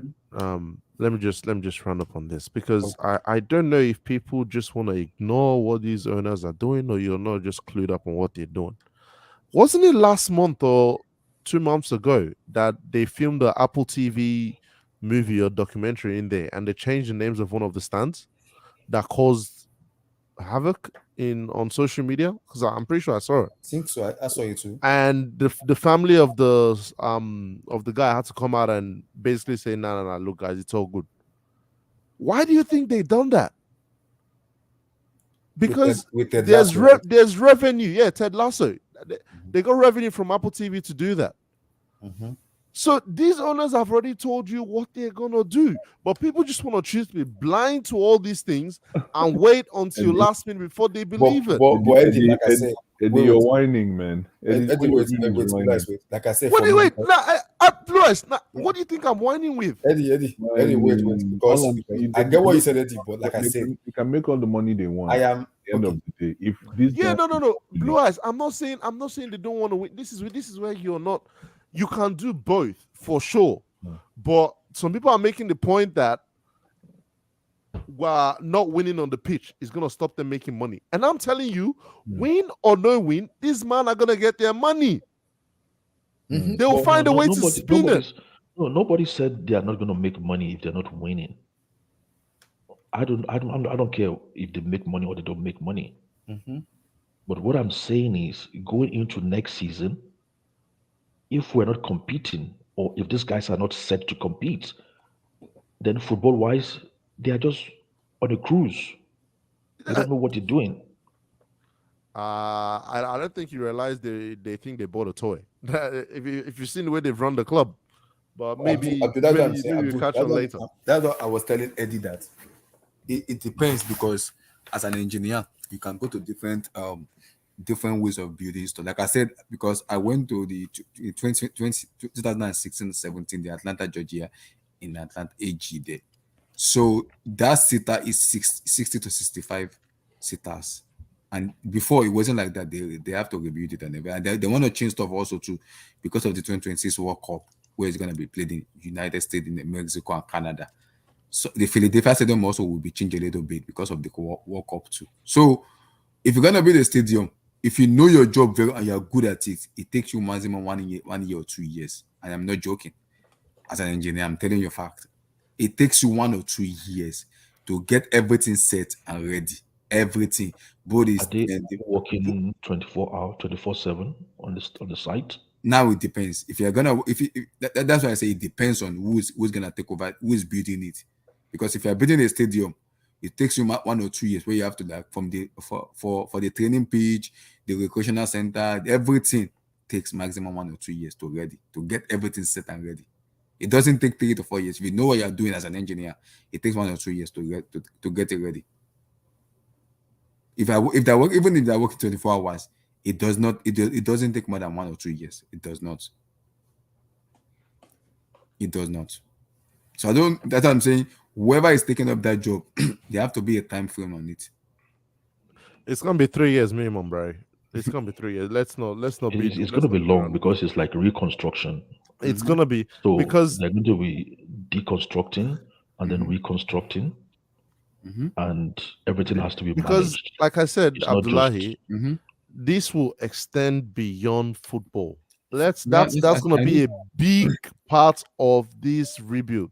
Exactly. If it's just about building a football stadium like the Qatar World Cup stadiums, cool, they can get that done nice and early. All you need is your pitch, your stands, your screens, and all that kind of stuff. But this is gonna be more than, okay, cool. If we're gonna have the UFC being held in here, what do we need? if we're going to convert this for the sake of NFL, what are some infrastructure that we need? Because I'm telling you, that is a big part of all these conversations. That's what they're committing to be. You can't commit 2 billion. You just building a national stadium. It does not make any sense. If they were gonna do the same plan Roman had, they would have just gone through with the Roman plan, because I don't think Roman would have cared so much about the extra stuff. But now these are Americans and they know they're gonna be here when that stadium's ready. And I'm also hearing due to the 2026 World Cup too. So they want to do everything. They want to also make it more beautification too. Not that they're gonna play the World Cup there, but at least try to host a UCL there. Where's the World Cup there? United States, Mexico, and Canada. Yeah, what does that have to do with So what I mean is the stadium they want to build at Stamford Bridge. They want to paint it, make it more enticing to people when they come into the stadium to see. That has nothing to do with the World Cup there. That's why I say the reason I bring up the World Cup is these people are American owners. So they understand what they want to do in terms of the NFL, the boxing, the UFC. They want to stage the kind of competition at Stamford Bridge. So they want it to look more enticing when they stage it. They want, for example, WWE WrestleMania. So sometimes they go to Philadelphia, they go to New York, they go to so many places. They can decide to say, okay, WrestleMania, come to Stamford Bridge. It can happen. So they have to do a stadium where even if people want to come in, it has to wow people. Remember, United are having a new takeover too. They want to reconstruct their own stadium too. So this stuff takes time where they have to do something to entice the whole entire. Look, Tottenham Hotspur Stadium. Look at how good it is. They are losing matches, but their stadium is very, very good. I like that stadium. Very good stadium. And even the pitch, even their training pitch also too, it's also good too. I like it too. But my issue with it is only 60, 65. But Bowley wants to go to 80. He wants to go to Stamford to 80 seaters. See, that's why it's probably going to take him, cost him 2 billion. 2 billion, yeah. He wants to go to 80. Because 80 seaters. Roman wanted to do only 60, I think. Yeah, 65. So Bowley wants to go to 80. That's what I'm saying. You're going to be seeing UFC. You're going to be seeing WrestleMania. Are you sure these guys are not setting this thing up to sell it back to Abramovich after 10 years? I have that feeling, Abdul. I have that weird feeling. I have that weird feeling. When y'all wake up, let me know. Because it might be Abramovich's plan. It might be. I don't know what Chelsea fans are smoking. Y'all just have wishful thinking, and you just want to believe, boy, it's all gonna be roses. Like the Chelsea, nah. Eddie, can we not dream? We can dream now. We can have. But you can dream, but know the owners you have. Look at the evidence across Europe. What is it's similar to what people do with English managers. Look at American owners in Europe, and let me know who has been the most successful in Europe and tell me what they've won. None of them. I know. So when the evidence is there that these guys aren't believe whether I want to believe, then they're not here for the sporting success. No. So after they've done all the investments, the 2 billion stadium, the large amount they've invested in players, they've gone around the world. Okay, how are they going to get their own returns? Is it not by selling it to somebody else? Now, great question. They're gonna use Chelsea to buy some feeder clubs, right? Yes. That will be their first avenue to start collecting their money back, because the deal is not to take money out of Chelsea. But remember how they said they want to create a multi-club model? They're gonna have 5-6 different clubs. Where are Chelsea gonna be buying from? Those clubs. So those clubs are gonna be all these things we're seeing now with the young players, and it's because they don't have another club to do it with. But all these young players from Ecuador, from Colombia, from all around the world will start going to those feeder clubs. Those feeder clubs develop them. Chelsea will buy them for cheap, quote unquote, right? Okay. But if I'm buying a player for, let's say, 2 million and I'm selling him for 25-30 million, what is that? A $23 million profit, right? Yeah. So that is how they will start collecting their money over time before this 10 years is over, right? Now, by the time all this is going on, this stadium development is now done, right? That's where they now start improving the value. Again, all they need to do is improve the value of Chelsea. They don't even need to take physical money out. improve the value of Chelsea, make the experience at the stadium better. Just find someone who can maintain Chelsea to a reasonable level of standing within the Premier League. So that's why I said there's going to be a flaw.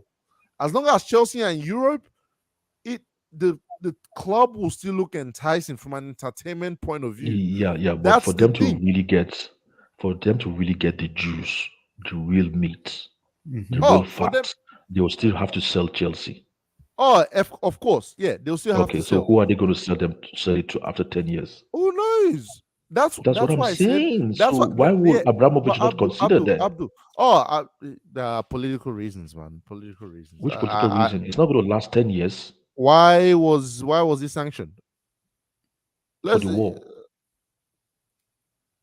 Is the war going to last 10 years? I don't know what the deals are on sanctions, but you don't just get rid of them like that. It's called but sanctions. it's not going to last 10 years.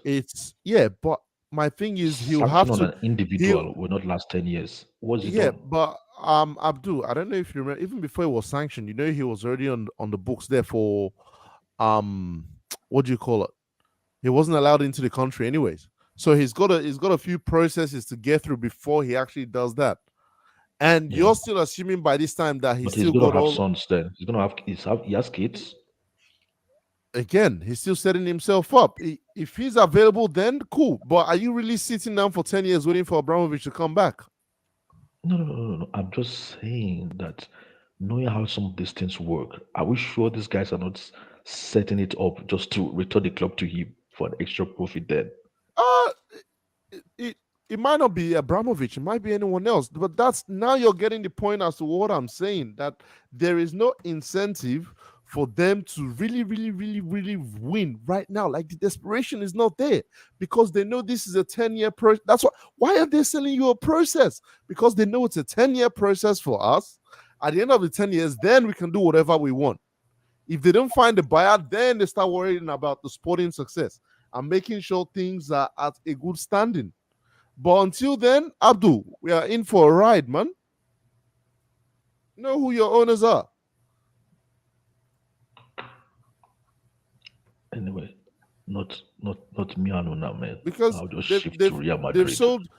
Go check the teams that they've sold your old dreams about. The Dodgers. Dodgers have only won one World Series this whole time, and they've been selling us on the Dodgers.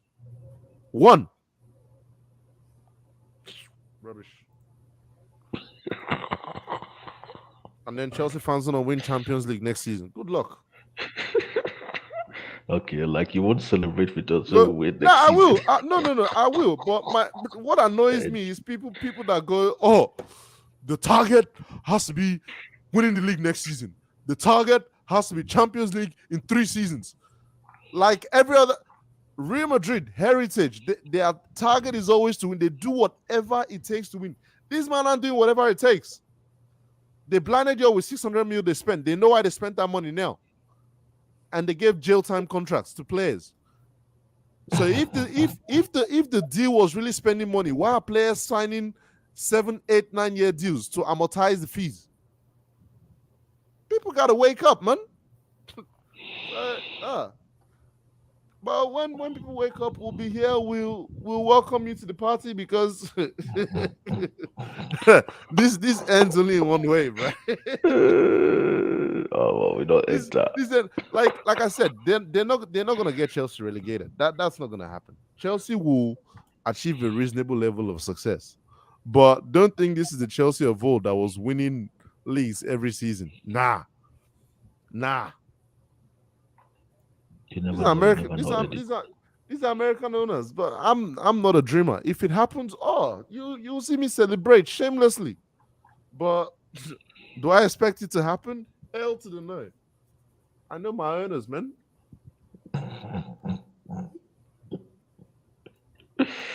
We don't enter. I'm telling you. Where's Abdullah? Is he going to smoke something now? Abdullah. Or is he falling asleep? No, is he? I thought he was heading to work earlier. Oh, sorry, Abdullah. Yeah, Oh, because okay. it's tough. It's a little bit complicated because looking at this development stuff, because my head is already hot in terms of doing this development I want to start doing, and I'm asking myself, if you don't want to lose, is it Elscott, whatever they call it? Find a way to do it. Start from the scratch is even better than doing development, because if you start from the scratch, people knows, okay, you are building this thing from the scratch. Because if you are doing it, But the thing is, Abdullah, right? Mhm.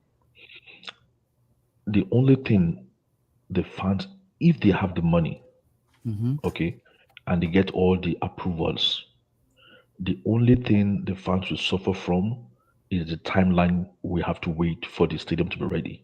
Exactly. Okay, so if they have the money, if they have the 2 billion, and they have all the approvals, let them redevelop it.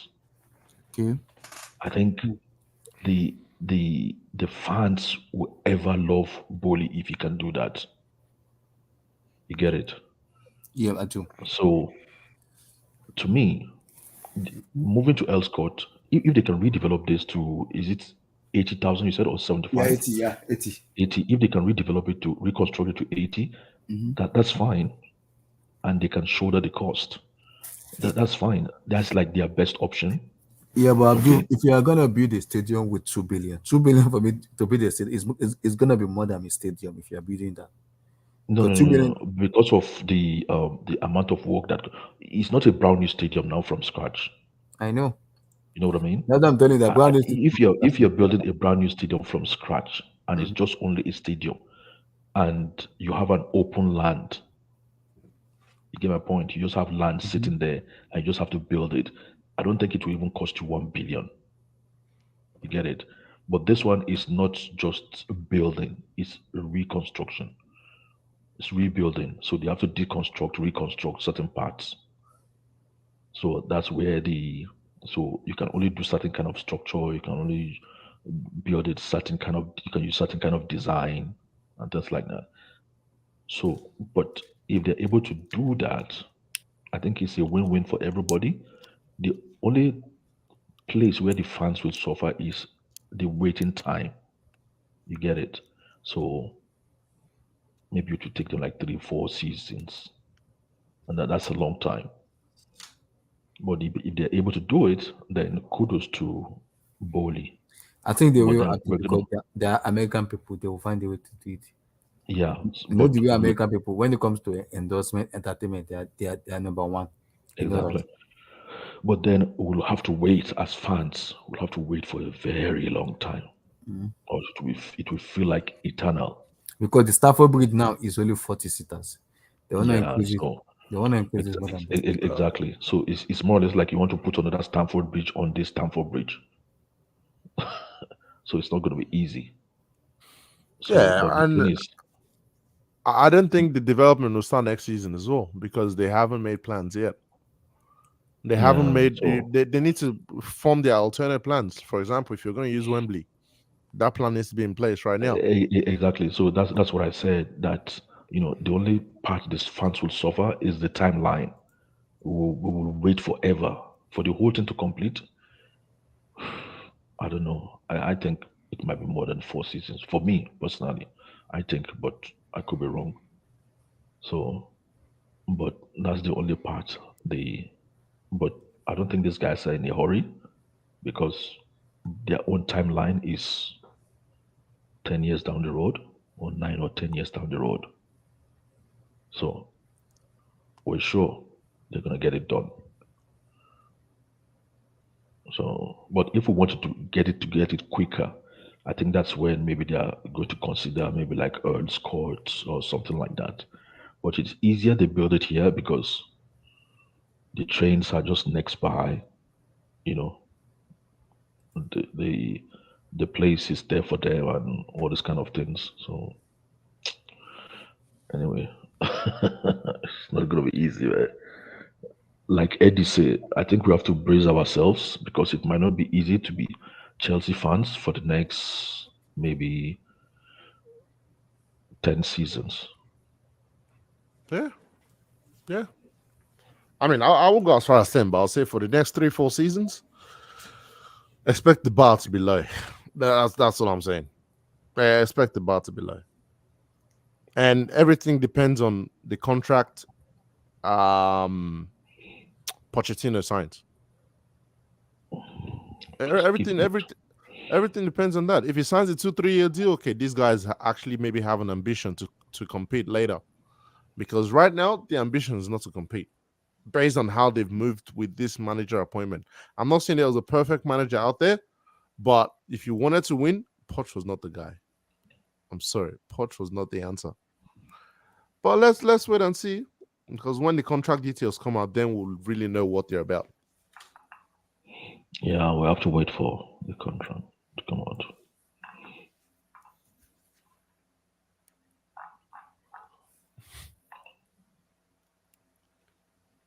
Anyway, Abdullah, I gotta jump, man. It's a bit late for me here. No worries.